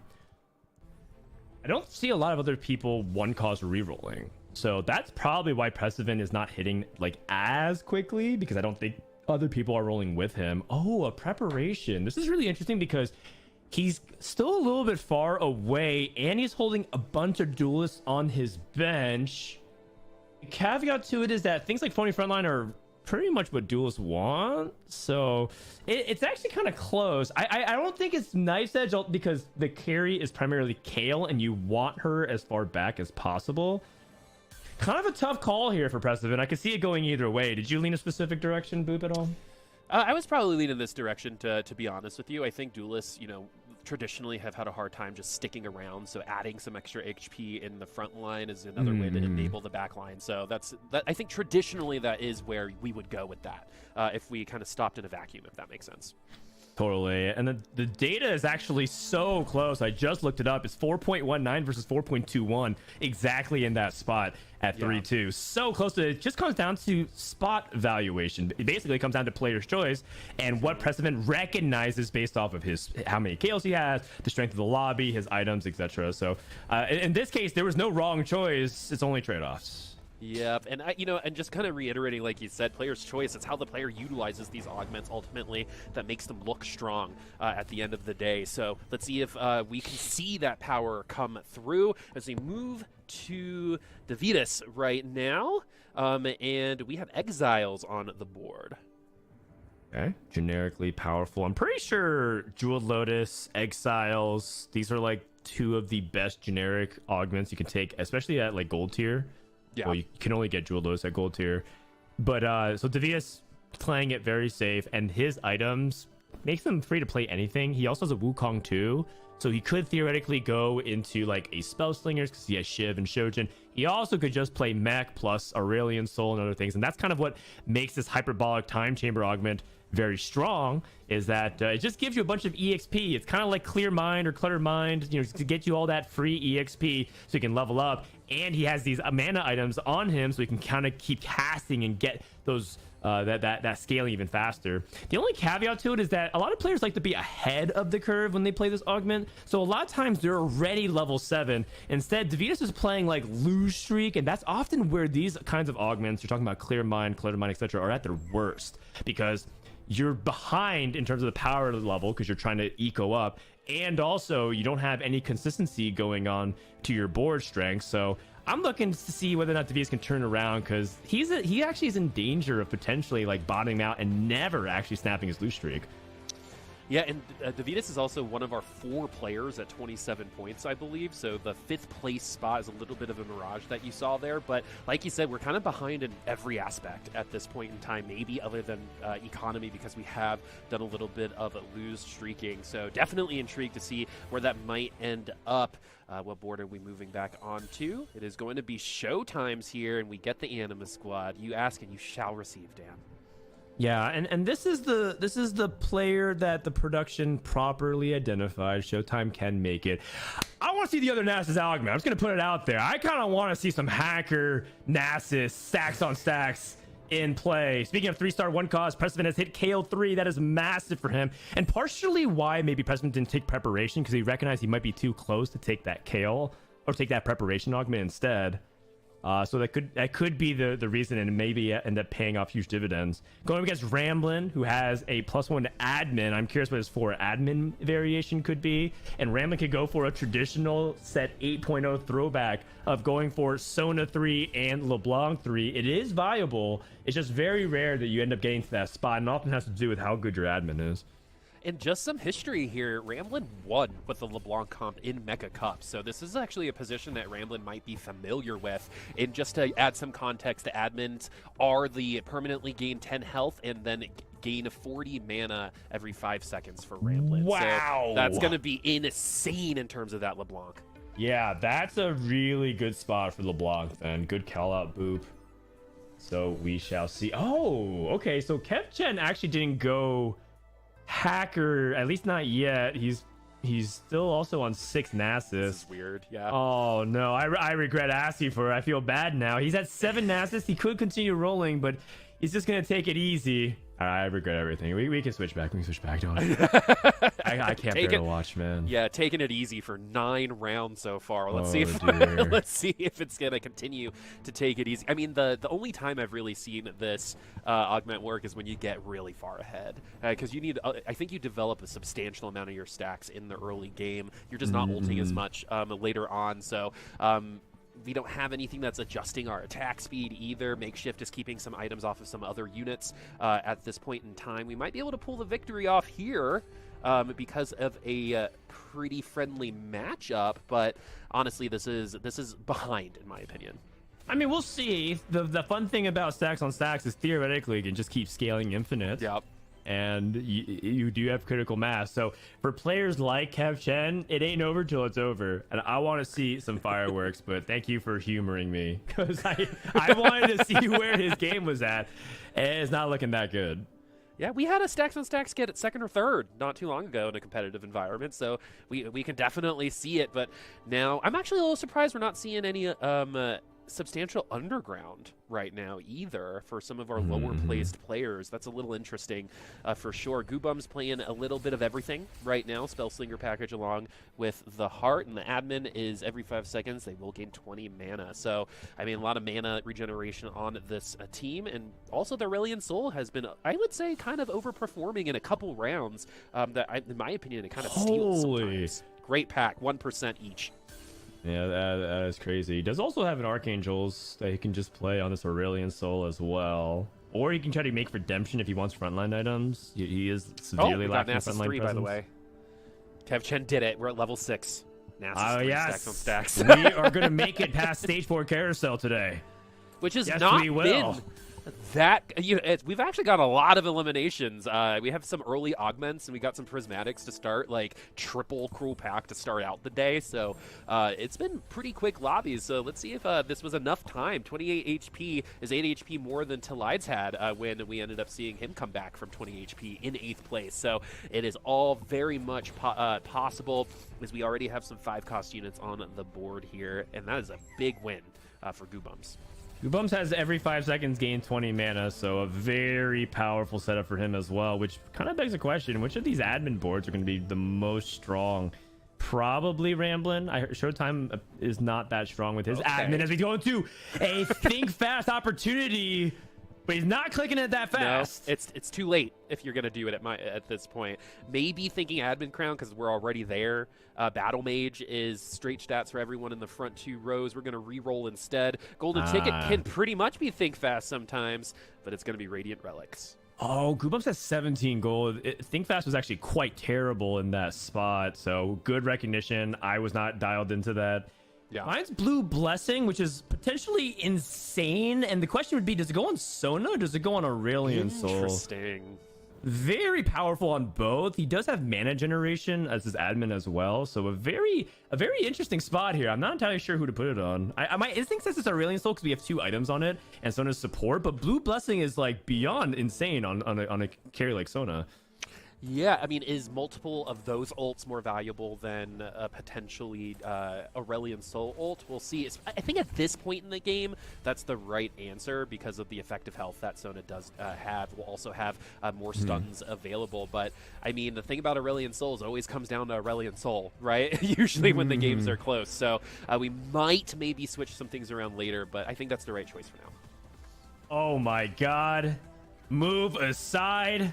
Nasus 3 has arrived, and he's about to deliver the punishment that we all were expecting. All right. That's a really good lesson, folks, everyone watching, how intent really can get you going. You know? Right? If you're just I was revving the engine up, man. I was ready we'll go on that ride. Yeah, exactly. But Captain does get a 3-star nod. Do you see how we're still both doing it? We're like, please just do something with the augment. Because it's fun. When it works, it's probably one of the most fun things to watch in the whole game. Let him live. This man deserves to see the Stage 4 carousel. Please. Oh my God, hold on. Speaking of living or maybe not living, Roboban took Cursed Crown. My goodness gracious, that is high risk, high reward. Curse Crown, in my opinion, one of my favorite prismatics in the game, because it is the exact definition of high risk, high reward. If you were able to build a strong core board, if you're able to recognize what actually is impactful synergies and extra units to play, you can reap the rewards. But if you make mistakes or you're playing anything too weak, you can get punished heavily.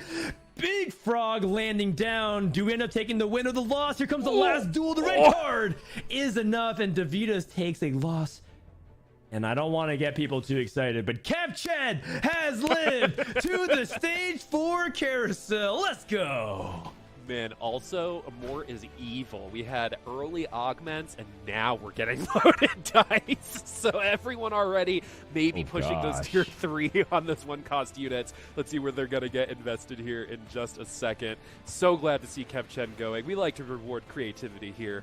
But it was funny, too, because the last thing I thought of was if Blue Blessing was on that Sona, they probably would have won that round, actually. Yeah. So, you know, sometimes, unfortunately, you can't trade items. That'd be fun, maybe in the future, especially in double up. But we have a lot of gold here, too. Level 7, 4-5, which means we're definitely going to be pushing to 8 already at the 7 Anima squad.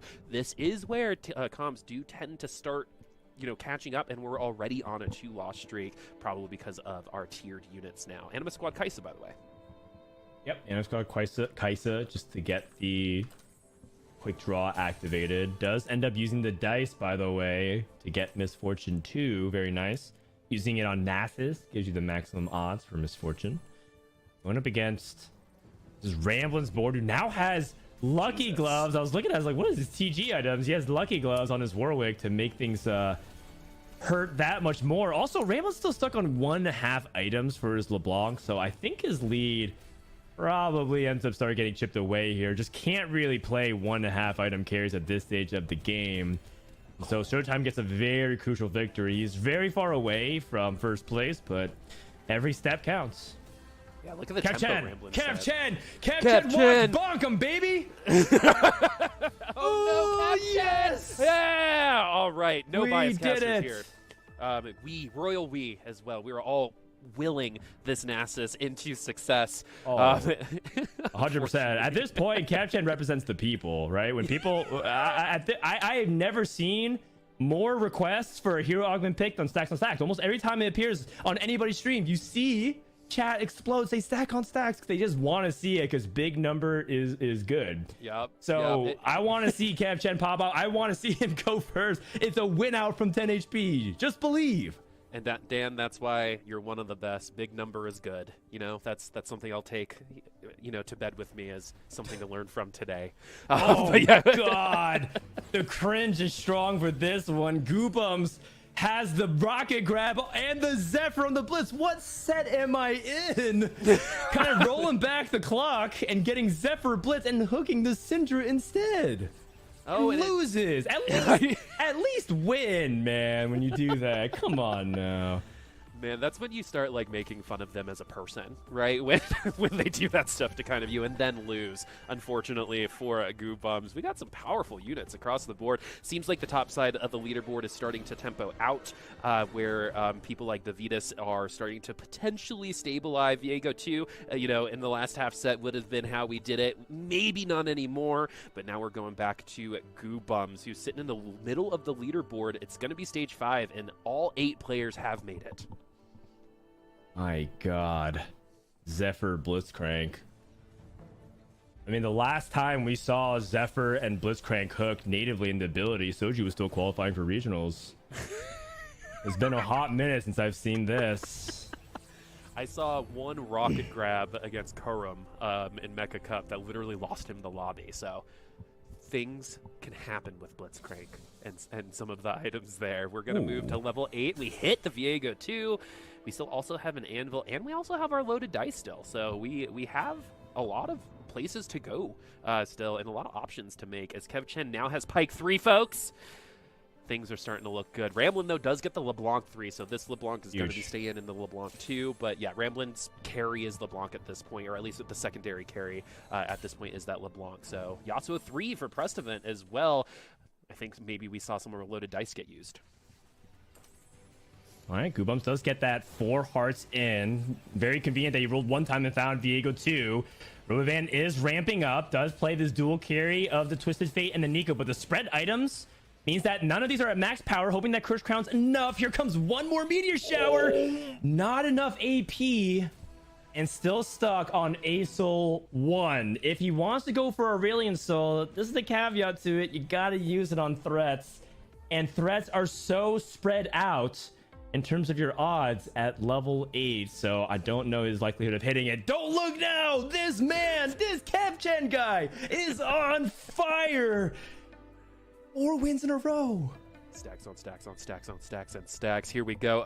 We're getting told we're at plus 423 on Nasus right now. We're at the break point. We're 4 rounds in a row right now. Are we going to continue bullying the rest of the lobby? Right now, in terms of power, it does look like we've definitely caught up because we got the Jhin in the backline as well to help this Nasus get through the HP totals. We have some extra units on the other side right now, giving us a chance to stacks on stacks and stacks. And the Pyke in the background, more talked about it for 2 straight days. Pyke 3 is super strong, especially with that emblem. And we're seeing it live in HD right now as Nasus makes it to the backline. If the Nasus is saying hello to your backline, Nasus is also potentially going to say goodbye to Groxy. Oh my god, Groxy goes 8th. Groxy goes 8th. I don't think Groxy makes it anymore. And that is huge. Goopums taking another loss. ASOL 2 is massive. Okay. Chance, an opportunity, but I just don't know if he has enough HP, and Goobums needs more than just like a 5th here. He needs to land decisively in that top 4. Needs every point he can muster because he is in 9th place at 23. It would be a massive upset. He sold his Sona 2, by the way, transferred those items, and kind of goes to show you a little bit of what we were thinking about, but he did have that Sona 2, and now it's a Sona 1. Is this good enough for him? Goes for Zephyr on the right side. He's going up against the Reaper. KevChen is here, but he lands the Zephyr. He lands the Zephyr and gets pulled too, because remember, Goobums deciding that everyone needs to try super hard in this lobby, but unfortunately, Goobums' HP is going to go away. It usually always seems like Aurelion Sol is against the world, but the stacks on stacks, the Pyke in the back line, just too much to handle as Goobums goes down to the People's Champ, KevChen. And KevChen lives for another carousel. Devitas, by the way, streaking 2 of the lose streak players. If Devitas went 8th, he was also potentially in that zone of maybe not making it. But he's not the main protagonist. It is the story of KevChen, of how he, in his last final game of set 8 Monsters Attack, polling glitched out. He is putting on quite a show. Are you not entertained? KevChen, you know, in an anime, KevChen's the one with the different hair right now. We know who the main character is. Ramblin', yeah, 3-star Blitz. That's great for you. We already have a 3-star LeBlanc. We know why you're in first place. But there's a big drop going to second. Kev and Devitas making sure everyone knows that it's only over when it's over. P-God, the comp that we were like super excited to see because of the Kale, taking a little bit of a backseat because of this Nasus, but we're still on level 6. Thank goodness we have that phony front line. Yep, and at this point, Precedent's desperately playing for placements, dodges the Zephyr. Oh my god, even had a phony frontline to anticipate it. That's incredible foresight and micro from Precedent as he now is working upon the front line. That front line is cracking, and now that splash damage AoE trying to work onto the back line, but I think too many units are surviving. Is Precedent dead? He is in 5th place. Oh no. Unless KevChen's got him. Oh no, the Nasus is getting targeted by the LeBlanc. KevChen. No. Oh no, KevChen. Unfortunate. The most painful loss we've seen all day as, you know, the people's champ, the Nasus stack on stacks, finishing in 5th place, exactly where I feel like a lot of people may have expected it, but he hung around a really long time. Props to KevChen for providing some amazing TFT just then. And potentially a massive top 4. I think that should lock Festive in for day number 2. We'll tell you all about afterwards, but 5 points should be good for a clean 30. Showtime. Can he do it? We talked about the possibility for first place. We mentioned that Showtime was talking about the spots to play Anima Squad. Can he do it from here? It is a tall mountain to climb because we have Davidas' Ghost that he's going up against. But he is getting the stacks, and Showtime is another player that is continuing to scale up every single fight that he survives. The story gets Misfortune is not going to cast again, or will she? He does. Just barely get it. Huge win here for Showtime. Showtime, it is now your time to shine. You have to make it through. We did win out that last round. Are we going to see an elimination here because of this LeBlanc? Was it preordained that LeBlanc's been around for so long? Was, I think, an orbed unit now. It's eliminating comp. 65 HP versus 17. Showtime has an uphill climb for sure. This Blitzcrank is absolutely beefy in the front line, but Showtime right now, the hope is there. Ramblin', just like kind of previously mentioned, usually the people, at least one of them who are not available for the final 8, will end on a really good note. Ramblin' playing that role right now, but these items could potentially be a big difference maker because we're already stacked out on items on Ramblin's side, but we can still put some items on our front line and our Kaisa in the back line here for Showtime. My goodness, the way Ramblin has crafted his board is very meticulous. He has 2 Gunblades because he recognizes that his entire front line is dependent on this Blitzcrank, but by consistently healing it and ramping up with mana, he's also scaling the Blitzcrank because every 5 seconds he gets per minute HP, and that just feeds into itself with that 4 Brawler buff. Very well crafted. Ramblin's rolling at 8. He's not actually going to level 9. Pretty interesting choice here. I think a lot of people would argue that he can think about going to 9. He's rolling for something specific, remaking the Sona instead? Interesting. I don't know. No, maybe... he was removing the items. Apologies. Yeah, and so Ramblin' now, this could be it. If we win by a lot against Showtime, we win at the lobby, and honestly, we've had a pretty rough day. That might feel really good, or actually might be even more frustrating to end on a win, and we are going to get a lot of HP going down onto Showtime. Is that it? Yes, it is. A walk in the park for Ramblin', leading pole to pole, and we do have some extra TFT for you as well, as we're going to be moving on to the next lobby. Really intrigued to see who's eliminated and who's still around. Yeah. Oh wow. Devless. Unwilth also, who is in first place in 4th. Jesus Timo getting 3rd. And we are in the final 2 right now. Devless, who started off 6-6, 7-7. Can he do the 1-1 to finish it off? It'd be quite an improbable turnaround. Showtime got his 2nd place, which gets him to 26 points. I don't think that's enough, but if Devless goes first, then we have a tie, and Devless has a tiebreaker. AMD has Kaisa 3, targeting onto the Declaw, almost immediately blowing up. Will this LeBlanc be able to shift their target and lock onto the Kaisa? It's a battle between 3 He does, and Devless gets a huge win. MF3 gets it done. Oh my goodness, I cannot believe it was that close. A Misfortune 3 almost lost. With the Star Guardian emblem, that would have been crazy, man. Yeah, the Star Guardian emblem, of all the things that ended up getting him that round win, I think eventually that was the one. But we also just saw 2 LeBlancs finish first and then second in these lobbies, not even the hacker version. So again, if you have the root, you should be able to take it. But Ramblin' finishing off with the first place after getting eliminated. We'll get you those scores here in just a second. Love seeing Kev Chen and stacks on stacks. But Frodan, that's it for the lobbies today. We're going to see who made it through, but what an awesome day of games today. We've had a lot of just unique experiences when it comes to TFT today. Yeah, I think today really showed you like some of the really, like, obviously we saw the core parts of the meta. So we saw Kaisa, we saw a lot of like specific rerolls, we saw Infinite Team and a lot of these late game boards, but you also saw some things come out in the woodworks almost when the stakes didn't matter for some people, right? You saw the stacks on stacks almost make a top 4. You saw Precedent narrowly land that top 4. If the dominoes fell a little bit different, who knows? Maybe it would reverse, or maybe both of them make that top 4. Just goes to show you that there is a lot more to this meta game. I think a lot of people are obsessed with the idea of like what is S tier, or in this case, Kaisa is SS tier. But this is clearly the best patch that we've had in glitched out so far. And they're just going to continue to improve it. I'm pretty sure a lot of people anticipate the regionals patch to be quite nice. And that goes to show you that yes, I know a lot of people I've been talking about the excitement of, set 9 is almost upon us, everyone looking forward to the future, but I currently think that the patch is actually pretty fun. So I know that Kaisa had his time in the sun today, but I think we saw a lot of really cool stuff.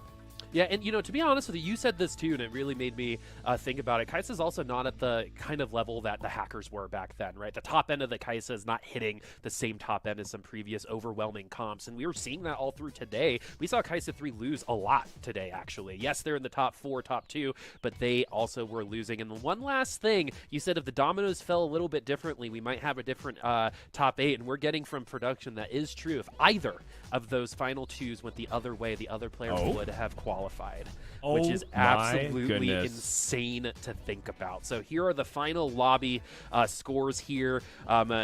That was probably the most exciting 5th place I've ever seen from KevChen. Thanks to you, Dan, to be honest, to be honest with everyone. But Showtime showing up in 7. Did we play in? It doesn't look like we did. Maybe we needed all 8 points there. Looking on the other side, AMD and Devless, like we just saw. But Jesus Timo, who was, in but not quite solidified, the feeling pretty good as well. Once we have the final tally, we'll know exactly who is eliminated and who will be joining us in the final day for LCQ. And here it is. AMD going to finish with the 3 points. Goodness. And Showtime loses on a tiebreak. On a tiebreaker with Groxy. Oh, 1 single point. And to make it, and to rub it in as well, Devless had a late charge, narrowly missing out 25, right? Going that first and that second. If Devless was able to get that win, would have had that 26 point. If Ramblin' or Goobums were able to flip it, oh my God, that is as close as it gets. We talked about how the cutoff might be at 30. It was almost at 30 except for 1 placement. Unbelievably close bonus finish. And also at the very top, gotta give props to AMD. This guy did not play a single game of TFT on the patch until 2 days ago, and then he queued up and averaged a pretty bad placement. Basically he went first or bot 4. This guy did not know what 2nd to 4th meant. And today it looked like he rattled off the first. He is just a beast. I think he's been traveling a lot, really busy with work. He wanted to compete from the very beginning of set 8.0, but couldn't, and wanted to live up to that reputation of being one of the breakout stars from set 7. Comes back, LCQ qualifies. If this doesn't prove that he's a legit strong player, I know people always say like, hey, you proved it in 1 set, can you prove it again? This shows that AMD's just got that raw talent, that raw potential. Very impressive performance in day number 1. I'm sure he got lucky. I'm sure he'd probably say that like, oh, I high rolled, whatever. But at the same time, he also performed out of his mind. Well done. Well, and it's a little full circle because AMD won the first tournament of set 7, right? And we're going to win the last tournament of this particular, first day of this particular set. So maybe we're going to get that complete full circle moment at the end. But our points leader going into tomorrow will be AMD with those 3 extra points. We also are going to have the chance to talk to him when we come back after this break. So stick around and we'll chat with AMD and talk about how we made it on top of the leaderboard. See you soon.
Welcome back. Look at how we all correlated somehow. So that absolutely broke my Hawaii intro. Yeah, look at that. I love that. But welcome to the end of day one. We started with 16 players. We finished with 8, and we're going to be talking to the one who finished number 1. We've got AMD fresh back from Hawaii. That's what the shirt is for. But I kind of asked you off camera, but I'm going to ask the same thing here.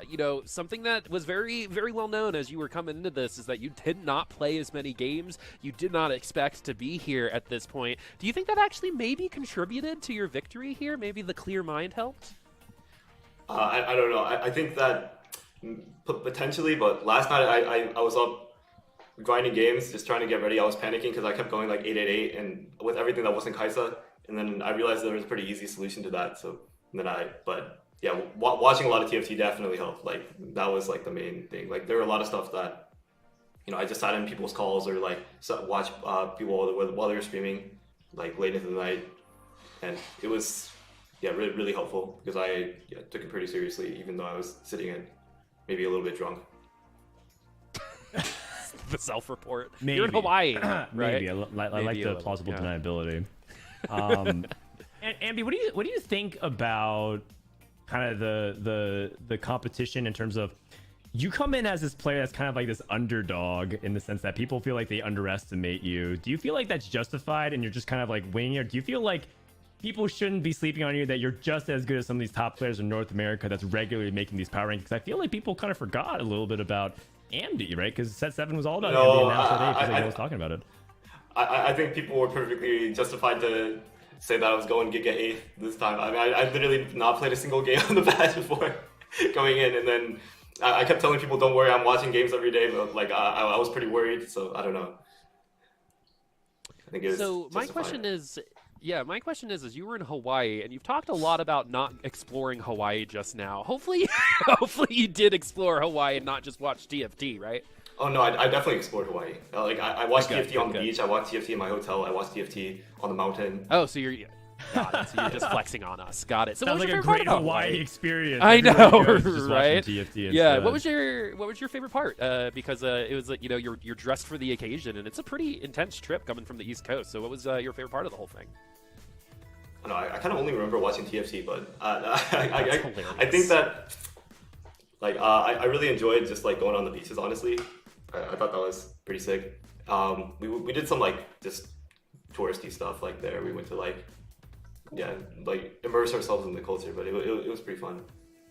Great. Almost every part of it was Let's talk good. a little bit about some of your games. What was the standout game from your perspective? I heard that you took Echo Carry one game. Is that true? No, I definitely no. Okay, there was one game where I thought, or I got Echo. Okay, so it was one of the games where I thought, okay, as long as I get the Kaisa one, it's 3-3-4. I'm actually chilling. I get the reconnaissance team, and I'm like, okay, I'm pretty sure if I roll again, I'm gonna get it. And then I completely forgot that I only cycled through Remus and not Morgana, or one or the other. But then I got Gas Giant Slayer, and I literally just didn't play a hero augment on my board for that entire time. And that game was looking like a Giga 8th, but then like I found a Syndra and then 6 Star Guardian, didn't play the hero augment at all, and somehow that board was good enough to beat like all the other cracked boards because I was just throwing a Fiddlesticks that just kept doing like 8,000 damage.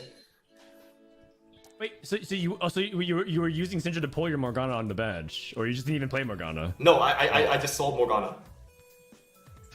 So your hero augment was 3 gold. Yeah. Right. At the very last, Great. right before I died, I got to level up and put in a Morgana 1. That was pretty good, but then I was just down. Sometimes you only need the 3 gold. Well done. You can just flex on us like that if you want next time. My question for you is going to be a little bit more generalized. You talked about a specific game there. Is there any game that popped out for you that was like the most fun to play? We've talked about the patch actually be feeling pretty balanced, minus we know the top end of things. You were playing a lot of Kaisa. Was it a fun go of it, or were you kind of excited to lean off of it when you could? Oh, the first game was so fun. Like, I remember taking Cruel Pack. I'm like, okay, no one else take Cruel Pack. Then I look back after the round starts, and then there's like 3 people. There's 2 other people that are like 40 HP. I don't know. I thought that game was really cool, and there were some like interesting decision points where I was trying to take people's picks by pumping EXP, and then so there were some times where I pumped EXP to take pick, and then sometimes where I didn't pump EXP to take pick because with 3 Cruel Pack, like you can actually lose like the thing, and if you're gonna level up anyway, you just pump. But that was something I talked about a lot when I was practicing it. It actually was a huge deal because there's a Archangel on the first tier rod on the first carousel and everything else is like really really bad, and I was one component opener, so it actually saved my game and just propelled me. Yeah. That is really cool. I've actually never thought about that concept of using just cool packs so you can improve your carousel pick. Precedent lost to the other guy. Precedent lost to Davidas, and then he took my pick. So and then I was like, I can't do anything about it. Then I realized I could. Right. Oh, so it was like a real-time decision. So you found out, and that you were thinking about it at that moment. No, I mean, wow. This is like something common on stage 3, but like you never think about it on stage 2 because you're always like 30 HP and you don't really have to worry about that. But if there's 2 other people doing it, they can jack your stuff. All right. Well, Andy, you have all the bonus points that you could possibly get going into tomorrow. Let's just get like a fun prediction. Let's say you're one of the 2 players joining us at regionals. Who's joining you? I didn't get to see the whole list, but yeah. I can read it to you. If you want options. Is Showtime there? No, he missed out barely. Lost tiebreaker. What? Wait, the cutoff was 26 though. Yeah, but Groxy was the 26th that won the tiebreak. Groxy, Dude. and above him, Jesus Timo, Talai, Robovan, Precedent, Yunwolf, and Davidas. Yep. Oh, it's a Robovan then. Robovan is making it. All right. Sounds good. Classic name. Yeah. And so, MD, thank you so much for joining us. My final question to you is, if we wanted to watch you during the rest of tomorrow, where can we find you on all of your social medias? And if there's anyone that you want to thank before you go. So you can find me at my Twitter, which is listed below these pronouns. Also, can we? For my Twitch stream, it's just twitch.tv MDTFT. Other than that, before I go, just a big thanks. I know that Rebel and Goobums had, not the best days today, but they really, really helped me because they were grinding on the way, and I watched those are the 2 streamers I watched the most of coming in. Not literally just to learn how to play the game. So, I mean, I hope this is really rubbing salt in the wound, but I really appreciate being able to watch them and them putting themselves out there when they're practicing, and I think it helped me a lot. Awesome. Well, it's great to hear who has kind of influenced you in such a positive way, especially since they're names that we're all pretty well known about. So it's good to know good people are supporting good people. So thank you, MD, for coming on. We'll see you tomorrow with 3 extra points. Congratulations. Thank you so much. Awesome. Well, that's going to be it for all of the games today. Like I mentioned previously, we do have a whole other slate of 6 lobbies coming tomorrow. So let's go ahead and take a look at who those players are going to be. Frodan did just kind of read them out, but let's go ahead and see them on screen when we can. But I also just want to reiterate how close it was in terms of that 8th spot, because Groxy also 8th placed that lobby. So gave the opportunity for everyone else to have the opportunity to get in there. If Ramblin finished 7th any time that he finished 8th, he would have made it in. Goobums was 2 spots away potentially from making it in. But enough about people who didn't. Let's talk about who did. We just talked to AMD. Anyone here that you want to talk about? I thought Davidas had an amazing day today outside of just 1 lobby or 2. Really consistent player. We didn't get to talk about Unwell that much either, but also played consistently well all day. Yeah, bonus points are great. Congrats to Davidas for winning that tiebreaker, but congrats to everybody. Precedent making it out when he started off with an 8th place just goes to show you the mental resilience that a lot of these players have to be able to come in. I hyped up Talai. I ranked him previously in my ballot for the power rankings. I feel slightly vindicated on that. And you just can't be mad at a username like Jesus Timo. That's just pretty awesome. So overall, I'm pretty happy with the top 8. Like Ambi said, I feel like losing Goobums and Ramblin is very sad, but they just joined the list of names that aren't going to be at regionals, right? It's not like they're the only players that won't be in. The fact they even got to LCQ is impressive in its own right. If you kind of look at how many players, these guys still are basically top of the server. They just didn't make it to the final cutoff of the top X players in the region. So I look forward to set 9 and seeing Ramblin and Goobums come back, and hopefully these players take that opportunity. It's not just about the sadness of who we're losing, but once upon a time, Ramblin and Goobums were also the lesser known players that were upsetting the established names. So who is going to be the ones doing at this set? And I think we might be staring at them. Yep, and TFT has a player base that's continuously expanding, and to hear the same names across multiple sets shows a lot of how good they are. Unfortunately, the moments in time where they needed to be in first place or bust, right? Unfortunately, that didn't come through for a couple of our players. But mad props for being those names over a long period of time. That's tough to do in any type of situation, let alone esports. But unfortunately, we do lose some people because we do have a final lobby going into tomorrow. We talked about AMD. We've got bonus points. We've got some amazing lobbies. I'm really excited to get there. So we do even quicker. Let's go ahead and sign off. For Rain, for Dan, and for myself, Boopasaurus, it was so wonderful for having everyone here. Thanks for production, and thanks for every one of you for watching and supporting TFT and its players. We have more games, 6 more lobbies tomorrow, 8 more players, so let's get there. We'll see you tomorrow.